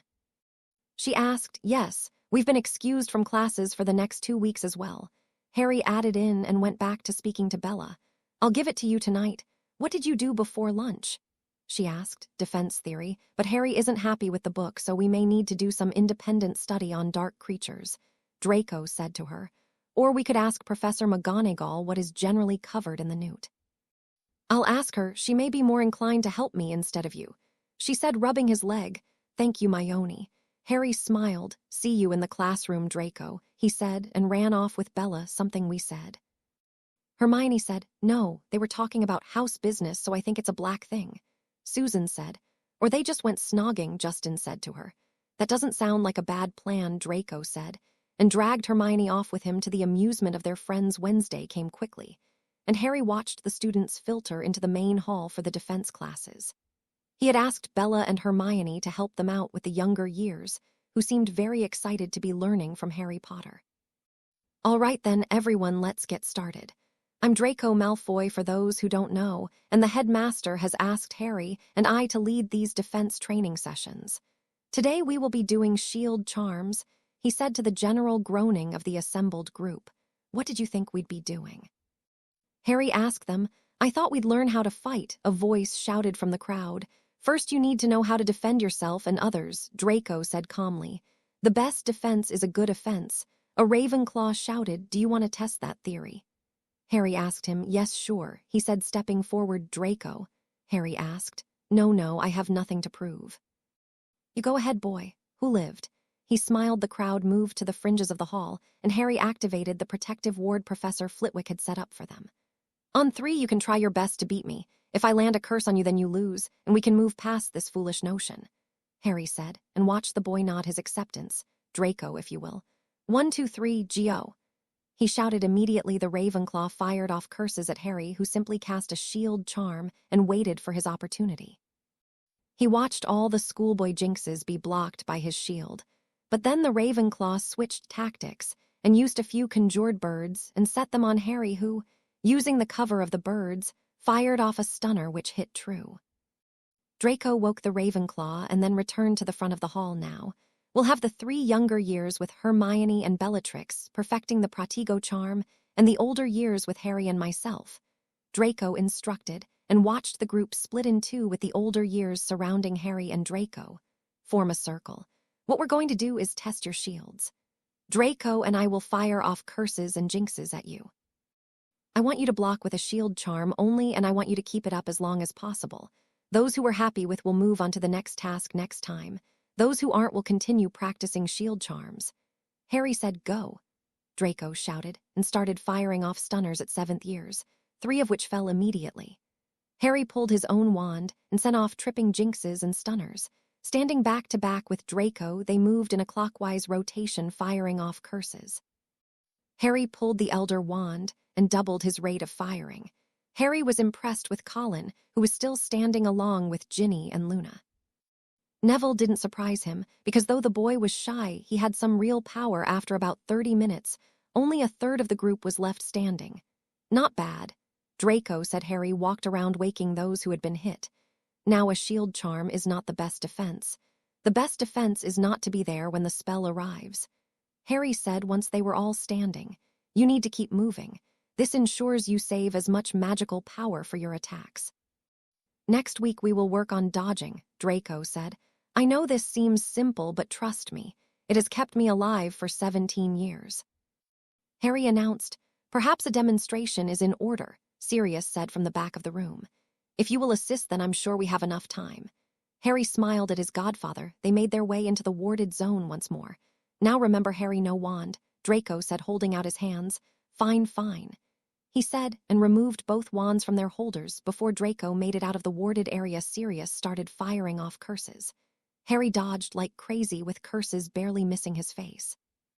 Sirius smirked and then pulled a second wand which Harry had yet to see and continued his barrage. Harry was sweating about 10 minutes in and watched as Sirius was setting up to an attack which would end the exercise. First, he transfigured the ground to the left of Harry into sand, and then brought up a wall behind Harry and forced him back against it by stepping closer. Harry, sensing the end was coming, summoned all his magic and waited for the attack. Sirius cast a cutting curse to his right, and then a blasting curse at Harry's midsection. Harry smirked and used his magic to propel himself upward. No fair, Sirius moaned. What I dodged. Harry laughed. Technicalities, pup, Sirius said, and returned everything back to normal. Now do you see? Except for the last trick, Harry used no magic and he stayed untouched for almost 15 minutes. 15 minutes is a long time in a fight, Draco said to the group. That's enough for tonight. Please remember to practice your shields, Harry said. Hermione is standing by the door with notes on the shield charm, thanks to Professor Flitwick and Headmaster Gringotts. Harry said, pointing to the bushy-haired girl. "See you next week," he said to the group, and turned to Draco. "I think it went well." "I think so too. I know they're not impressed with the shield charm, but it can save their lives," he said, handing the wands back to Harry. "How did you do that last move?" "I read a book about using magic to assist your movements. It's taxing, though. I feel like the exercise lasted much longer than 15 minutes, so I don't think it'll be practical in a fight," he said, and watched Draco nod. "Can I borrow the book?" "I may have an idea," the blonde smirked. "In small doses it won't drain you, but if you're going to jump 10 feet in the air, it will," Draco explained, dropping his notes in front of Harry. "We're talking about using magic to help movement." Harry asked. "Yes, I spoke to Professor Flitwick about it. Apparently he used to use the technique when he dueled." Draco said. "Okay, this is all good and well, Draco, but we have our competency exams tomorrow." Harry said, shaking his head. Okay, but listen to this," he said, pulling out a sheet of paper out of the notes. "Wizards and witches proficient in enhancing physical movements with magic are able to grow their cores by up to 20% over varying periods of time," Draco said excitedly. "Okay, that is interesting. You know, we could try just using it with our hands to increase our casting rate and our feet to move faster during a battle," Harry said, standing and pulling his wand. "Cast a standard disarming charm," Draco said, and Harry complied. "Okay, now focus on the wand movement and let your magic flow through your arm to increase the speed of the movement," Draco said, and watched Harry's hand closely until it almost became a blur. "This is going to be amazing," he grinned. "Now combine them," Draco smirked. "Shit," Harry muttered. "What?" Draco asked. "Difficult to focus your magic on both casting and enhancing movements." He laughed. "I feel like you were expecting this," Harry growled. "Of course I was. The warnings are right here in the notes," he said, and handed him the notes. "What are you two doing?" Hermione asked as she entered with Bella trying out a theory. Draco said, "You're writing tomorrow, idiots," Bella said, and smacked each boy against the back of their heads. "We know, but this is more exciting than revising theory," Harry said. "Well, we need you two to protect the magical world, so suck it up and get a move on," Bellatrix said, to which Hermione nodded. The boys took their seats and had their notes confiscated. "You'll get this back after your NEWTS." Hermione said the day passed extremely slowly for them, but with Bellatrix's words in mind they kept focused to the task at hand. Finishing their NEWTS meant that they could investigate other methods of fighting that may be useful against the enemy. It meant that they didn't have to spend all day in class or worried about homework. They spent all evening revising, only leaving for dinner when time came. It was 10 when they decided that studying further would not help them anymore. Sneaking past Ron, who was patrolling the halls and muttering about students not cleaning behind themselves, they went to bed. The next morning, Harry and Draco stepped into the headmaster's office, where they found Sirius and a ministry official waiting for them. "Good morning, boys. Today you will write the practical portion of defense and charms. Tomorrow we'll cover transfiguration and herbology, and Wednesday we shall go through potions theory and practical. Thursday we'll cover transfiguration and herbology, and Friday defense and charms," the headmaster said. "I thought the ministry would only be involved once we wanted to do NEWTS." Harry said, "All competency exams must have a ministry official present," the man said with a smile. "And we needed Sirius here as your guardian," Jonathan smiled. "Let's begin." The ministry official pointed to the desks in the far end of the room. Harry opened the defense paper and read question 1. Describe a lethifold. List its differences and similarities to a Dementor. He had the urge to look at Draco and smirk, but he got to work on answering the question as comprehensively as he could. Hermione had warned against short answers and had prepped them in answering questions comprehensively. The scratching of their quills continued for the next 3 hours, answering questions on 3 more dark creatures, all 3 unforgivable curses and various defensive spells. Harry had rubbed his hand countless times trying to get some feeling back into it as the paper progressed. Hermione's training on fully answering questions was exhausting when he had to answer verbally, but it became torturous when he had to write 3 paragraphs on the Pratigo charm. They ran down to lunch and had it in the presence of their ladies, their friends, and most notably their charms notes, Harry making a point to use his left hand to eat to the amusement of the table. "What's wrong with you, hand, Harry?" Hermione finally asked, and he grumbled something about paragraphs and the Cruciatus curse being more preferable lunch ended, and the boys sprinted up the stairs once more, both boys using magic to move quicker through the maze that was Hogwarts corridors.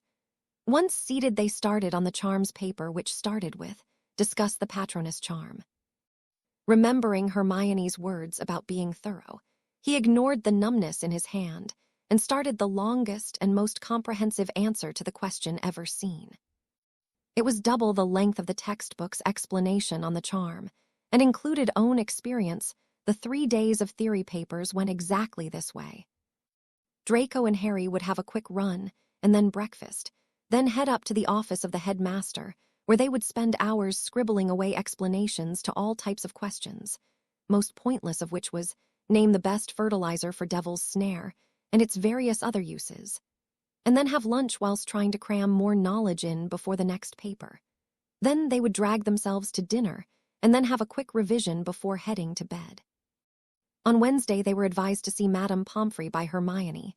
She has a balm you can take for your hands, and you could use a pepper-up before your potion's practical. She said knowingly, "Is that how you can always write such long homework submissions?" Harry asked. "I'm glad you're learning." "Now go before you're late," she said, shooing them away. Harry and Draco entered the dungeons and saw 2 workstations had been prepared for them to use. They had spent all last night memorizing ingredients and methods for brewing. Today you will be preparing the draft of Living Dead. The ingredients can be found in the cupboard. Begin. What followed for Harry felt disastrous. He emerged from the cupboard with all the right ingredients, he was sure. He ran through the ingredients: infusion of wormhood, powdered root of asphodel, sloth brain, soporiferous beans, salt and water. But how many beans did he need? 11 or 12, or was it 13? Rather than have to few, he popped back and got another bean. "Okay, Harry, don't panic." He thought, "Look at how carefully Draco is going about it." "Okay, first I need to get juices from the beans," he thought. "Or do I start with the water?" Water and salt in cauldron, and then beans," he said, and carefully added the water and salt to the cauldron and heard the sizzle of water hitting the hot metal. "Okay, beans, I need to get the juice out. Cut them, or squish them." Let's see what Draco done, he thought, but saw the examiner watching him. Can't risk it. "Okay, oranges give more juice when you squish them." He grabbed the knife and crushed the beans, causing a lot of juice to come from them. I guess that was right. He smiled and crushed all 13 beans. Wormhood is up first, then powdered root of asphodel, he thought confidently. Maybe potions was the subject for him without Snape here to bother him. 2 ingredients, that means 2 stirs. He remembered Hermione saying, "Now sloth brain and all the juice," he thought, and swayed around his cauldron. Just like cooking, he thought. Now just to get it see-through, now anti-clockwise turns, he thought, and stirred once, twice, 3 times, 4 times, getting clearer, and we're almost there. 30 seconds, gentlemen, the ministry employee said. 5th stir, no change. Shit, 6th stir, a little lighter, but it's still murky. Was it 1 or 2 more stirs? He panicked. 7th stir, still the same. Maybe if I go clockwise, he thought, and added a hasty clockwise stir. Time's up. "Step away from the cauldrons," the ministry employee said, giving Harry no time to see if the last stir had helped. "Mr. Potter," the man exclaimed. "Should have known I'd muck it up." "Complete mess, right?" he asked. "If this is a mess, then please continue messing around. In all my years, I have never seen a more perfectly brewed potion. Maybe one by your ex-potions master," he praised. "What?" "No way," Draco said and stepped forward. "Sweet Merlin, Harry, this is clear as day," he said. "Now let's see." He took out a leaf and let a drop of the potion fall on it, and immediately all life drained from it. Perfect. The boys left the dungeons and found their way to dinner and didn't exchange a single word. The shock had rendered them silent. Their friends sat watching this. Could the practical have gone that poorly? Or was it just that doing both potions exams in a single day was that tiring? Hermione strode into the hall with Bella and sat next to their boyfriends. "So what happened? What potion did they have you brew?" she asked. The draft of Living Dead," Draco said. "Well, it's tough, all right. How did you do?" she asked, and Draco only shook his head. Hermione, mine was passable, Harry's. Well, his was. Draco couldn't even say it. By Merlin, how had Harry done it? This must be how Voldemort felt all the time. He laughed to himself. Was it that bad? Bella asked, rubbing Harry back. "No, it was perfect," Draco said. "What?" All their friends said. "I can't believe it either. I basically just tried to remember instructions as best as I could, and then I guessed some things," he said. "What do you mean by perfect?" Susan asked. "As in it was indistinguishable from water," Draco said. "Wow." Neville said, "Now you'll have to really study for the potion, Newt." "I don't know if I ever want to make another potion in my life," Harry said. "I think I used up my luck." The rest of the evening his friends kept asking about the potion to check if he and Draco were just playing a prank on them. The following 2 days went by quickly for Harry and Draco. They had gone through the exams, and now they were exhausted. Both boys slept through Saturday and made their appearances at breakfast on Sunday morning. They watched as the headmaster walked up to their table. "Boys, after breakfast could you come around to my office?" The headmaster asked them. "Sure, headmaster," Harry said. "So how was the week for you guys?" Harry asked, feeling like he'd missed everything this week. "You would probably call it slow, but we started learning silent casting.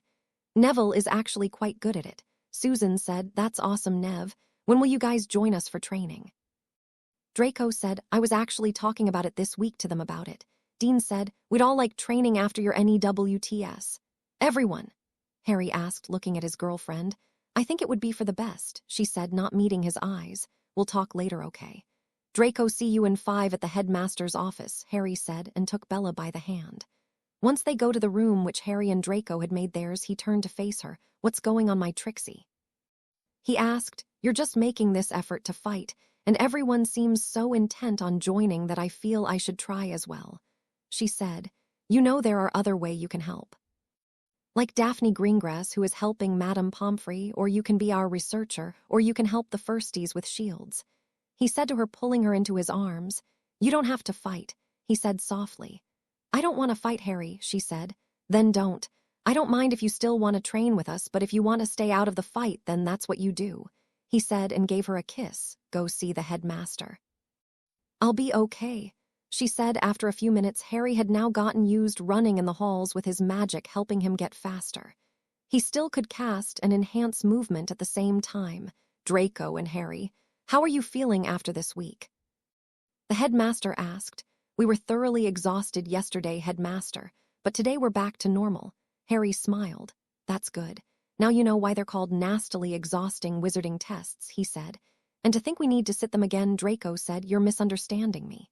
You have sat your NEWTS and I have your results here," he said, holding up a page. "What?" Harry said. "Yes, Mr. Potter, and we're all very proud of your results," he smiled. "Who shall we start with?" "Let's start with me," Draco said. "Okay, Mr. Malfoy.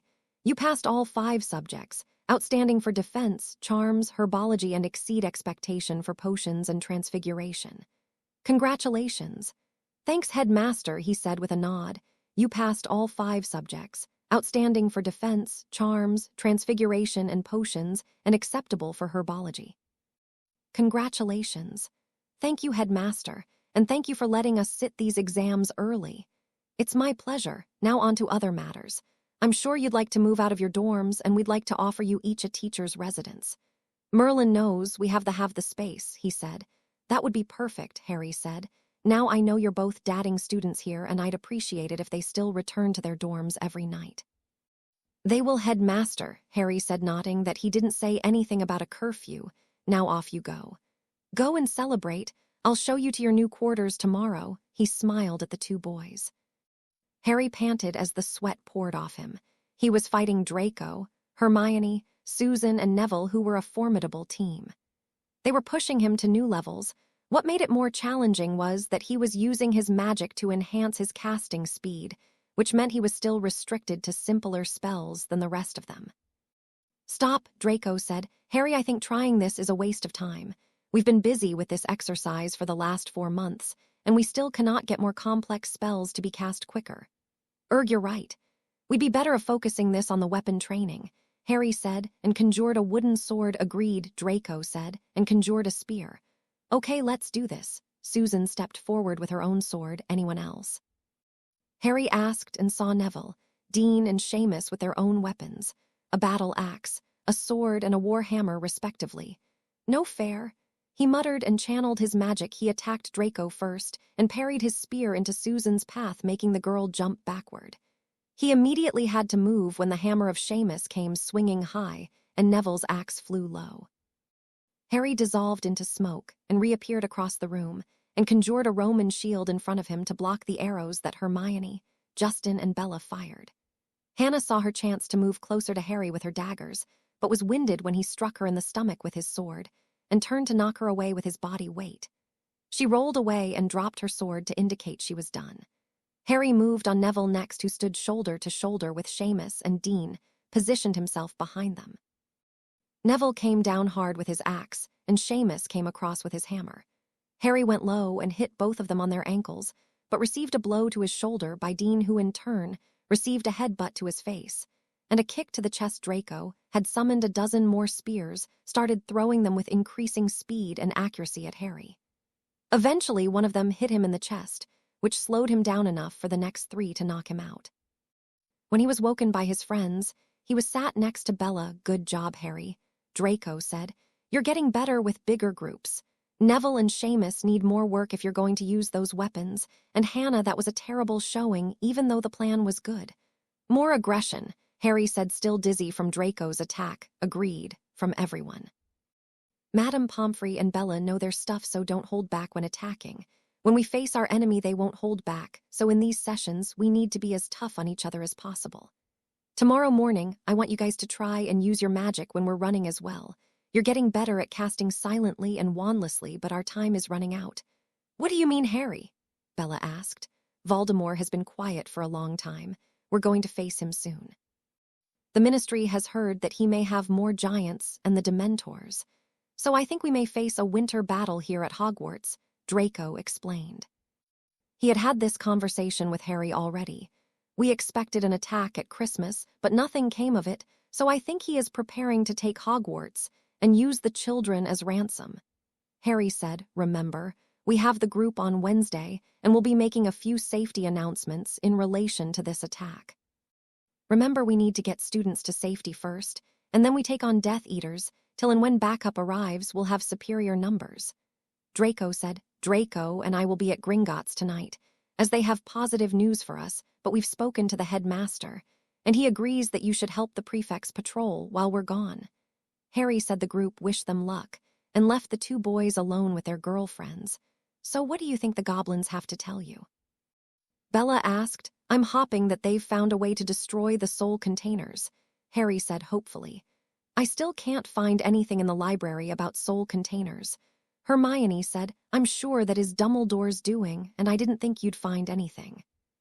"That's why I didn't even bother," Draco said, and kissed the top of Hermione's head. "You should go get showered quickly. They're expecting you in 30 minutes, Bella said, and kissed Harry. "Stay safe."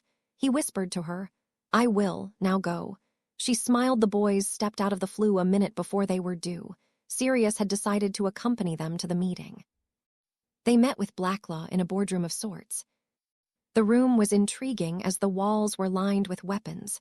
"This is the War Council room," he said, answering the curious looks on the human faces. "These weapons are all beautiful," Draco said. "Everything Goblin made is beautiful, Mr. Malfoy. We pride ourselves in our work." He smiled. "Now we called you here because we think we have found out how to destroy the soul containers, but we'll need a few more items which certain of our curse breakers are out gathering. But more importantly, we need to be somewhere where there is a ton of ambient magic, and the only place we can think of is Hogwarts," Sirius said. "Correct. Now we'll be ready to perform the ritual in a week today," Blacklaw said. "Will that give you enough time to convince Mr. Greengrass to allow us on site?" "We'll need to guarantee the safety of the students," Sirius said. "But House Black has made a safe place available for students, and I have a plan for that with Amelia already." He said proudly. "Okay, so we should be ready to go in a week then?" Harry asked. "Yes, Mr. Potter," Blacklaw said. "Then we'll need Mundungus Fletcher," Draco said. "Why in the world would you need that thief?" Blacklaw said with disgust.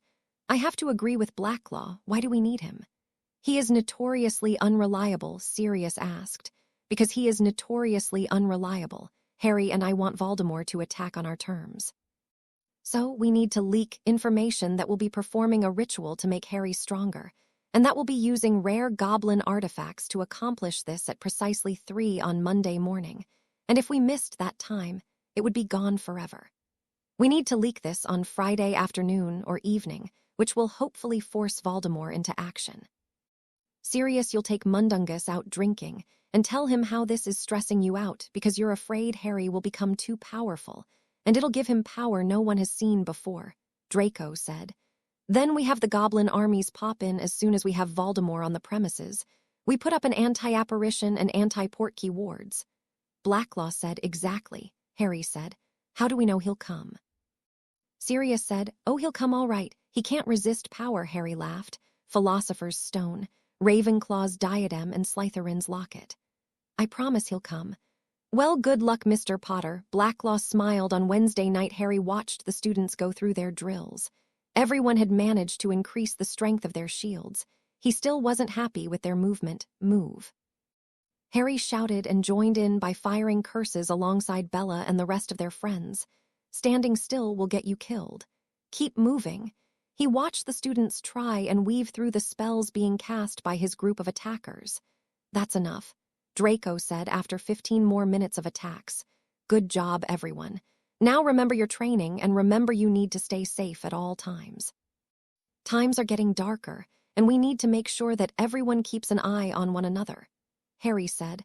Our strength lies in our unity, Draco said. Now we don't want you fighting Death Eaters, Harry said. They have more experience and less morals. We just want you to get to safety, and this training is there to give you the tools to do that, Harry said. The light has lost enough already. Don't try and be a hero. There are those of us who have trained to take on this threat, and we will, Sirius said from behind the group. Now, in case of an attack, every student is to report to their common rooms. From there, prefects will be able to open the flu connection and flu students to safety. Harry explained and handed out pendants to the various prefects. These pendants will open a secure flu connection to the safe area we have set up. He explained, so in conclusion. Stay safe, remember your training. If there's trouble, get to your common room. Harry said to the room and let the seriousness of the situation set in. Now get to your common rooms. There's an hour left before curfew, Draco said, and watched the group disperse. Draco took the time to tell everyone about the plan for Monday morning and what it meant for them. Now, we want you to know that we will fight alongside the goblins and aurors, but not one of you need to. I don't want you to. You can stay out of it, but if you chose to, then the main doors are where we meet, he said to them, and each person nodded their understanding. We should leave too. Get our rest, Draco said, and took Hermione's hand and led them all out of the room. Harry, when the time comes I want to fight, Bella said as they left the room hand in hand. If you're sure, then okay, but I need you to stay safe. I cannot lose you. I will, Harry. You need to be safe too. I know you need to defeat him, but come back to you. I promise I will. I promise you a happy life filled with some baby Potters. He smiled and kissed her. I'll be waiting for you to keep that promise, and threw her arms around his neck. Harry sat in his rooms waiting for one of the traps he and Draco had set up to go off. Then he could mobilize the entire school. They couldn't give away their plan by enacting it early, so here he sat putting the lives of all Hogwarts students at risk. Jonathan had been furious about the plan and had triple-checked with Amelia that everything would work and that the plan was foolproof. He tightened his laces on his trainers and checked his wand holsters once more. Tightening the band, holding his hair back in a bony tail, he watched the clock tick over to 12:30, and a few seconds later the alarms went off. He checked the map and saw Tom Riddle on the fringe of the Forbidden Forest with Alecto Carrow and Amicus Carrow beside him. Behind him, the names blurred into one another so that Harry could not make them out from each other. He ran through the castle and got the prefects awake. He now had access to the entire castle, since this plan could not be delayed. Draco, he said when he found the blonde. Slytherin and Ravenclaw are moving out. Did you get Gryffindor and Hufflepuff? He asked. Yes, here's the map. Make sure everyone gets out and meet me at the front doors as soon as you're ready, he said, and took off again. He had learned how to activate the statues and suits of armor, so as he passed them, he caused them to spring to life. It was time for the battle to save the world. He reached the front doors and opened them to let all the statues and suits of armor out to battle. When he opened the doors, he was horrified at what he saw. Giants, dementors, and trolls were advancing across the grounds at the goblin army, who let out a war cry and then attacked. The Battle of Hogwarts had begun. Harry, they're all off the grounds, and the goblins and that healer in the main hall are busy with the soul containers. They will send off fireworks once the soul containers are destroyed. Okay, then it is time for us to join the fight, Draco, Harry said. Not without us, Neville said, followed by Hermione, Seamus, Dean, Hannah, Bellatrix, Susan, and Justin. We've trained for this, and we're not letting you fight alone, Neville said, pulling out the Longbottom war axe. I'm not going to stop you from fighting, but I can't afford you to lose focus. This is life or death. I need you to understand that, he pleaded. Then it's good we're here to help, Sirius said, and entered with the entire Hogwarts staff. Harry pulled Bella close and kissed her. Stay alive. I will. You promised me children and a happy life. So. You better stay alive too, she said, and squeezed his hand once more. Let's go then. I need everyone who can cast a Patronus out front, Harry said, and pulled the Elder Wand. Expecto Patronum, they shouted as they exited the doors. They managed to reach the goblin defensive lines before the Dementors had, and managed to drive them off. Wards are set, Mr. Potter. No one in a 100-kilometer radius will be able to apparate unless they have these, he said, and showed Harry a bracelet. Aurors are 5 minutes out. A goblin called Harry and Draco waded into the fight and cut down a giant quite quickly. Draco sending 3 spears into the beast's chest, and Harry driving the sword of Gryffindor into its skull. Harry flitted around the battlefield, taking down opponents and assisting groups where necessary. His robes had caught fire and been cut quite a bit by this stage. But he was unharmed, thanks to the magic he used to make himself quicker. He hadn't seen Draco in a while, and assumed the boy was performing the same function he was. Harry was surprised at the sheer brutality and effectiveness the goblins had. They had taken care of most of the trolls and giants already, and were starting to cut down Death Eaters as well. Ah, young Potter. Master wants you alive, but he never said I couldn't have fun. The male Caro said, advancing on him. Not today, Harry said, and threw the sword at the man as a distraction. And then he pulled both wands, casting blasting and cutting curses so quickly that all the man could do was evade or shield himself. Harry was advancing on him when a war hammer came down brutally on the man's face. Glad I could help Potter, Seamus said, and went on his way once more. Harry had to blink a few times to realize that Seamus was enjoying the fight enough to be snarky in the middle of it. Bloody Gryffindors. He muttered Draco had not expected this many Voldemort supporters, which proved to him that all the intel in the world wouldn't help them against an enemy like Voldemort. He stopped short when his spear was ripped from his hand, and he was faced with Snake Face himself. Ah, young Draco, that you fight for the light is so disappointing. Your father would be ashamed. Not as ashamed as I am to be his son, the blonde spat. Come now, Draco. There is time for us still to heal this. Indicated to the space between them. Join me, and you will be a king, he said. I would rather die, he said. Now, Draco, is that any way to talk to the heir of Slytherin? He said, and patted Nagini dinner. He hissed to the snake, who coiled and leapt forward, but found only the sword of Gryffindor running through it. No. Voldemort, shouted Potter. You will die before the sun rises. Your little ritual will not be completed tonight, he said, laughing, and made for an attack which was interrupted when a statue came flying their way and landed between them. Take down more Death Eaters, Harry said to Draco, and went sprinting away once more, seeing Blacklaw facing 3 Death Eaters alone. Harry cut down one, and then they faced off in a 2-on-2 battle that thankfully didn't last long. Thank you, Potter. No wizard has used a goblin blade as well as you have. I would accuse you of having goblin blood in you if you were shorter, he laughed. Do you think this will last longer still? He asked. No, we should take his forces down shortly before sunset. This has gone on too long already, he said, and threw daggers across the field into the thigh of a Death Eater. Get everyone inside the castle and seal the doors then. It's time for me to take on Tom, Harry said, but he saw Bella crawling backward from the female Caro and bolted across the field, grabbing one of Draco's spears and threw it with all his might and magic across the field and through the woman's skull. Are you okay? He asked. I think I have a broken leg. She winced as he picked her up. He carried her into the building and saw a triage had been set up just into the hall. He ran out and saw Voldemort across the field fighting Draco, but was toying with the blonde whose arm hung at an awkward angle.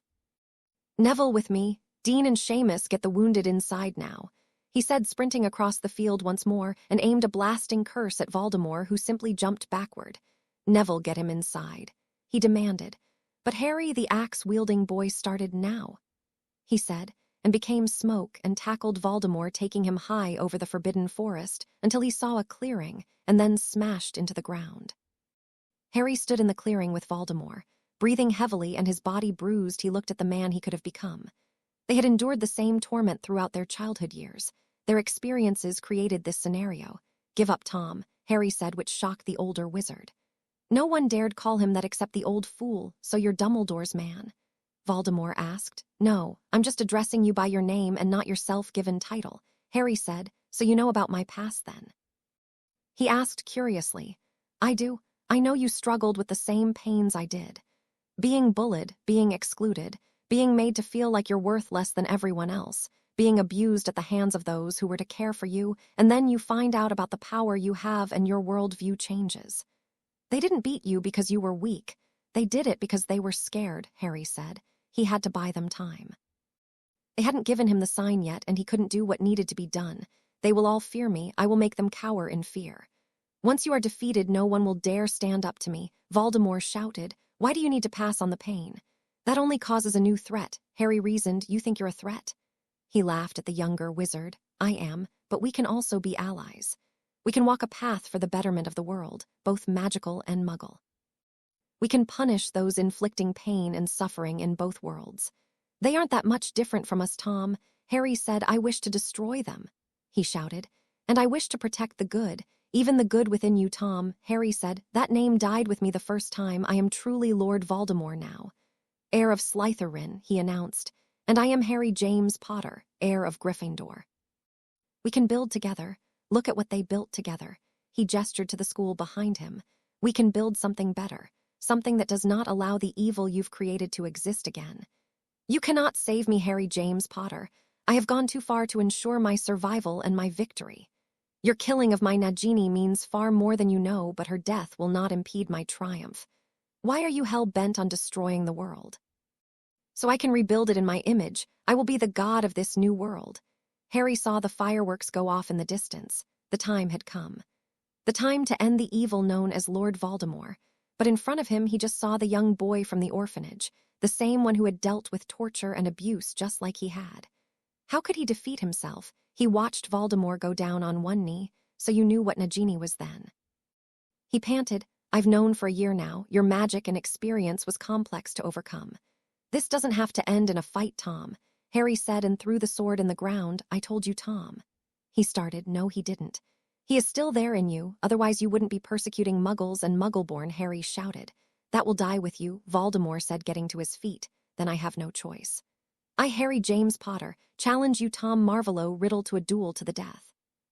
No one else to interfere, for the fate of the magical world's future and the survival of the Muggle world. Heir of Slytherin against the heir of Gryffindor. I accept your challenge. Let us begin," Voldemort said, standing there in plain black robes. 3. Harry counted off as he removed his robes and stood there in a pair of sneakers, jeans, and a shirt.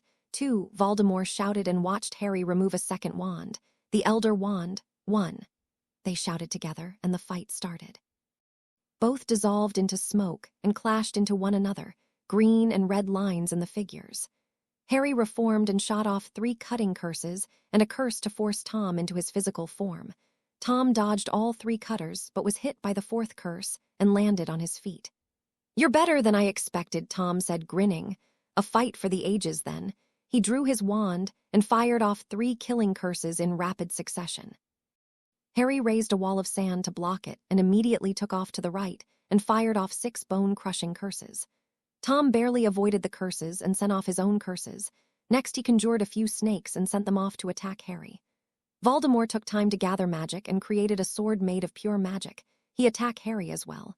Harry had just killed the last snake and immediately had to dodge a sword, but had his ponytail cut off. His hair fell over his face. "Close," Harry muttered and stowed both wands and summoned the sword. "A sword fight," Voldemort laughed and stowed his wand as well.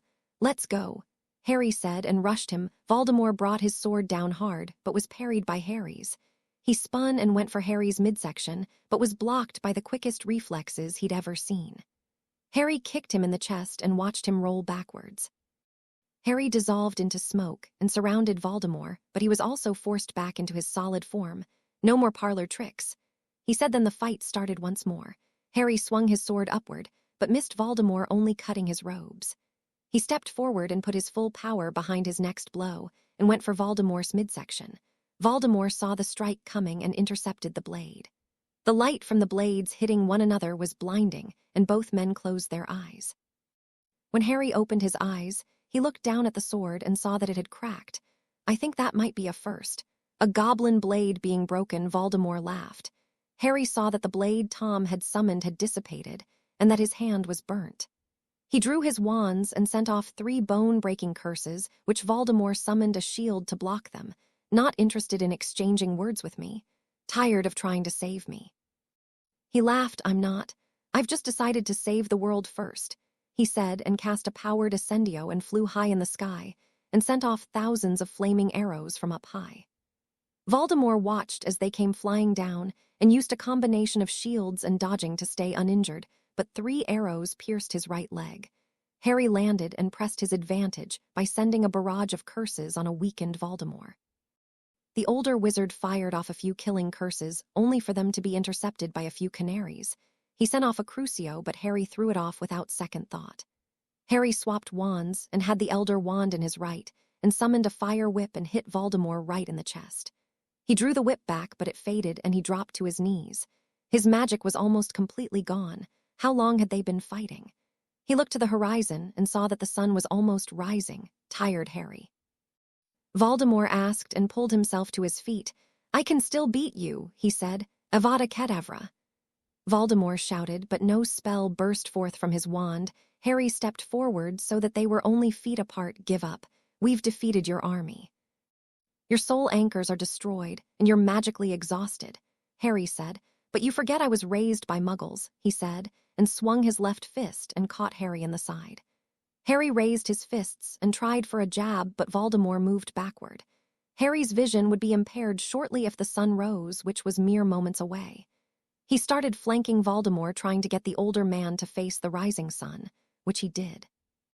Harry attacked but was outclassed in the fist fight. All he could do was wait for his moment.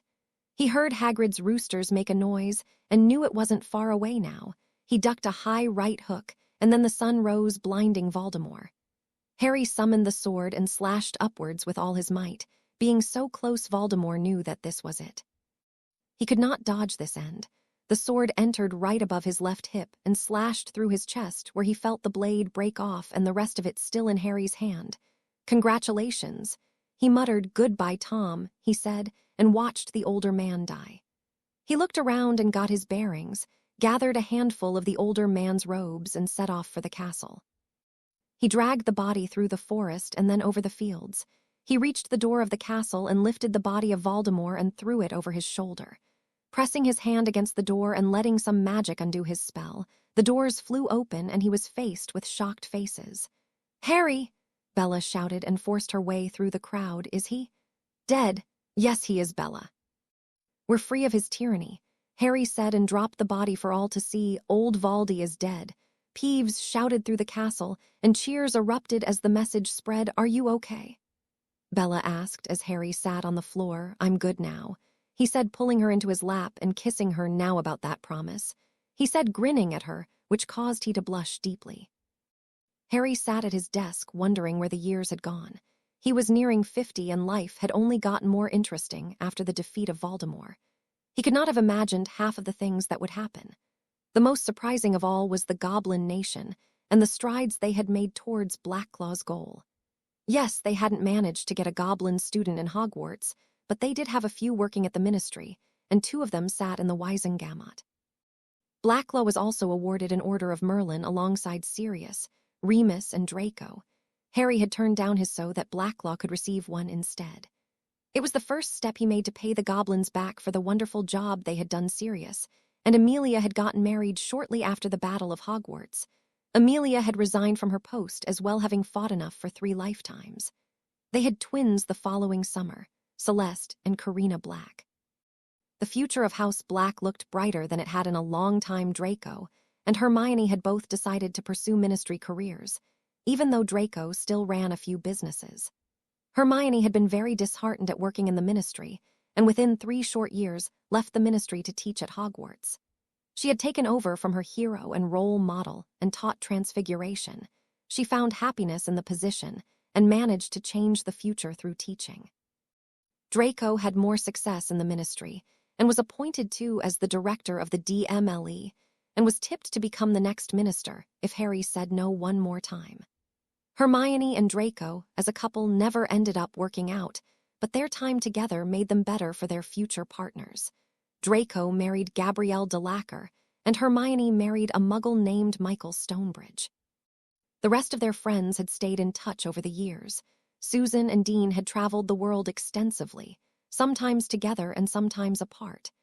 They quickly realized that they preferred traveling together, and soon they married in the Rocky Mountains and settled somewhere in America. Justin had become an Auror and died tracking down the last of the Death Eaters. It had been the first funeral they attended after the war. Hannah took the news the worst. Susan later revealed that Hannah had been very close to Justin and that he was like a brother to her. Neville, to everyone's surprise, had decided to become a healer and now spent his days in the children's ward in St. Mungo's. It was the place where he met a young nurse who he would end up marrying. Francois Benjamin Longbottom was due to graduate Hogwarts soon. He was a much more confident young man than his father had been. Seamus had vanished from the face of the earth, and no one had been able to find him for the longest time. Harry had assumed the worst, but they never found out what happened to Seamus. Bella and Hermione still wrote him a letter every year to try and find him. They always came back with the owls. Remus kept working for the Black Wolf Security Company and had even started offering their services to Muggles, thanks to Mr. and Mrs. Granger, who now owned half the business. Remus had never settled down with anyone and preferred being the lone wolf of the family. Harry and Bella had lived the most curious life of them all. They married shortly after Sirius had his twins, and they took a long honeymoon. Upon returning, they found out Bella could no longer have children thanks to the potion Lestrange had her under. Though this would always be a regret they couple would have, but permanently had their house filled with children, as Harry had started the first magical orphanage when he found out how many children had been left without parents. He spent his days filling the needs of various children alongside his wife and life partner. Bella would be called Mom by over 1,000 children in her lifetime. Happiness was found in every corner of his home, just as he always intended. Thanks for watching. If you'd like to see more, then please subscribe to my channel.